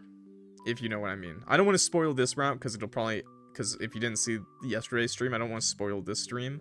But yeah. I don't count. Well, whatever. He's just busy. Remember, chat. Real friends don't care who knows you're friends with, okay? Real friends are friends with you through thick and thin, okay? You don't have to be a secret friend, okay?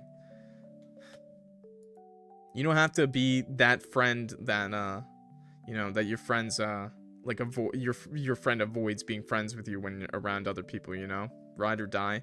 I had a friend that was really awesome in elementary school. Just a quick aside, that I've mentioned it before. I've always been like an outcast. I've always been like a long time until high school. I was always kind of like, I didn't have very many friends, very like hard on me, and I had this one guy who just joined my school year 1 year, transfer student, and he was super popular, and he just said, "Yo, you're gonna be my friend, Clock." And we were friends. We had barely anything in common. And bro just did not give a shit. He just was my friend. And he took me everywhere with him. And he did not care. And even though he could have, you know, had more friends and more moments with people cooler than me, whatever, he always chose to hang out with me. And that's kind of like how I see friends now too. Like, that's how I am too with my friends. Okay. Besides, you don't like anyone. Don't be surprised that nobody wants to hang out with you if you pull a face every time you get approached. That's not true. It is. You'll get frown wrinkles. Erg, I'm leaving. Have fun with Walter later. What's that supposed to mean? Nothing. See you. With that, Annie stormed off, her lips in a pout, and her feet stomping the ground. Of course, my friend then had to transfer out a year after, by the way, and then I was back to being alone until high school. But, that's how you should treat your friends, okay? In her fury, she left her notebook sitting on the stairway. What a scatterbrain. She was already out of sight, so there was no use yelling after her. You wouldn't run, that's for sure. Always run after the girl, chat. Guess you'll have to take it home with you and dangle it in front of her nose tomorrow morning. That way she at least needs to come to school. Annie carried this thing around with her, everywhere. It was clearly important to her. It wasn't even a fancy diary. It was a simple college notebook. Instead of taking notes during class, she probably wrote in this thing the whole time. You knew it wasn't the right thing to do, but the temptation of it was simply too big. A little peek wouldn't hurt, right? There were a handful of pages of Annie's complaints about various teachers and students, calling them colorful words that you're not sure the Bible would approve of. Her words were contrasted by little sketches of various animals and flowery adornments. You flipped through the pages with glee, only feeling a little bad for this invasion of her privacy. You were sure Annie didn't mind, just like she said, but there's nothing in here that she didn't already tell you. You flipped the page. My hair looked nice today. I wish Ollie noticed. I want him to say I look cute. Wait, what else is this? Mike pulled my tail and he's such an asshole. No one says anything. Oh, and then her dad took her to the movies. Meow. That's sad, bro. Late, but yes, adopt. Yes, adopt your friends like, we're friends now. Let's have soft tacos later. Isn't it? We're friends now. Let's go get soft tacos later. I love that meme. It's good. It really is that easy making friends sometimes, especially with the people with no friends. Not to say that you should target people with no friends, but, you know, sometimes you'd be surprised the friends you can make by talking to someone who doesn't talk a lot. Okay. Sometimes you'd be surprised how much you have in common with someone you never thought you would. The next day, you returned to Annie's diary with oh so many questions if you looked inside, and if you did, she'd find out you'd better fess up.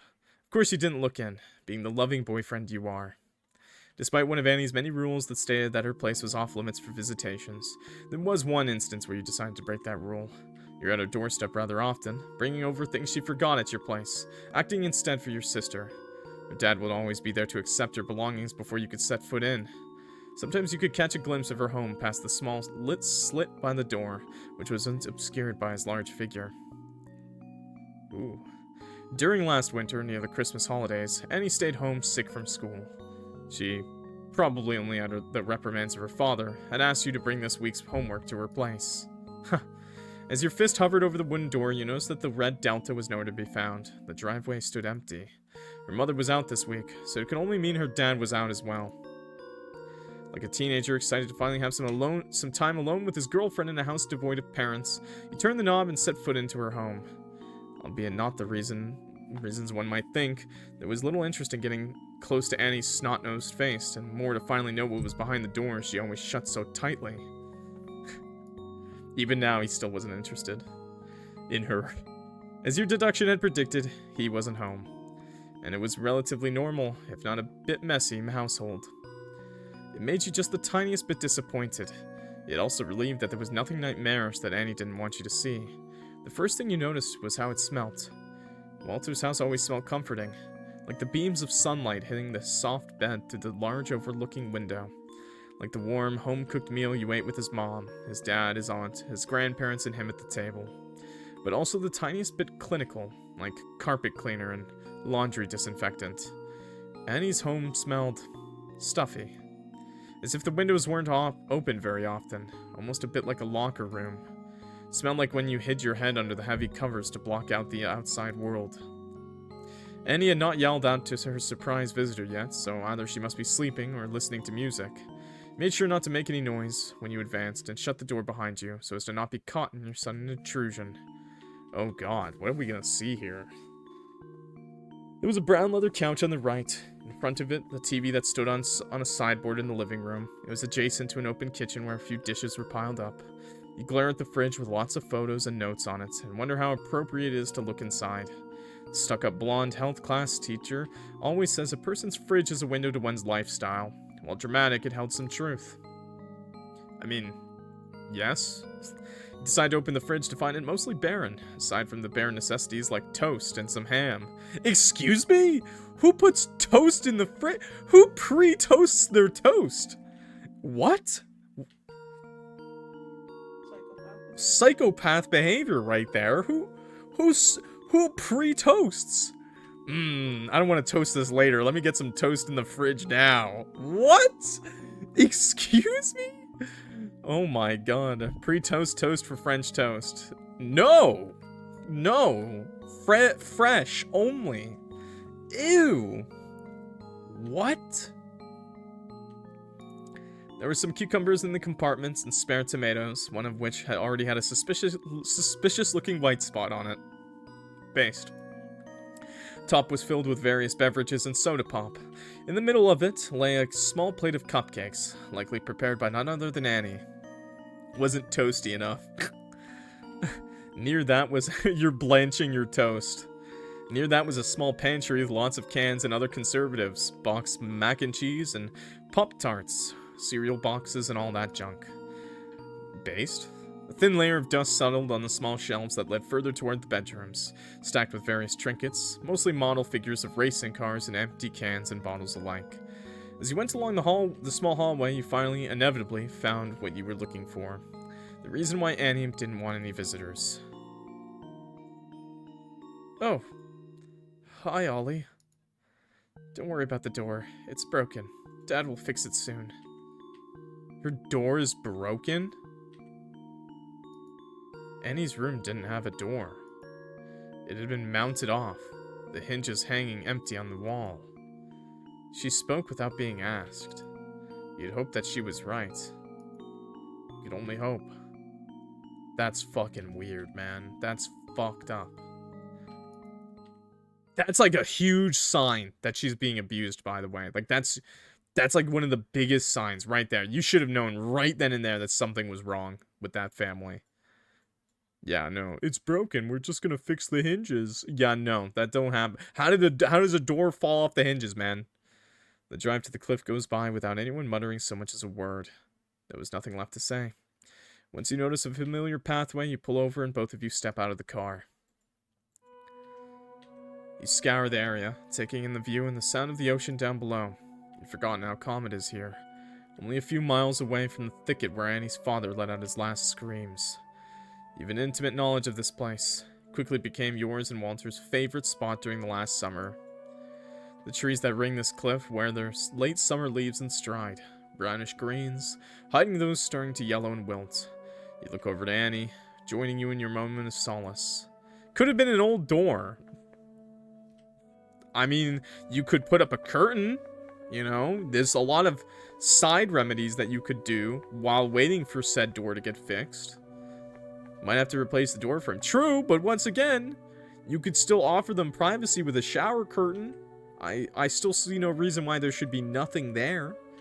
That is a huge, huge sign of abuse, okay? It's a huge sign of abuse. You see something like that, it is a very good sign that they're being abused. Sheet tacked onto the wall would do, exactly. Anything. But to have nothing there, that's not because of a broken door.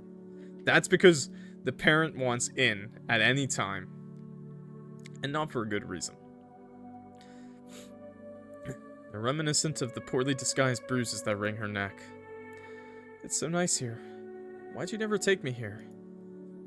I guess I never thought of it. Annie chuckled solemnly. You're never much of a romantic. I still have time to learn. Those friends you said you were here with, that was just Walter, wasn't it? A boyfriend and a girl locked themselves in her room while the parents were home? Well, that just seems like a problem on the parents' part, you know? The fact that you can't trust your daughter to being alone in her bedroom with her boyfriend, the fact that you let them into her room without the door open, that's already a problem. But also the fact that you can't trust your daughter to be in a room alone with her boyfriend is also kind of a failure of parenting too. But I mean, kids do get up to some stuff, so. But if you're so worried about that you would chainsaw the door, why would you let them into the room in the first place? You know, if you're already that far along, you know, if you're already that far along of distrusting him, why did you even let him stay over? Like, what? You just sound like, that parent just sounds like a dumbass. Because now you gotta pay for your own goddamn door. He too, I suppose.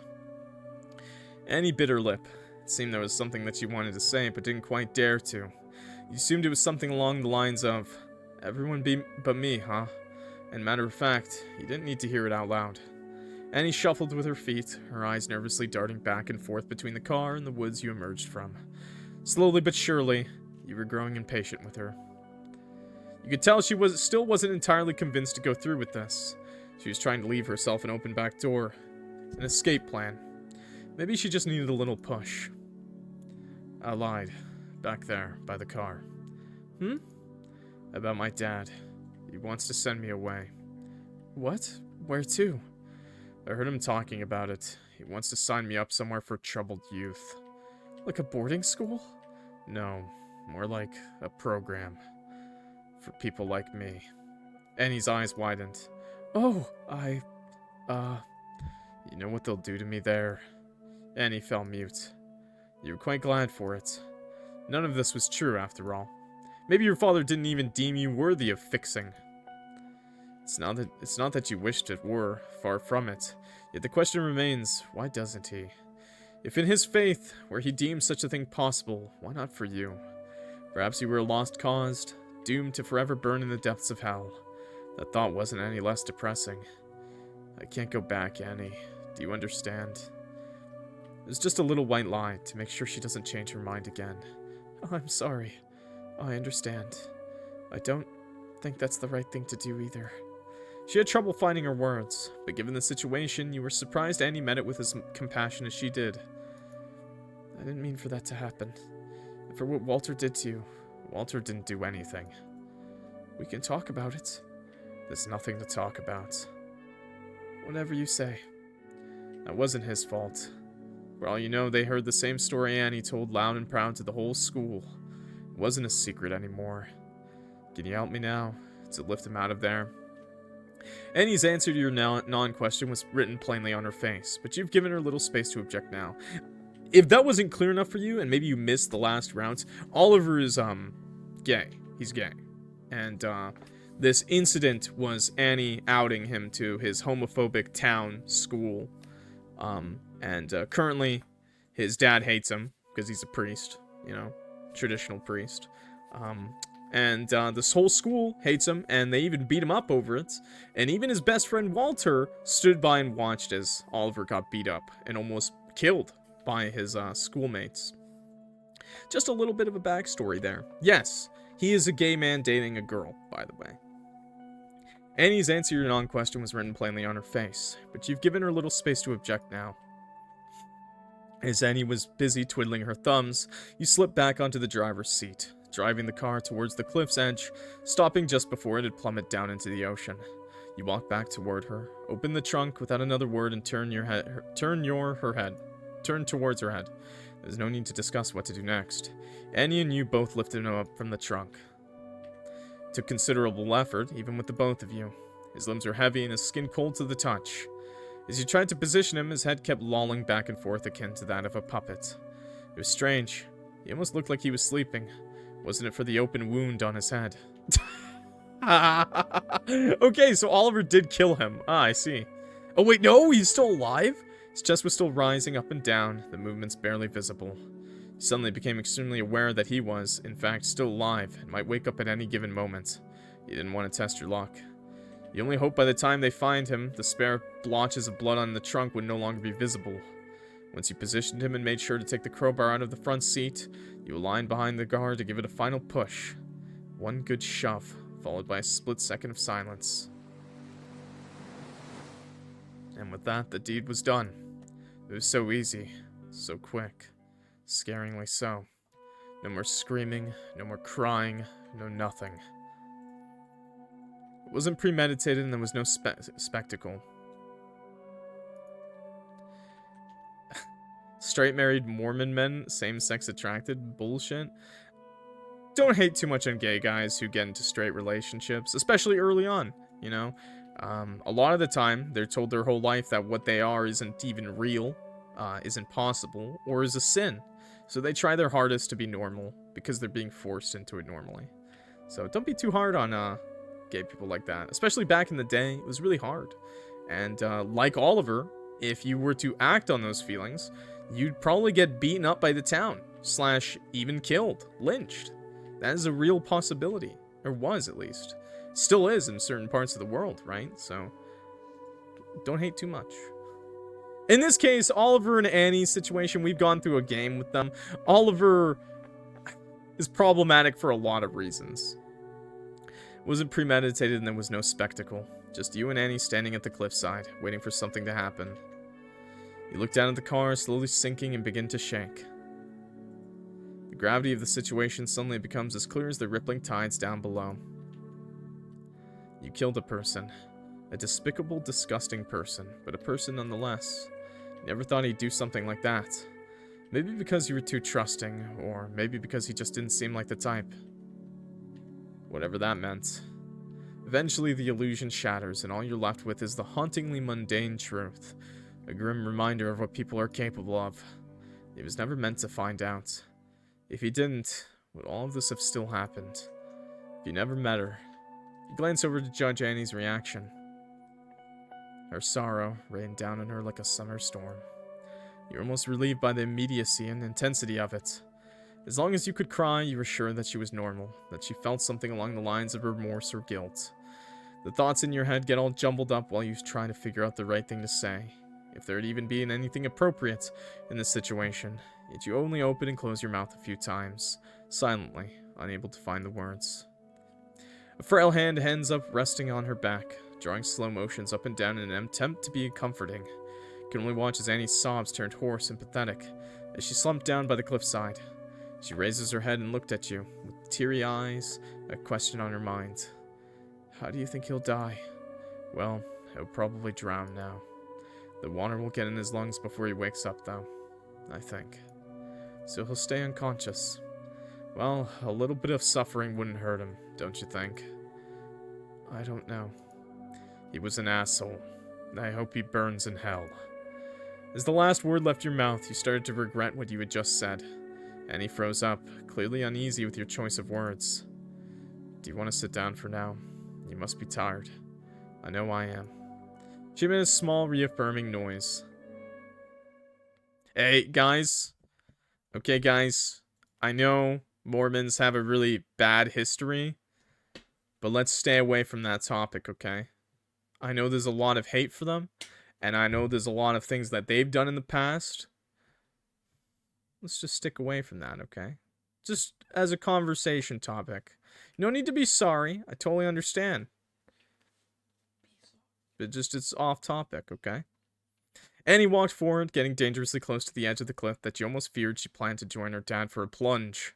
Luckily, she only did so to look downward and observe the waves.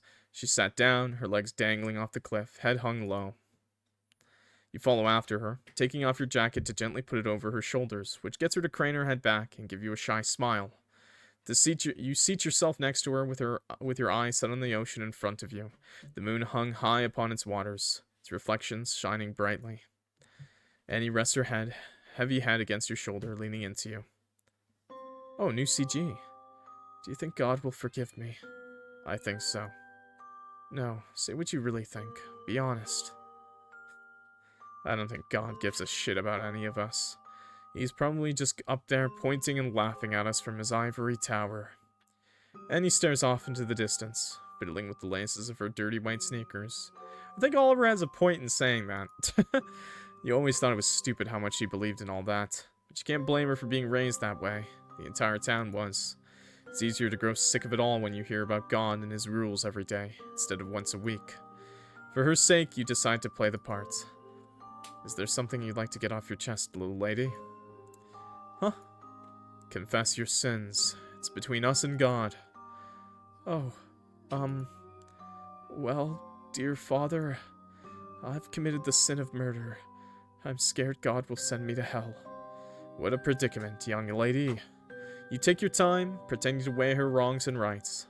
Thou shalt not kill does not apply in the case of being a piece of shit on behalf of the murdered. I, as the son of our appointed pastor, have hereby forgiven your sins. Annie smiles sadly, even if only to amuse your efforts. Is that how it works? Sure it is. It's all made up anyway. I can make up my own rules. You're almost certain that Annie didn't buy into it. She would likely forever be stuck in her ways, as were you.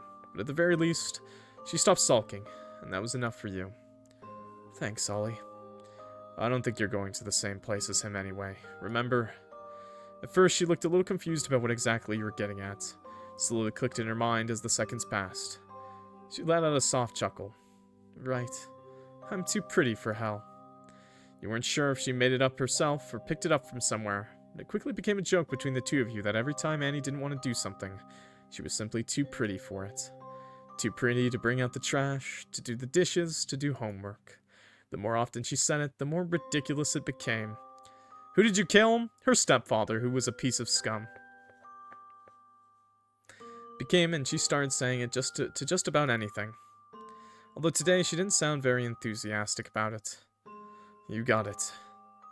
Annie let out a weak sigh, her way of telling you to ask her what's on her mind. Within the years, you had learned all of her little quirks. Something wrong? Mom always said I'm lucky that I was born pretty. That at least I wasn't fat, I didn't have acne or braces or glasses. If that were the case, I'd at least have a reason to get bullied, right? She said it was all my fault, that I didn't try hard enough. Maybe I'd still have a chance to marry rich, she said, that I needed to before I got old. Sometimes I wondered if I looked different, if he had still done it. I don't know. He probably would have. The answer is yes. He would have. There's no questioning it. Because it's not about how pretty they are. It's disgusting. Isn't it more about feeling powerful than anything else? Annie takes a moment to weigh her words. I suppose. That makes me feel a bit better. Not that it happened, but I don't know. That it wasn't my fault. You did the right thing. If he ever left, he likely would have just done the same to some other girl. He wasn't always bad, you know. He was. All the ones before him didn't care about me. I only ever had Mom, and she was never there. And if I told anyone, he'd have to leave. I really wanted him to stay. The way that he was. He used to be.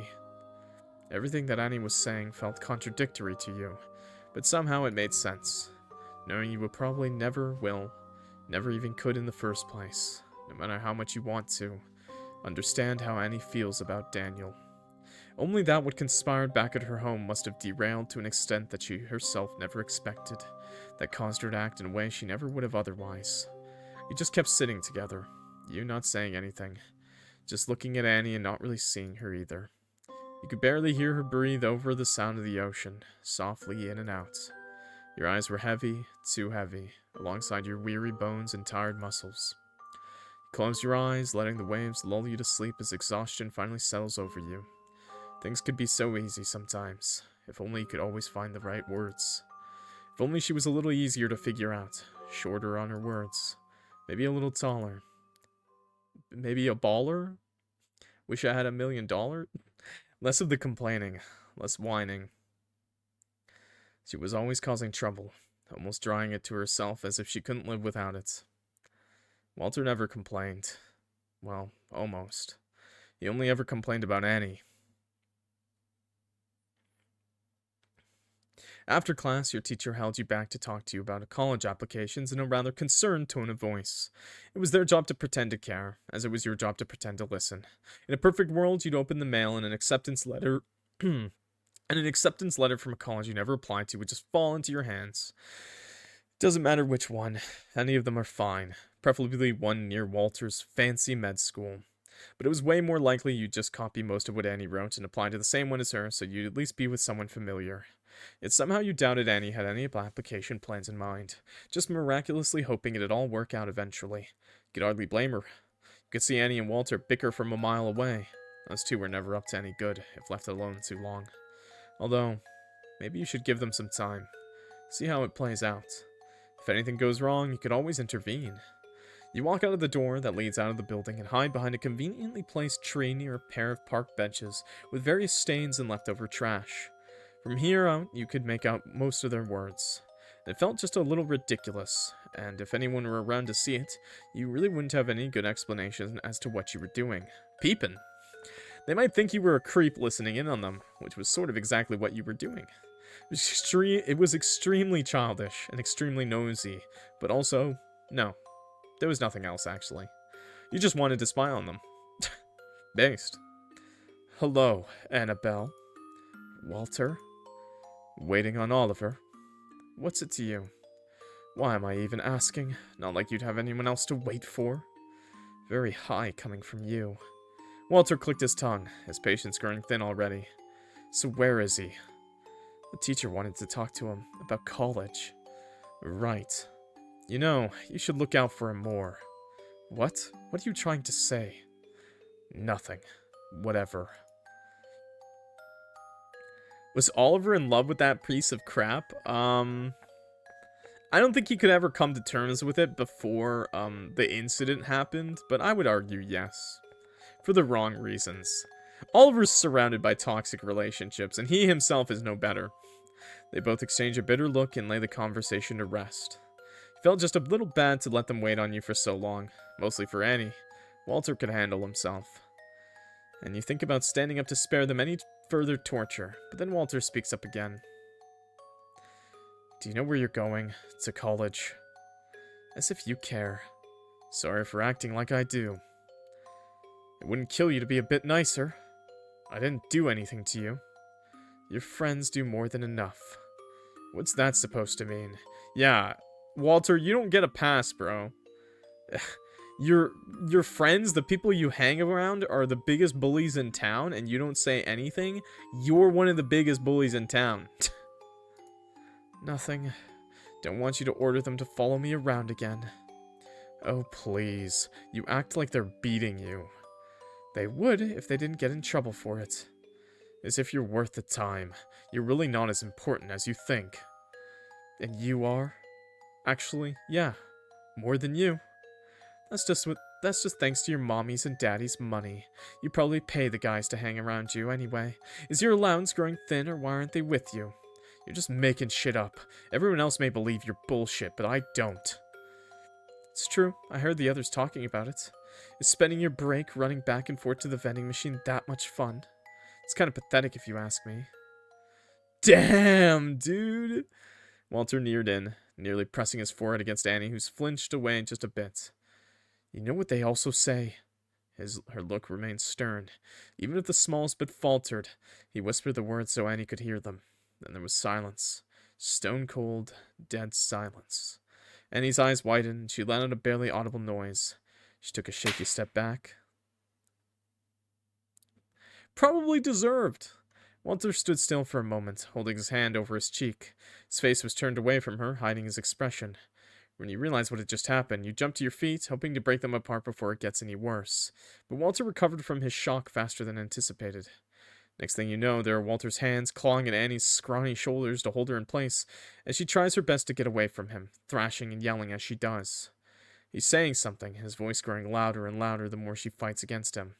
In the midst of it, his eyes finally meet yours as you get in their near vicinity, and without any words he releases his grasp on Annie. She cries out, and then he storms out of the gate, fleeing the scene. What the fuck? Annie breathes heavily as you come into frame, ready to feign ignorance. What happened? Feign ignorance? He started that shit!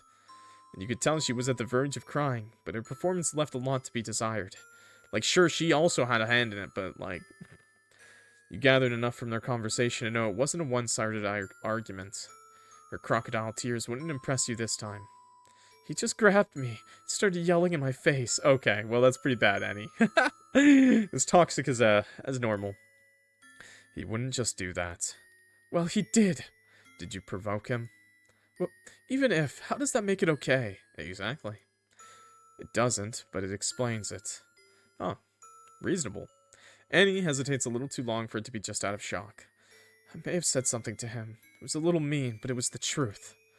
Would you look at that? No more crying, no more hysteria. Annie was back to her normal avoidant self, blatantly lying at that.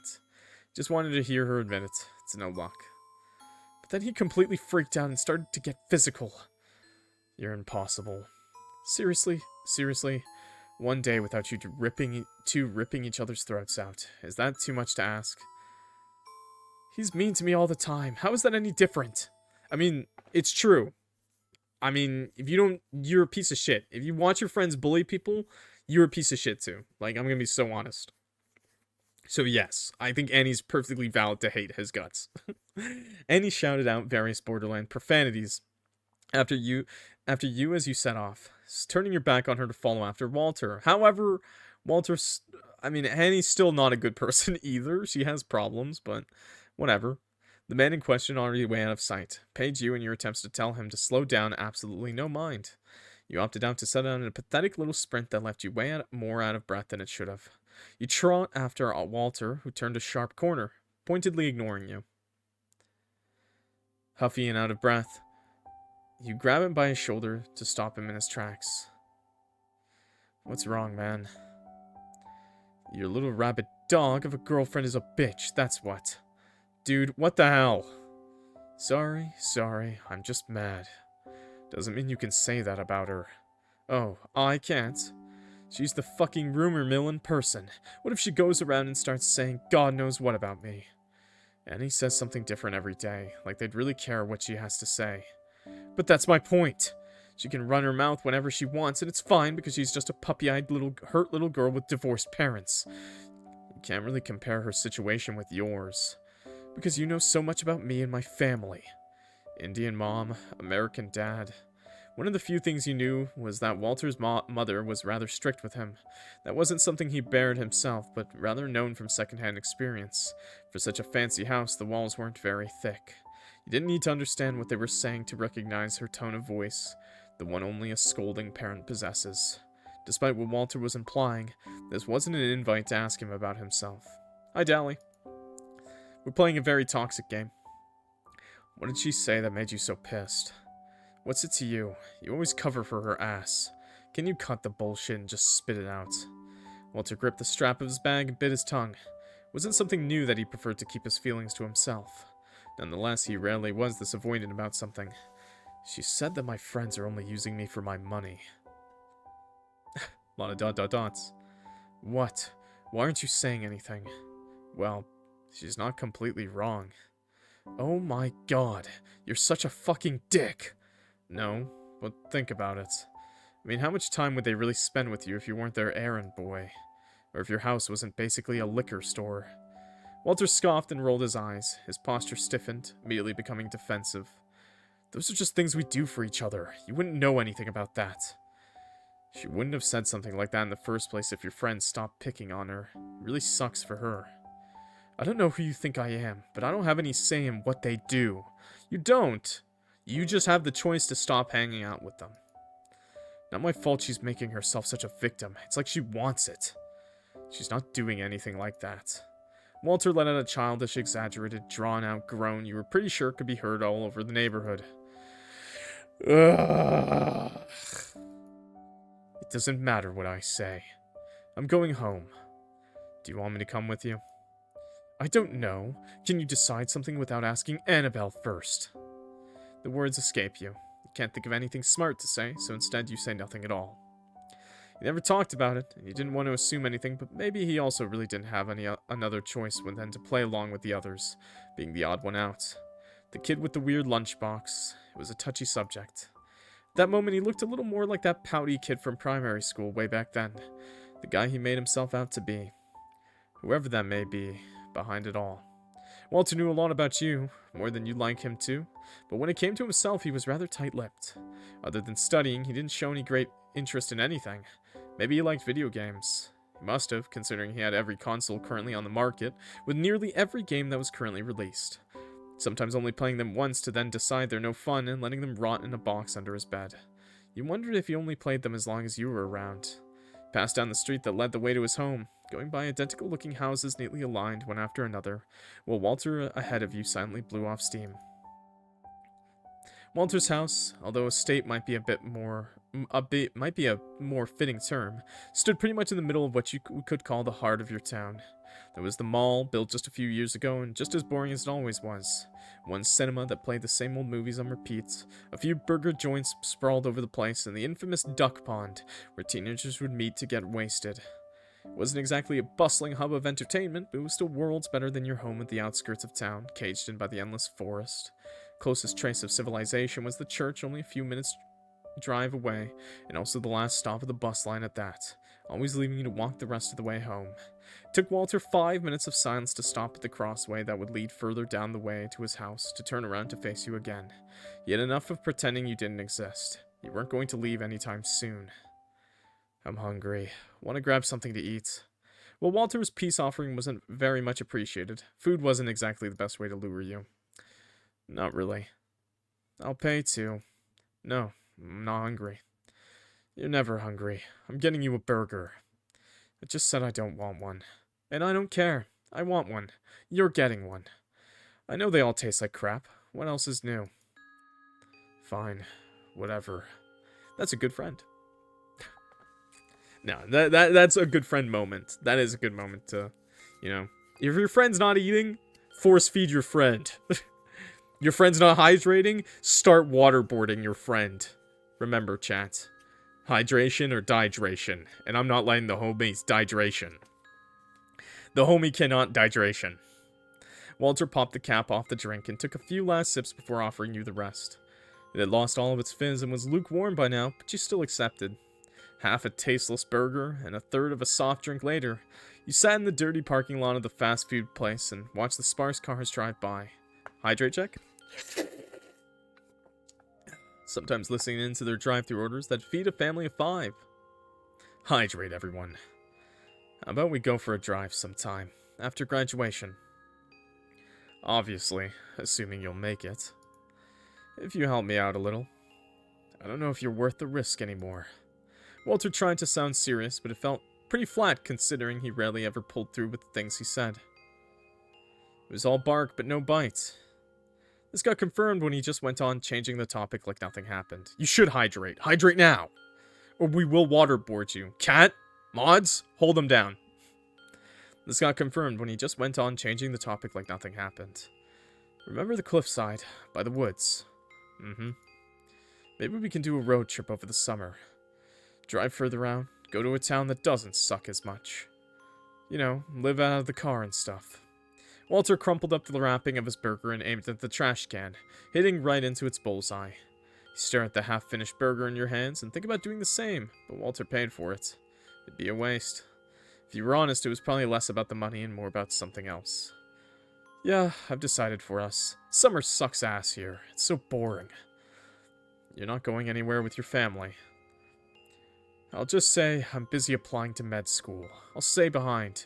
They don't need to know. You mean it? Yeah, sure.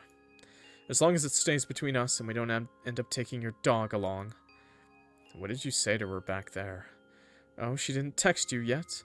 Color me surprised. At the realization you weren't going to take his sarcasm for an answer, Walter furrowed his brows. Doesn't matter. She shouldn't start fights she can't finish. Maybe just apologize tomorrow before you try to avoid her for a week again. Did he out Oliver to her? This time Walter put his foot down. He swore that he wouldn't come crawling back to her, that he had enough dignity to wait for her to apologize first as she should. You and Walter kept sitting and talking about the world's most meaningless things till it started getting dark and you parted ways. The next day during lunch period, Walter apologized. Made you realize that Walter, beside all the crass things he said, just wanted people to like him. That road trip was what you had been looking forward to the whole last year. It was your own getaway, from this whole town and everyone in it.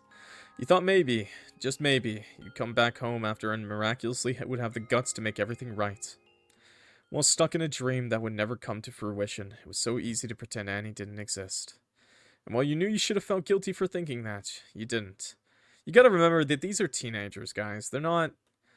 Like, I know I have a lot of problems with Oliver and Walter and Annie, but at the end of the day, they're just teenagers, you know? It doesn't mean they can't do things that are wrong, and you can't not like them for those things. But, you know, they're also not, like, scum of the earth, like the dad is. While you knew you should have felt guilty for thinking that, you didn't. It felt freeing to not have to think of what to say and how to act around her every day. To pretend you didn't mind her long-winded talks about her family, how everyone and everything was so annoying. The way Annie talked about other people dragged you down. You had this fleshed-out negative image of classmates you never had even spoken to before because of what Annie had told you. Things she supposedly overheard or saw while looking at their notes, their phones, stories about their families and relationships. Stories you're not even sure were true, and even if they weren't, what did she gain by making everything up? Most people lied about themselves, to put themselves into a better light. Annie lied about others, to put them down. Not even to an audience, just to you. It only started bothering you when it came to Walter. Annie tried to talk him bad. It made you angry, because you knew it wasn't true. None of it was. It was the confirmation you'd always anticipated, yet fretted at the same time. It was all lies. You always had to tell her where you went, with who, for how long, all while she had lied her ass off all the time. It wasn't fair. So you figured if Annie was lying to you all the time, wouldn't that make it okay for you to do so too? And so you didn't feel guilty for turning your back on her that day. No, not at all.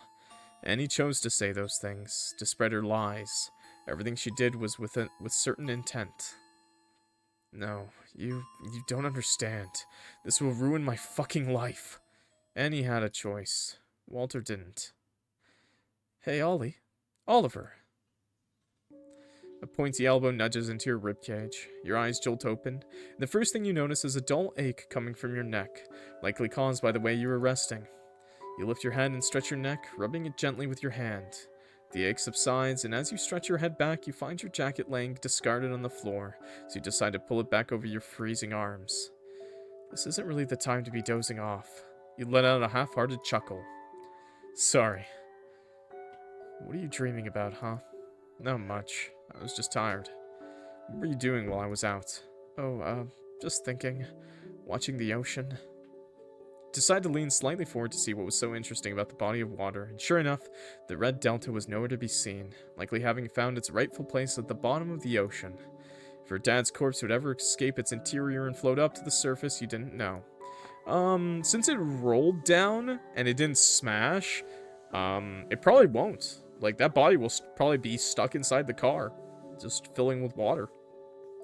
Certainly did not want to stick around to find out. It's been like this for some time. He never came out. She sounded like she expected him to, even I hoped so. If those movies were correct, bodies don't come afloat till days later. Since he's trapped in the car, maybe he won't ever surface. Be your ideal scenario for him to disappear in the quietest way possible. Though you doubt Annie would find that very comforting to hear now. Did you get an idea on what to do now? It's good for an artificial reef. Yeah, it is, actually. Great for the ecosystem. As long as it didn't destroy an ecosystem on its way in. Hmm? The gasoline and oil is not great if it comes out. But I mean, whatever. What? You know, this is an American game. What's America without a little bit of oil? Annie shakes her head, her vision still glued to the ocean. We can't just go back like nothing happened. I don't really want to go back home. The implication behind Annie's words was clear. She wanted to run away with you. She wanted to leave this town and never come back, like she always said she would. Although you didn't expect that day to be today, and not with Annie by your side, if you were completely honest. Well then, first we should get our hands on a new car. Maybe an RV. Could live out of that for a while. You're just agreeing? You shrug. Do I have a choice? Oh my god, Daniel, you're here! We just killed you! Woohoo! Yahoo! Don't say that like I'm forcing you. So what? You want me to walk home now and forget any of this ever happened? Stare? Why are you staring at me like that, bro? Why are you staring at me like that, bro? What's going on there? What do you mean? We can't just buy a car. Neither one of us should use our real names when buying anything. Don't worry, Daniel. I don't know how much you've seen of this game, but don't worry. You're not a stepfather, I really hope. I really hope you're not a stepfather. Guess we'll need fake IDs. Who says we have to buy it legally, with papers and all that anyway? Because that's so easy. It's not impossible. Your cash can hardly be traced back to us. Some backwater town, I'm sure there'll be someone wanting to get rid of their junkyard car. For that, we first have to get to a hick town, by foot. Annie's constant questioning did not help you feel at ease. It also did not help that you were the only one making actual suggestions, while she was busy taking each and every one apart. Since when was she even in charge here? You've done everything up till now, not like she ever made any sound decision herself. Well then, I guess we'd better get going. It can only get lighter, not darker. I'm sure as hell not staying the night. You don't like camping? You can hardly call it camping without a tent. It's gonna be like Bible camp all over, but way worse. I liked Bible camp. Ugh. All the diddling at Bible camp. I'm sure you did. Yeah, I was really good at capture the flag. Everyone wanted me on their side.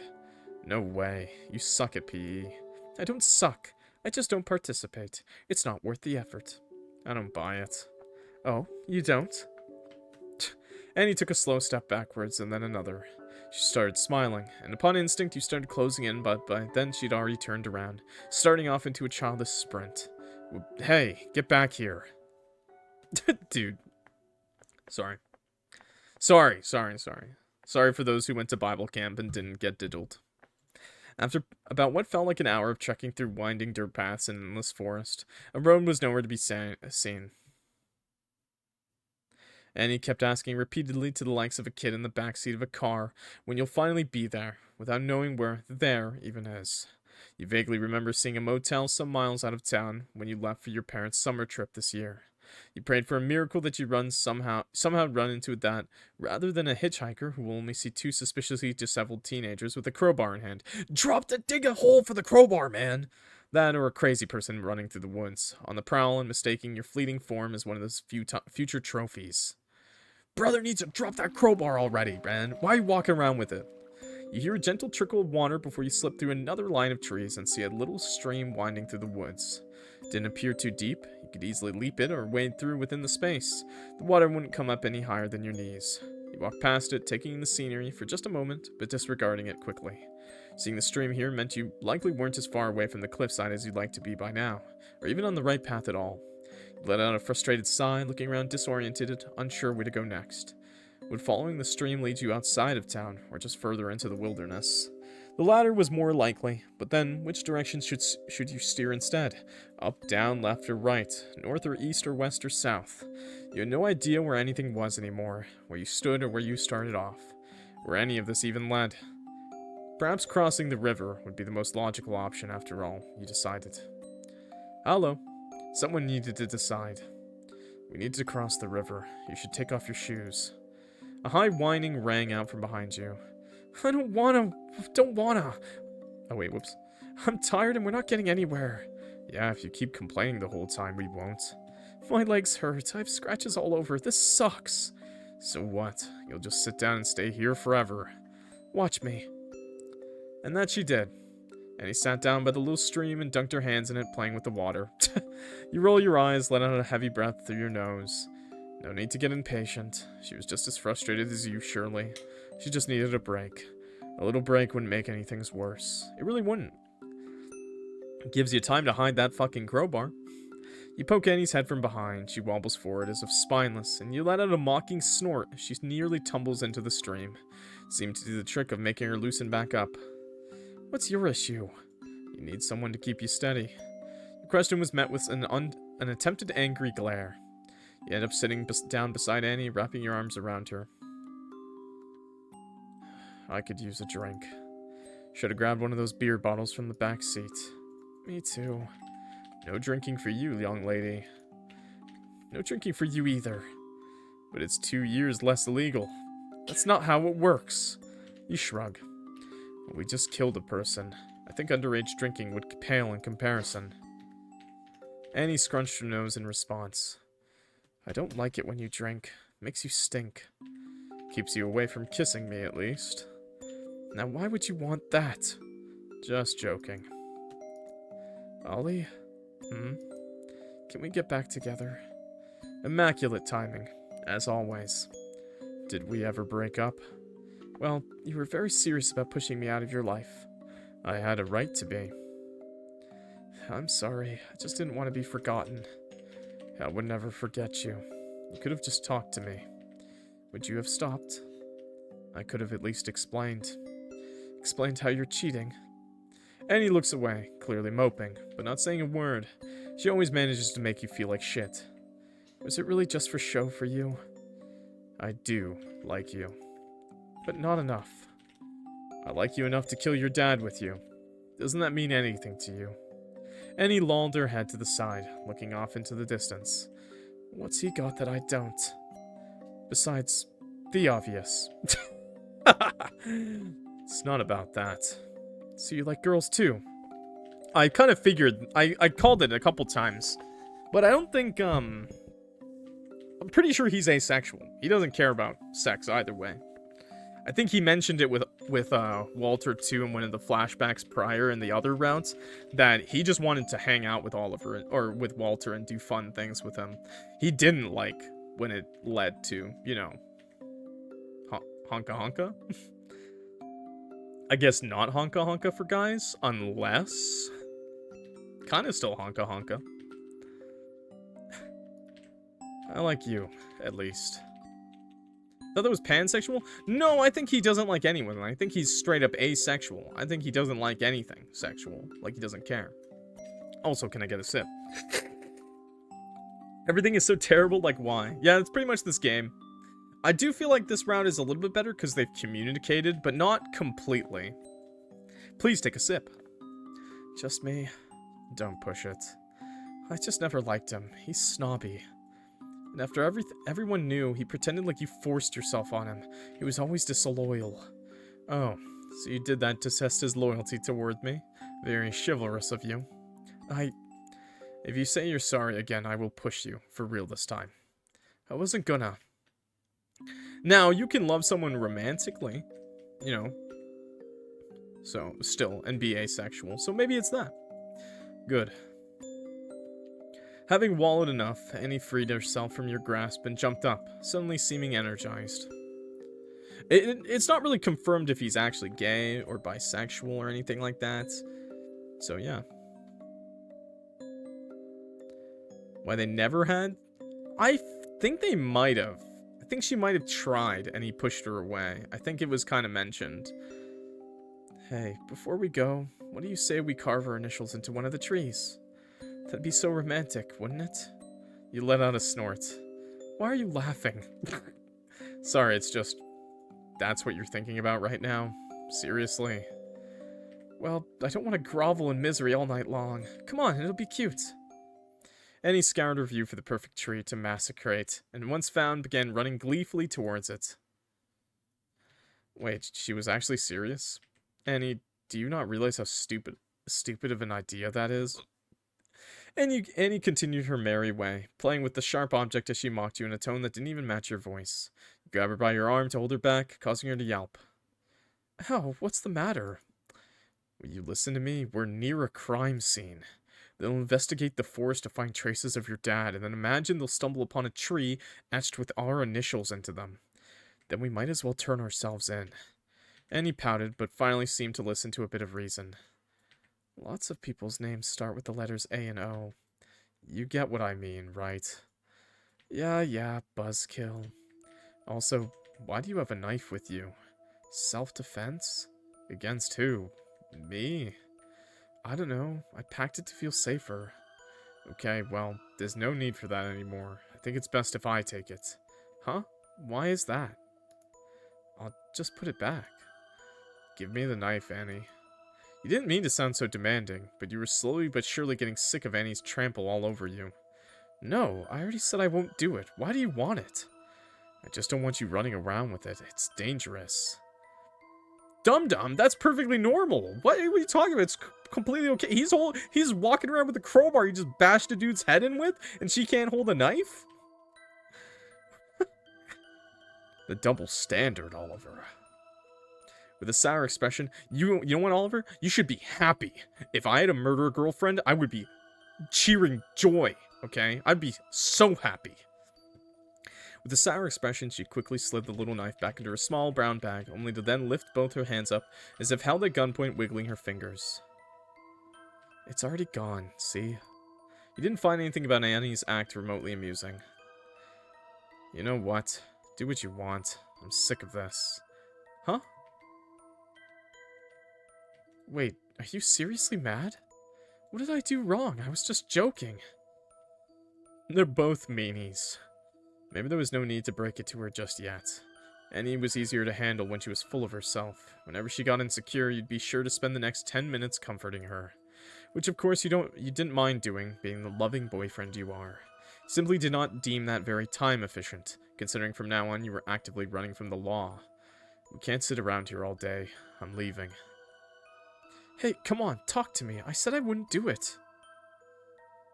It's not about that. I ask one thing of you, and you just go and do it your way instead anyway. That's not fair. I always do what you want. Yeah, like what? Like, Eric, you know like what?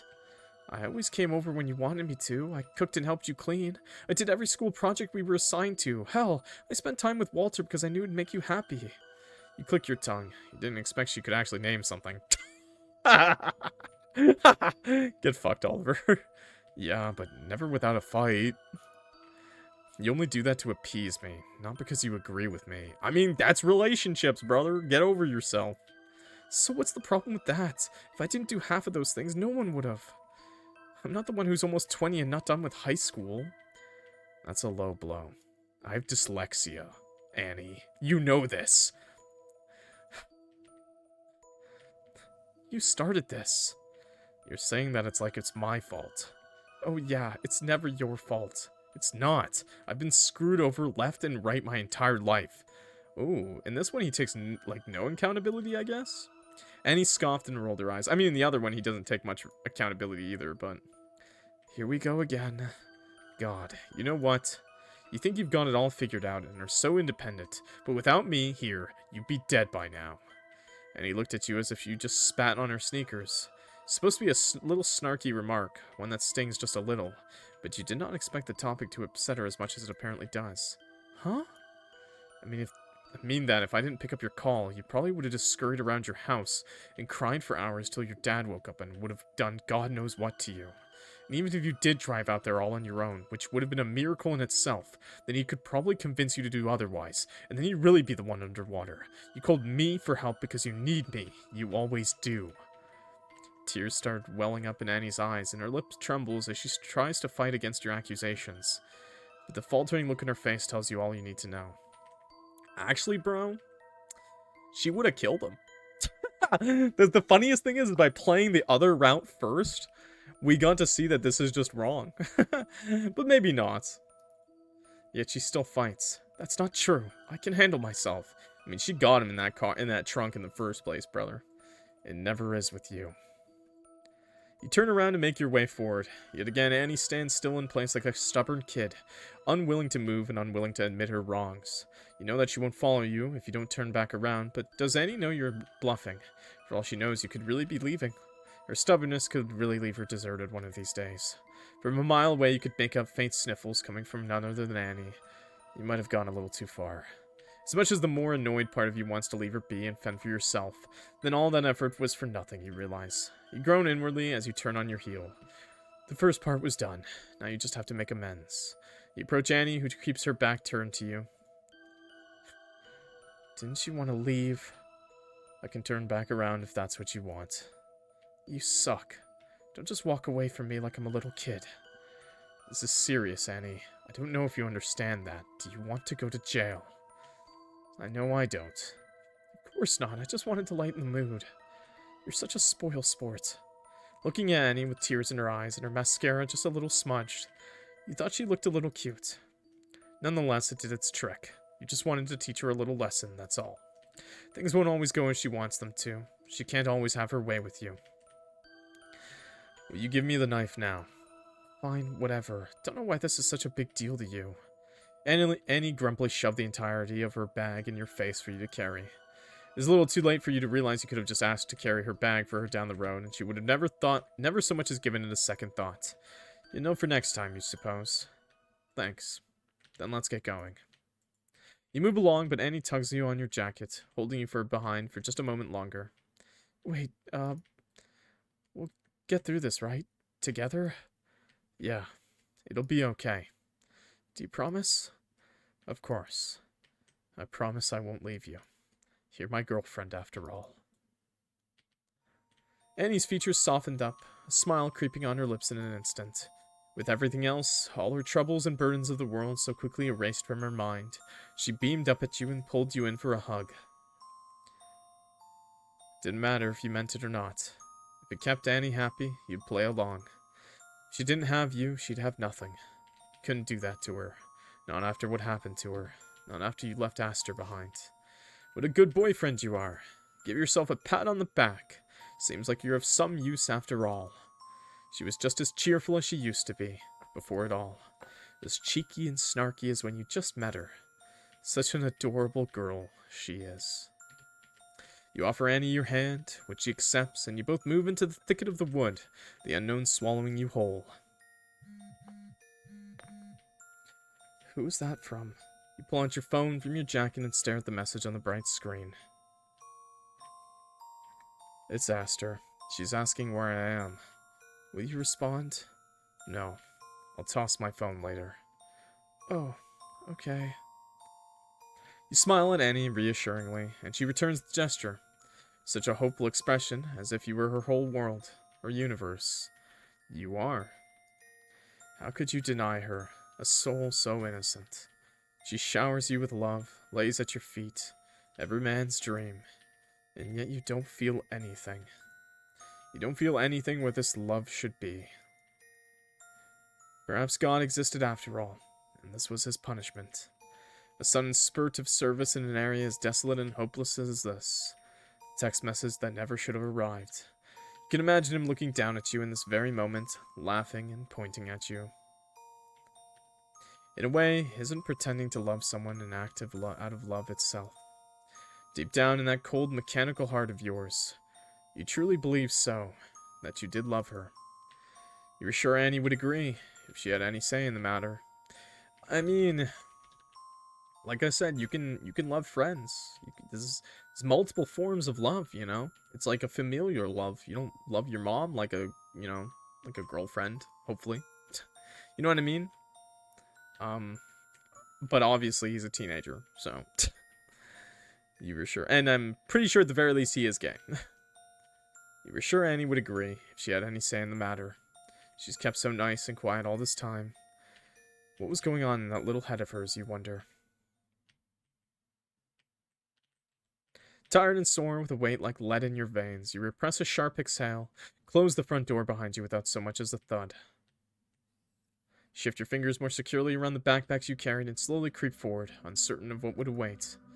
The inside of the apartment was dark except for the glow of the TV off to the right. At the state of it, your eyelids fell to a near close in exasperation, but you drew a breath through your teeth and steeled yourself. Treading lightly to the kitchen, you take a moment to pile up the excess dishes that were starting to litter the kitchen counter in order to make space for your bag. You put down your bag on the crowded counter with a light thud and make a mental note to take care of the mess later. Otherwise, Mom will complain again that the place is a pigsty the moment she comes home. Dad was sitting on the couch. He didn't look at you when you came in. You approach him carefully, waiting for him to say anything, but all he does is gaze further into the flickering screen, playing some sports channel. Oh, we're getting her backstory now and what happened. Finally. You hover over the edge of the couch, hoping to gain his attention. Are you still mad at me? Neither did he make any implication that he was going to answer you, which was an answer by itself. You are. That's months ago now. I said I'm sorry. He cocks his head at that, but not yet turning around. You weren't worth that much to him. I felt really bad about it. That's why I told you. What? Like I should thank you? What do you want me to say? I'm not mad. I'm disappointed. Something like that. Would that make you feel better? I don't want you to act like I don't exist. Can you look at me when we're talking? I'm watching something. Urgh. In an act of defiance or frustration, or likely a long overdue buildup of both together, you walk over to the TV and block his view. Didn't quite warrant the reaction you'd hoped for. He sat up straight, groaning as he did. You want to talk? Let's talk. I've known for a while, but I was just waiting for you to tell me. Really? 3 years. You must think I'm really fucking stupid to not notice you've been dating someone for 3 years. It's none of your business who I spend my time with. I should be allowed to have a boyfriend. I'm 17. It becomes my business when you think you can lie to me. I'm your father. You don't get to lie to me. Do you understand? You're not my dad. You never acted like one. Oh, well, I guess I just imagined all those parent-teacher conferences I went to. Yeah, that makes a parent. I hate you. I wish Mom was here. Your mom, the woman who puts a roof over your head and a spoon in your mouth, but never even shows her face. What's she gonna do? Mom's working. When she's here, she's busy tidying up everywhere because you don't care to keep the place clean. You don't care at all about us. Daniel's face crumpled, the humor draining entirely from his features in roughly 2 seconds. In the blink of an eye, he lifts himself from the couch, and you retreat against the wall till your back collides with it. He didn't give any reassurance that he was coming, or gave any space for defense. Need I remind you of all the money I spent on you? Everything I bought you, whatever you wanted, places I took you, times I busted my ass to show up at your school. It's all thanks to me that you don't look like you come from a goddamn dump. All of it for you to go behind my back and do God knows what with your boyfriend. He doesn't do stuff like that. And you never thought about why. It's because he's not like that. You fall silent, embarrassment washing over you as he mocks you. Do you even hear yourself? Who's he hanging around with? His friend? Putting you second to some guy? You grit your teeth, swallowing your response. You know it's not true, that he's just trying to get a rise out of you because he's upset. He wants a sign of defeat. Your resignation because it'd give him exactly what he wants. The unavoidable makeup after a fight where, for a few weeks, everything is good. You both pretend it is. Where you eat lunch together, and he takes you on long drives with great music and funny jokes, and by the time you come home, way past bedtime, you fall into bed together.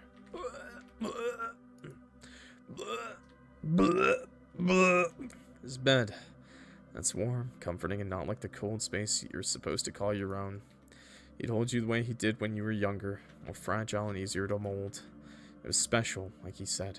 Secretive. I want to puke. He was in a good mood when things were going as he wanted, when he went along with the motions like a puppet on a string. Maybe in between all the strange muddled sensations, it even felt nice. The thing about those times is, they never last. Not with you around, Shirley. Somehow, you always decide to cause trouble and make him angry, with the look in your eyes or your enunciation that was somehow defiant. It seemed to last a little less with every time it happened. The nice part. Please no joking around this part. It's a very serious, sad moment for Annie. It's disgusting what the dad is doing. I prefer if there's no joking around it, okay? We'll take it seriously, and when we get to the end, we'll talk about it. Then there was no lunch, no car rides, only Mom's nasty comments echoing through the walls, and the cold shoulder, worst of it all. It made you feel like none of it was real. You couldn't tell any more if that was good. Then that meant you could pretend it wasn't, or if it hurt even more than that he refused to acknowledge it. It wasn't worth it. Not this time. I've been keeping quiet too. What if I told someone? Mom or the police? Oh, I think this is the first time they showed his full face, right here. But instead of the glaring anger you expected, he continued holding you in his unflinching stare, his mouth cracking open as a smile broke out across his face. That stupid, self-righteous smile. Tell them what? About... There's nothing to tell. But... Every synapse in your brain was telling, screaming at you to open your mouth, and screech into his face as loud as you can butt before you can even will a single muscle in your body to move. He speaks. Annabelle, don't get in over your head. He says, backing off like the conversation is over, just because he made his point. What do you want for dinner? I'll order it. Whatever you want. When you're out of whatever this is. Wait, what? I said asked her, and I was so confused there. I was like, what? Did we just skip perspectives over? I think that's just a bug. It's definitely Daniel, when you're out of whatever this is. He just stands there looking at you, unimpressed. Because what will you do, realistically? What can you do? Your eyes dart over to his phone, lying discarded on the shelf. Then the gears in your body, clock reference, begin to turn again, and as if it's moving on your own, your arm reaches out and grabs it from the shelf. What are you doing now? Daniel questions, cocking his head a little. I'll order pizza, you say innocently, but he knows exactly what you mean by that. You scour through the contacts in his phone, looking for her name, all the while he waits. For you to make a move, for this phone to start ringing. I don't have the pizza guy's number saved, if that's what you're looking for. You hover over the call button, mirroring him. How about you give that back to me? You don't answer. Daniel closes in. You storm off in the direction of the bathroom, turning a sharp corner, and almost slipping under the fabric of your socks, but manage to get a hold of the doorknob. Daniel yells out behind you, his footsteps growing louder in a wave of unbridled rage, closing in on you with every passing second. Inside, you fumble with the key in the door, shaky hands losing their grip on it, and as you scurry to pick it up, he breaks down the door with ease. A sick terror twists through your innards as he slams it shut behind him, only you and him in this tiny shared space. His phone must have fallen out of your hand, you notice. You could feel it slither through the bathroom with an accidental kick from the heel of your foot as you tried to back off. Annie, I know you're in a really bad situation. And I know there was a downtime, but there's a lot of ways you could have gone about this. But okay. I guess it was better sooner rather than later.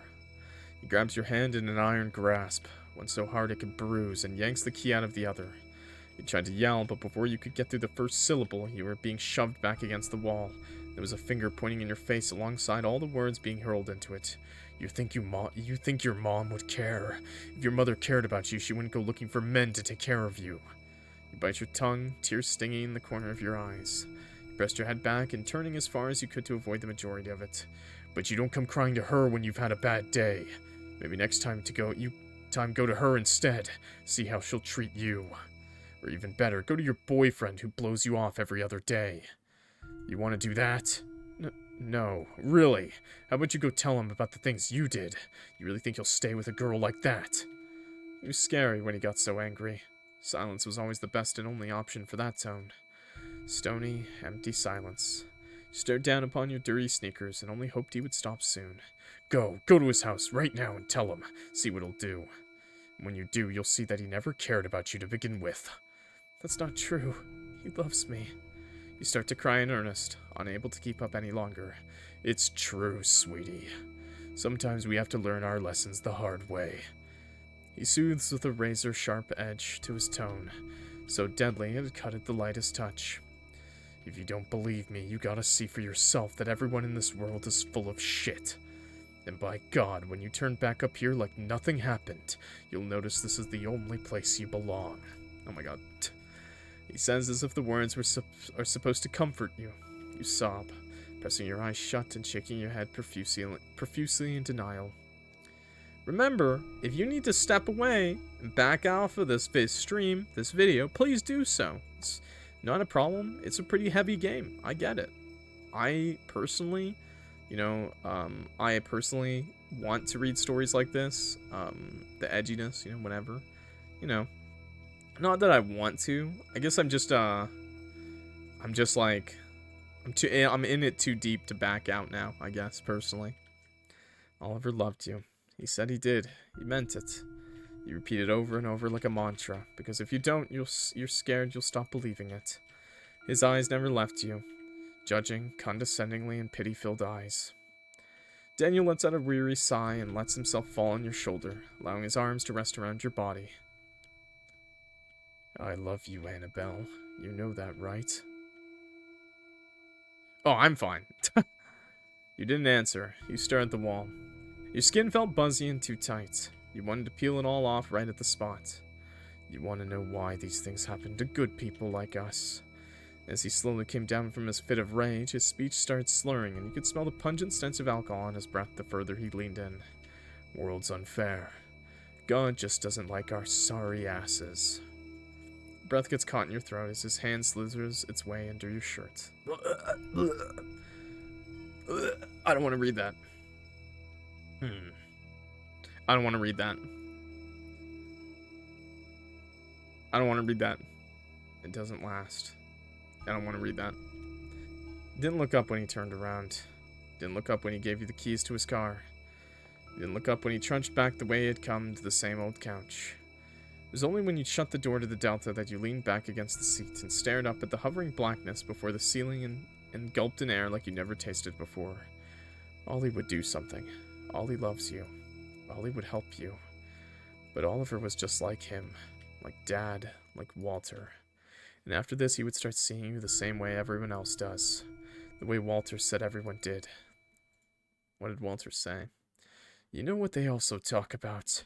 How you act so prudish all the time, when in reality, you're probably just a huge slut. That's what everyone said, so I guess it must be true. And I know it's not Oliver you're sleeping with, so I really have to wonder who else it is that's putting up with you. To this day, you ask yourself if he was pushing you to it because he wanted to get caught. If he wanted to get arrested, wanted to repent in earnest. All because of some gnawing guilty conscience that hid itself deep in the backrooms of his warped mind. Or if Daniel really, with all his trust in God above, believed, dare say, basked in the thought that Oliver would be too cowardly to help. If that were true, then what he said must be right. God just didn't like you. Oh.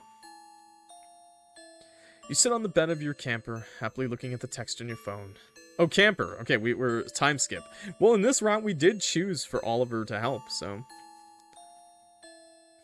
You sit on the bed of your camper, happily looking at the text on your phone, a wide smile plastered on your face. It's been some time since you felt this good, having done something that was on your mind for quite a while. It needed to be done. It was for the better. Keys rattled in the door, and you looked up, watching a slightly sweaty and queasy-looking Oliver stumble in. You hum, eyes lighting up as you jump up and run towards him. Ollie, you're home. You spread your arms, leaning in for a big hug, which he barely avoided. Not now, Annie. You laughed. Oh, come on, give your girlfriend a kiss. Mwah! Oliver tried to dodge away, only to end up cornered. He made a strangled noise, pushing you away hard. Me for real, man. Afraid of women. I can relate. You stumbled back, but no pushing, no pushing. I would never push a lady, okay? You stumbled back, crashing into a chair and falling to the ground. Oliver pulled a grimace, something between wincing and scowling. Ow, ow, that hurts. You look at Oliver, who seemed even paler, but something happened to him. That hurt. I'm sorry. Oliver turned away and made a beeline to the bathroom, slamming the door shut and locking it behind him. He pounced still on the floor. You're no fun when you're like this. Shut up, he shouted back through the door, making you roll your eyes. He'll see soon enough. God will forgive someone who was once sinned and prayed for forgiveness, but will let ignorant sinners burn in hell. You get up, picking up the chair from the floor, listening to Oliver rummaging behind the door, cussing. You sat down in the bed waiting. Tick-tock goes the clock. Alright, blatant clock reference. Clitter-clatter go the bottles of pills, falling down onto the tiled flooring. Loud cursing, followed by a loud crashing noise. See, his depression isn't getting any better. Soon after, the door unlocked and a frustrated Oliver appeared in front of you. Okay, where are they? You blink at him. Where or what? Oliver scrunched his nose, face delightfully pained. Don't play dumb with me. You pout, looking away. He knew what you did, so why was he making you say it? He banged his fist against the wall, making you yelp as you fall back on the bed. God damn it, don't tell me you did it again. You said you'd never do it again. What was he saying? He'd never done this before. On top of everything, now he was accusing you of all sorts of things.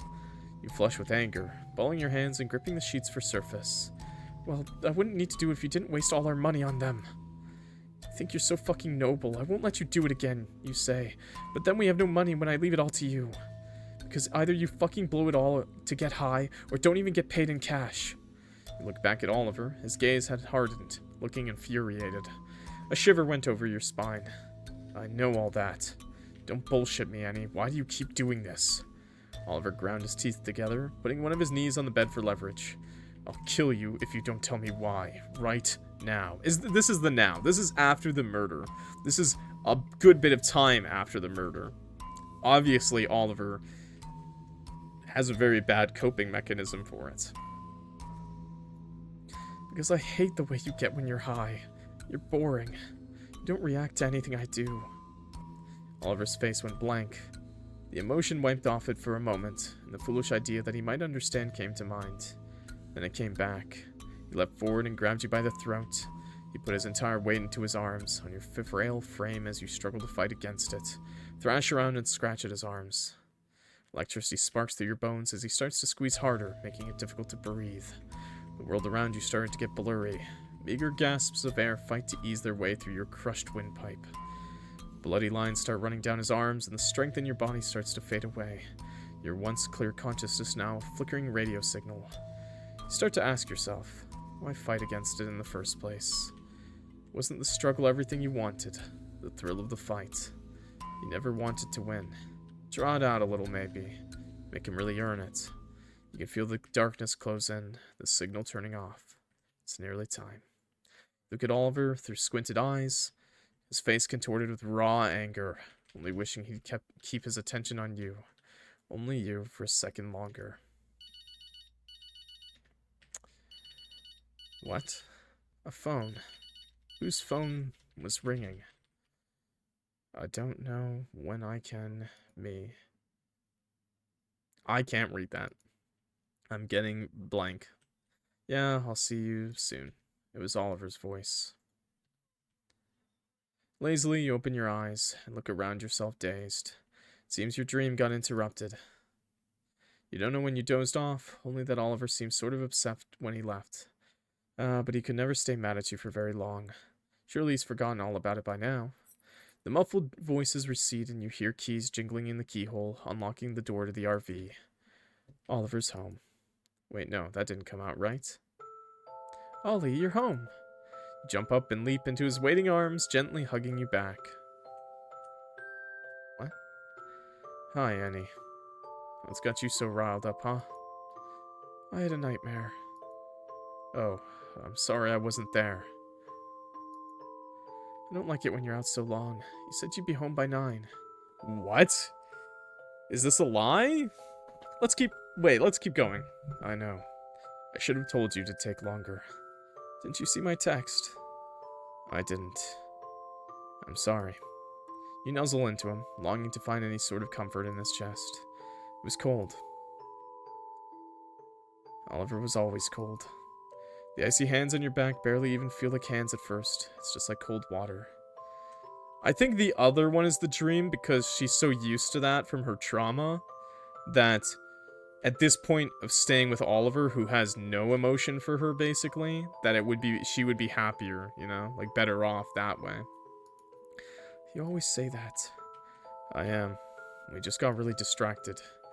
You decided to let the topic rest. You'd brought this exact same thing a million times before, and while Oliver might say that he won't do it again if you pushed further, you know what, that'll still end up the same way next time again.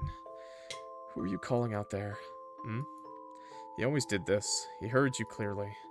He's just pretending not to buy himself a little more time to think of an excuse. I thought I overheard something before you came in. Maybe I was still dreaming. Oh, it was just Zeke. He asked me if we could reschedule practice to Thursday. There's no point in asking. You knew all his answers already. You bite your lip, letting another question fall from your lips nonetheless. Are you mad at me? What? Of course not. What a stupid question indeed. Of course he wasn't. He doesn't care. Oliver didn't get mad. He was never mad. He was never much of anything, always molding himself to be what you needed at the very moment. He says things exactly as you want to hear them, rattling down his apologies of words of comfort. It was hollow. There was no meaning to any of it. The most insulting part was how he thought you believed him. He had this air around him, like he was proud of his performance, like he was doing you a favor.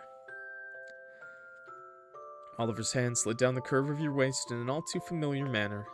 You find yourself leaning into it despite yourself. I already forgot about it during practice. Let's just move on, yeah? Okay. How was it? Practice? It was fine. He says, simple as that. Come on, be more specific. When will you guys play again? I want to watch. Next Friday, at some club downtown. Then why don't we go check it out? You know, judge the competition. You can tell by the pause he made that your suggestion didn't thrill him. Didn't thrill you either, for that matter. Clubs where he and the other guys played were always too crowded and too loud, and the smell of smoke made it hard to breathe. But it'd be better than to pretend to fall asleep only for him to carefully slip out of the covers later, you convince yourself. Did we need to? Well, no. Oliver let out a sigh as the forthcoming but, as if you were merely talking to him, was an inconvenience. But I could use the distraction? Right. Fine. Why not? Yay! Well then, go pick out a nice outfit, yeah? You don't want to miss the encore. He left you to your own devices as he went outside for a smoke, he said, but he was just talking on the phone again, only at a distance where you wouldn't overhear him. You shoot him a last glance before going inside. He doesn't notice, too busy looking at his phone. Screen lights up and you wonder who it is you're looking at. Something about the scene makes you viscerally angry. You turn the thought around in your head, what it was about him that made you recoil, but then you realize it was Oliver's faint, smug smile. Made you think of someone else. Someone antagonistic and condescending, who loved reminding you of your place in the world. You comb your hair the same way you always do, with the same brush and the same motion. Here he comes again. It's such a shame for your blonde hair. Put on your makeup the exact same way you always do, always taking 15 minutes, not one more nor less, just the way he likes. Never put in this much effort for me. I would have appreciated it. You pick out the black dress you know he likes. No wonder you get those looks leaving the house looking like that. You keep your nails nice and short, your hair clean and fresh, your skirt's not too short so as to not get unwanted attention. Keeping yourself in a state of cryostasis, all for him. But he doesn't notice, does he? But no matter how hard you try, he doesn't look at you. His eyes focus on your features, yet there's a film over his eyes. A fog that is all-consuming and everlasting. There are glimpses of what is left of him shining through the filter at times. The raw anger and frustrations, and sometimes even the glee in his face, when seemed genuinely happy. It was never when he was facing you. Try to convince yourself that it must be imaginary or fleeting, a passing season. It doesn't change, it doesn't pass. With Oliver, it's always winter. The love that may or may not have been there is long frozen over. It ached in a way that was frustrating. Sorry, I need to drink water.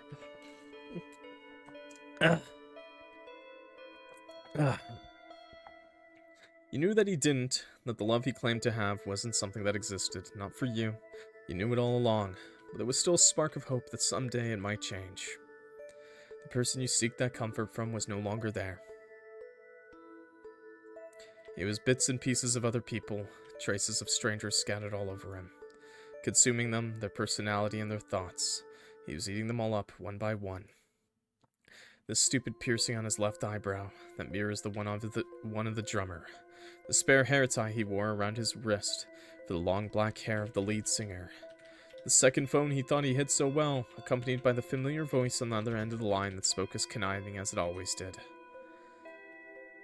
The way he talked to you like you were a little kid, like you couldn't comprehend what he really meant to say. When he would lay with his head over the rim of the couch, high out of his mind, his Adam's apple protruding from his neck as an open invitation to slice right through it. He was somewhere, someone, completely different. But you were still here, sitting, waiting by the bedside table, acting as an ashtray for him to butt his cigarettes out. The voice in your head spikes again, and you want to smash your head on the wall until the only thing you can feel is the blinding pain from it. But even if he wouldn't relent, like a tumor in your brain, he never goes away. I told you everything as it would happen, but you didn't listen. Makes you want to grab Oliver's throat, squeeze the life out of him till the blood vessels in his eyes pop, and he's no longer any different from all the other disgusting vermin with their grubby hands and hungry eyes. Step out of the RV, the dirt path sinking in under your heels. You can hear Oliver's keys jingle in the lock turning once, then twice. There's only one pair of keys, his, that fact hammered into your brain every time he carelessly spun them around his fingers. He turned around and looks down on you, his eyes traveling all the way down and then up again, inspecting every inch of you. The porch light was harshly illuminating his features. You look good. Oh, thank you. Why not get a... So, I will explain, but, if you think this mirrors, the stepfather's behavior whatsoever, it does. You want to believe he means it. Even though you know it's nothing more than mere false flattery, even though you know better, you hold on to that thought. Clutch it tight, for it might crumble at the sound of his voice if you don't. Oliver puts his hand on the nape of your neck and places a kiss on your forehead, almost childlike. You'll be the prettiest girl there. Same way Dad did, with the same tone in his voice. When you look up, Oliver was grinning. He should have been handsome when he grinned. His eyes crinkled when he did. For a few breathless, calm seconds, it's cold and clean and nothing else. But it's not nothing. Something always went wrong with Oliver's smile. There was always something calculating in it. Like he really wasn't happy at all, despite what he was trying to portray. It also faded away too fast, like a switch that turned off. It was unnerving. It did that now, and he said in a low voice, almost a whisper. Before we go, you know I don't like asking this of you, but we're getting low on cash. Ugh. He says with the perfect confidence, like it makes sense, like you should already know that it makes sense. It's a declaration he makes like he's got the deed to your soul signed and notarized. You waited. You knew he expected you to answer. You didn't. Instead, you looked past him, to the RV, to the drawn curtains by the tiny bathroom window. It's only a matter of time now. This would be the day, you were sure of it. Couldn't wait for Oliver to find out, for him to finally show his true face. Then, and only then, he'd see you. Ending 1. Play pretend. How did I know it was gonna be the worst ending? How did I know it was the worst ending? That's crazy. Well, it makes sense. That was the bad ending. Yeah, I know. I called it, man. I called it. I fucking called it, bros. I called it. I called it. That was gonna be the worst ending. Wow. You know, by not, you know, without letting the anger out and the true emotions out, there was never gonna be a good ending, you know? Because it really was play pretend. Although even the play pretend didn't even have, like... Man, I was hoping at least they'd have, like, a normal life. Like, maybe even a fake kid, like a kid for something for Annie, you know? But it's just back to how it was in high school, right? Except now he's the abuser. And he, all the while, he thinks he's a saint, you know? Because he's doing this for her, poor Annie. And of course, he's also doing it. I'm assuming he does it because he's also, like, worried she'll, you know, rat him out to the cops. So it's like, out of his own protection, he lives this, like, weird double life that he hates, where he, like, acts like she's his wife. I'm glad no kids were involved. Yeah, obviously it was bad. Obviously kids, obviously it would have been a bad thing. I just thought maybe, I mean, obviously having a kid in that situation, horrible, don't get me wrong. But I was just thinking, like, maybe, like, something for Annie, because Annie has literally no one. Obviously, adding a kid into the mix would be horrible, and probably wouldn't help, but sometimes it does. You never know. Someone, you know, for some people it's enough to, like, break them out of it, you know? So she became his beard. More like hostage. More like hostage, I would say. Now I don't think it was a dream. I think it was just, like, a showing of what happens in their daily lives. He probably, like, he does do drugs. He literally, quite literally, I'm pretty sure, is pimping her out for money, you know? And I think the ending was her saying, I don't know if you guys know what she was referencing to in the bathroom, but I assume she was planning on finally ending it all. All the while, in this ending, since Oliver never expresses his actual feelings and hatred for Annie, they never get past it. The other ending still isn't a good ending, mind you. It's still a very toxic relationship, but at least in the other ending, they recognize the faults in each other. I feel awful, yet I thoroughly enjoyed it, lol. Oh man, that's awful. That's why ending 2 is probably better, in that at least they let it all out, and even though they're a very toxic couple, at least Annie still has control of her life, kind of thing. Whereas in this ending, it's just more of the same for her. A very sad life. Either way, it's the reality we all deal with. What? Hi, WSA 756. Should they have broken up earlier? Yeah, they shouldn't have stayed together. But Annie's crucial weakness is she's looking for someone who actually loves her, not for her body. And, in a way, Oliver was the perfect abuser for that, because he doesn't want her body. He just doesn't love her either. A loveless relationship. I mean, it was always like that. Like, you know, he's gay. And I guess he's not asexual. I guess that ending kind of proves it. I don't know. It was kind of hard. I'm not gonna lie. I don't know if the author intended on that, but just the way they wrote it with Walter. And the other ending, they go into him and Walter's relationship a lot more. Yeah, I feel like you weren't around for most of the playthrough if you didn't understand that. But Walter's relationship, it was more like Walter's relationship with him was more born out of just, you're the only other gay person in this small, like, Christian town. So it was kind of like one of those things where it's like, Walter was just kind of there, so he didn't really love Walter either that much. It's just he was the only other gay guy, you know, in the town. And with Annie, I do think he loved Annie as a friend up until the murder. And I think after the murder, I think in this ending at least, Oliver just kind of sees her as, like, something that ruined his life. For sure this time. And that instead of fighting against it in any way, he should just take control of the situation. And that's kind of what he does in that ending. Which is obviously a horrible ending for both him and her. More so for Annie. At least in the first ending we got, ending 2, Annie has control. She knows what he's doing. They love each other. But, like, in that other ending, they actually do things together. She knows that he's gay. And she's open to him, like, doing things, you know? Whereas she gets to have that relationship with him, I guess. That, like, a different kind of special relationship. Even though it's super toxic to get to that point, and they kind of have this, like, love-hate relationship where, you know... Yeah, I'm going to stick with DDLC after seeing this one. I really like this story. It was really great, and it showcased a lot of things that, unfortunately do happen in reality. Do you go live every day? Almost every day. Almost every day. So I take days off sometimes. If you don't know who I am, I'm Clock. You might know me from YouTube. YouTube! I should clock out now for YouTube.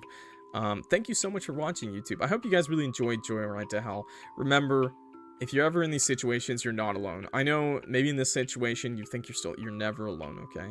Even if you are a murderer like this, Oliver probably wouldn't rat you out, okay? It was a painful story, and I hope if you're feeling down, you can feel good again. Because just know there's always people to help. Even them on the run, Annie still could get help, okay?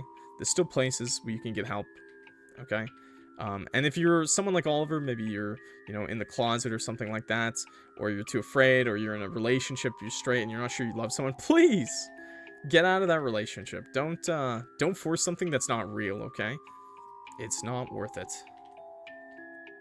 Yeah, the music, the art, the writing was pretty good. A bit stretched out, I feel. Some things, like, felt like a little long, but not in a bad way. Like, it painted the picture perfectly, if that's what they were going for. I think I commented it on the last stream, the out of order context to keep you, like, kind of guessing constantly, felt kind of out of place to me. It felt kind of weird that it had, like, this non-linear, you know, flashback style, always, like, hiding what the situation was, you know, hiding that Oliver was gay. Although they kind of hinted at it heavily with the whole, like, the first time they meet, how he only talked to her not because he felt bad for her, not because he thought she was cute, not because he thought she would make a good friend, just because he felt bad for her. And I said at the beginning of the very playthrough, I said, don't start a friendship if you feel bad for someone, okay? Don't start a friendship like that. And if you do, tell them. It makes a really big difference, okay? It makes a really big difference. Do tell them. Anyways, like I said, if you're going through a rough time, there's always somebody to help. And if you think if you can't do anything, you can. Start small, work your way up. I'm not a therapist, of course, so I can't help that much. But you know, I'm hopefully a YouTuber you like to watch once in a while, and I'll keep doing whatever I do. I'm super thankful to you for watching my videos. You know, every single person who watches one of my videos, I'm super appreciative of. You're awesome. Helps me out way more than you think, okay? So I always take the time to talk to everybody in my chat, talk to everyone in my Discord community, read every single YouTube comment, because, you know, I care in my own small way. Now, there's a lot of you nowadays, but I still take the time to talk to everyone as much as I can, okay? And listen to them. Seriously. I hope the best for all of you. So, if that helps you in any way, or if it doesn't, I'm sorry. Happy, whatever. Sorry about that, man. But I do care in my own small way, and I'll keep doing it. For all 26,000 people, I will read your comments, I will remember your names, I will read your Twitch chat and chat with you. I will check in on the Discord constantly to read and see what you have to say as well, okay? So please, if you think nobody cares, in the smallest way, at least I care. And somebody else cares for you, definitely. There's always somebody who cares, okay? Anyways, thank you so much for watching. Yeah, super disingenuous now, because I'm going to say clock that like button and subscribe, because as usual, catchphrase. I don't care, man. I don't care. You can believe me or not. It's not going to help or not help if I say that, you know. You can believe me. Most of my homies in the chat and stuff know that I'm being pretty genuine when I say that stuff. So anyways, super dark game aside, I hope you have a good one, everybody. I'm going to clock out, and I hope you have a good one. Peace.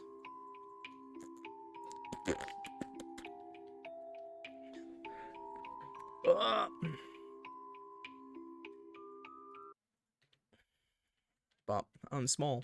I'm small. It's me. Small. There we go. Yeah, super dark game, man. Ugh. Took a little bit longer to beat it than I thought it would, but, Kaiju Clock, yeah, big.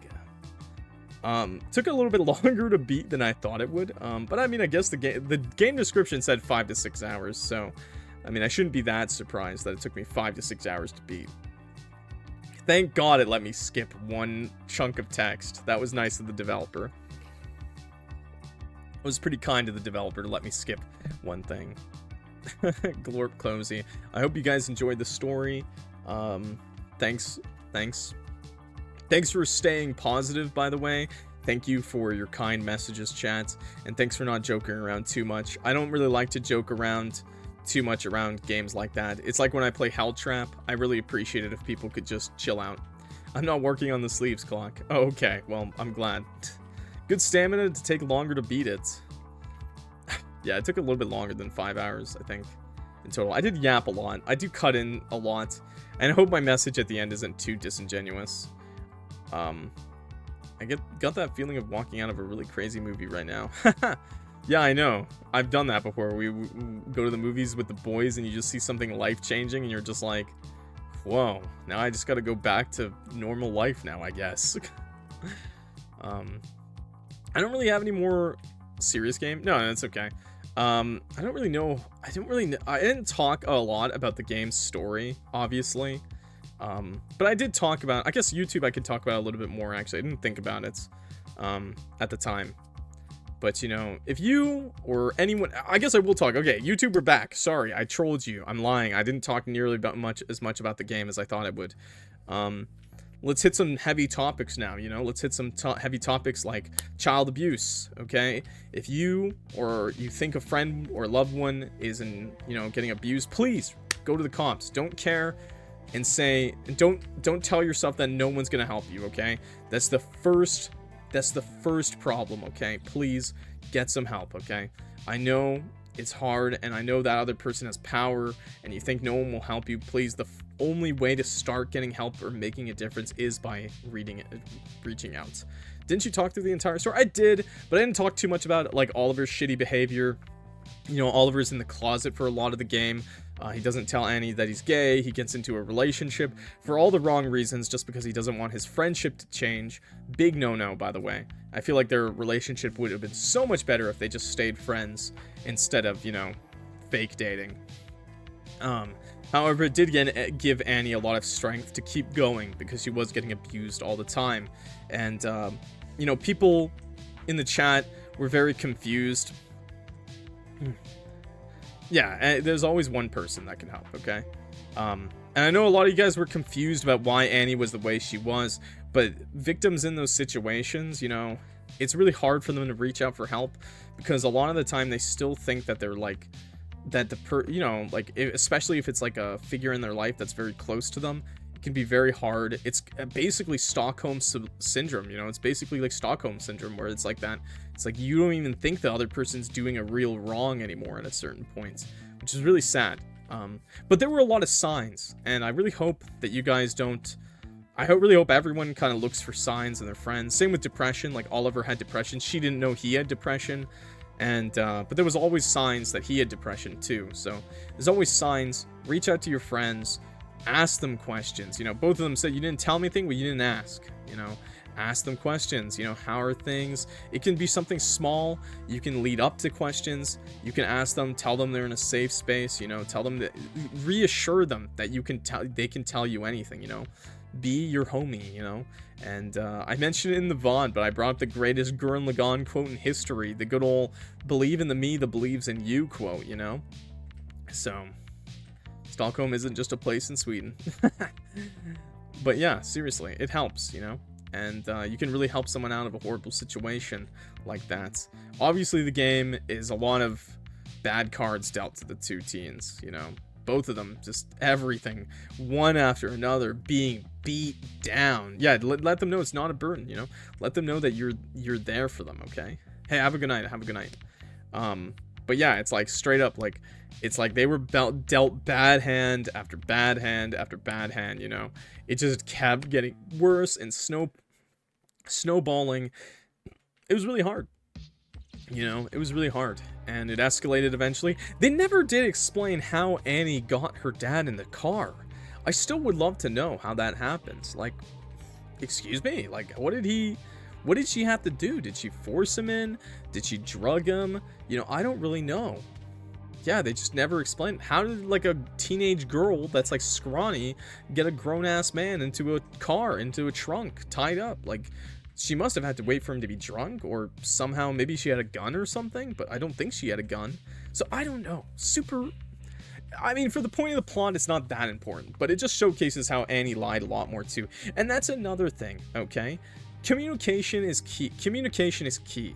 And you don't have to wait until a huge-ass argument blows up after you've murdered someone to finally have that communication that you've been needing this whole relationship, okay? Seriously, just talk it out. Tell your feelings. Oliver, at any point, he could have said that he was gay. He did not have feelings for her, you know?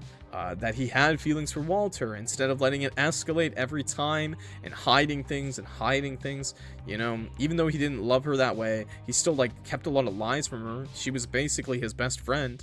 And for Annie, she felt that she never could talk to him, you know? Because Oliver's depression didn't let him really care, which is horrible, by the way, in its own way. You know, you have to give you have to give Oliver some credit, because, you know, he did have depression, and depression is really hard to work through, and some days are worse than others, and some days, you know, you don't want anyone around you, and it happened multiple times, you know? Annie didn't really help with that. She did, by being, like, a supportive care for him, but at the same time, like, she never really, like Oliver said, it was, like, kind of just a way, like, she was just using him kind of in a way, too. Like, they were both using each other, right? So, and, it just escalates, you know? So, I don't know how to fix that. I've never been in a situation like that, personally. But, yeah.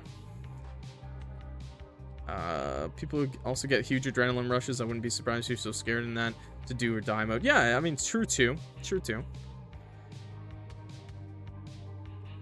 Oh, he had full understanding, like, completely understandable what he did, right?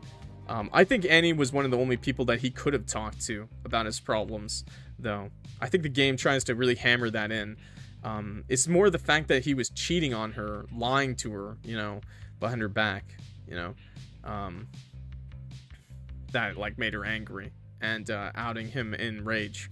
And obviously in a small town America, you know, Christian small town America, you know, small town justice. Fucking A, man. And that still happens today, you know. It's never good to out someone you know as gay. You need to let those people do it on their own time. I said those people. You need to let people, like, look, they're the same as you and me, okay? They're just, you know, it doesn't really matter what their sexual, you know, preferences are. So I'll just say that. Hope the dev writer for this amazing story of a visual novel is alright. Oh, I'm sure they're fine. I mean, it takes a lot of strength to write something like this, even if it hasn't happened to you, or something similar has happened to you, you know. I just think it was a great story overall. I do like the two different endings. They just brought out the worst in each other. Yeah, I mean, they also brought out the best in each other at times, but not really. Because there wasn't that much best in the first place. I mean, where I'm from, people don't really care unless you're in the closet. Yeah, I mean, it depends on where you are in the world, right? Some people care a lot. Some people will literally beat you up and almost kill you for it. And some people will just be like, okay, and? Okay, and, bro? The hockey night is on. Could you shut up? I feel major FOMO right now. I can't wait until this becomes a YouTube video. I'll try to upload this as soon as I can. Hopefully tomorrow for Friday, or at least on Saturday. I'm sure some other YouTubers already got a full playthrough up on YouTube by now, because I'm like 4 days late on this, but I just didn't have the time. I work a full-time job, guys, so I couldn't play it. Anyways, YouTube, I think that's all I really had to say. Hope their mental's alright, because a lot of heavy topics, and even strong-minded people can get tired of such topics. Yeah, I got a little tired of it too at one point. That's why I'm kind of happy I broke it up into multiple days. It made this a lot easier to digest, a lot easier to analyze the story. If you guys want an actual analysis of the story and a play-by-play, I can't do that for you. I'm not that smart. I don't have the time to do that. I can just tell you what I know along the story. I hope you guys like my takes, I guess, on that sort of thing. As someone who's, you know, I don't know. I always say I lived a pretty good life. Other people would say I lived a hard life, but I don't think I lived that hard of a life. But I've also lived more of a life than a lot of young people, I feel. At the very least, I think that much is true where I live. Because obviously, I know people in other countries have it way worse than I do. I live in Canada, so it's never really that bad than other countries, you know. But at least for a Canadian, I've had to do stuff worse than what they've probably had to do. Like a lot of them have had to do. So, anyways, it can get hard. How old are you? 76. Grandpappy age. 76.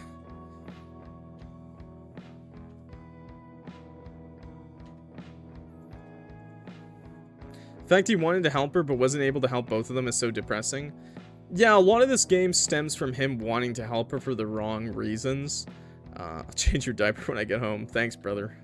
I knew it. Thank you. If you're 76, I'm a T-Rex. You are, Grandma. You are. Wrecked. Clock it, but Canada is hell. Actually, it's like, it's cold up here. It's pretty cold. Pretty goddamn cold up here. Thanks for the follows, by the way, peoples. Much appreciate that. And I do appreciate chat being really calm about it. Also, they were teenagers, so not too much simping. The art style was amazing. To end on a happy note, the art style was amazing for this game. The music, pretty good. Probably free music, but you got a good ear for when to play the music, so thank you for that. Like I said, the art was amazing. The writing was phenomenal. Very immersive writing. You know, very immersive writing. I think I got pretty into it. If not for chat pulling me out a couple times, I probably would have like made like no side notes at all.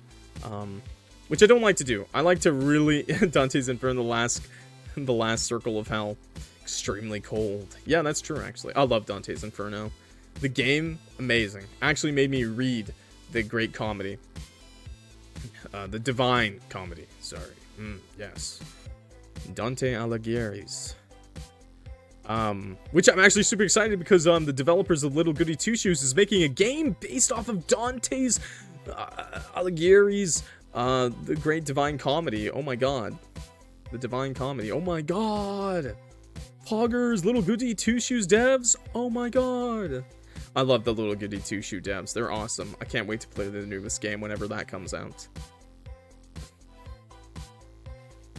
I was gonna say, Joyride to hell. Thank you so much. Also, thank you for your comments, 2Clock, and showing chat, YouTube, all of this visual novel. Thanks, Kat. Thanks, I know you were sleeping a lot of it, but thanks for popping in and helping me mod chat. I love Dante's Inferno. Yeah, it's cool. It's one of my favorite edgy games. But it actually led me to reading, like, a great literary piece when I was in college, and it was great to read.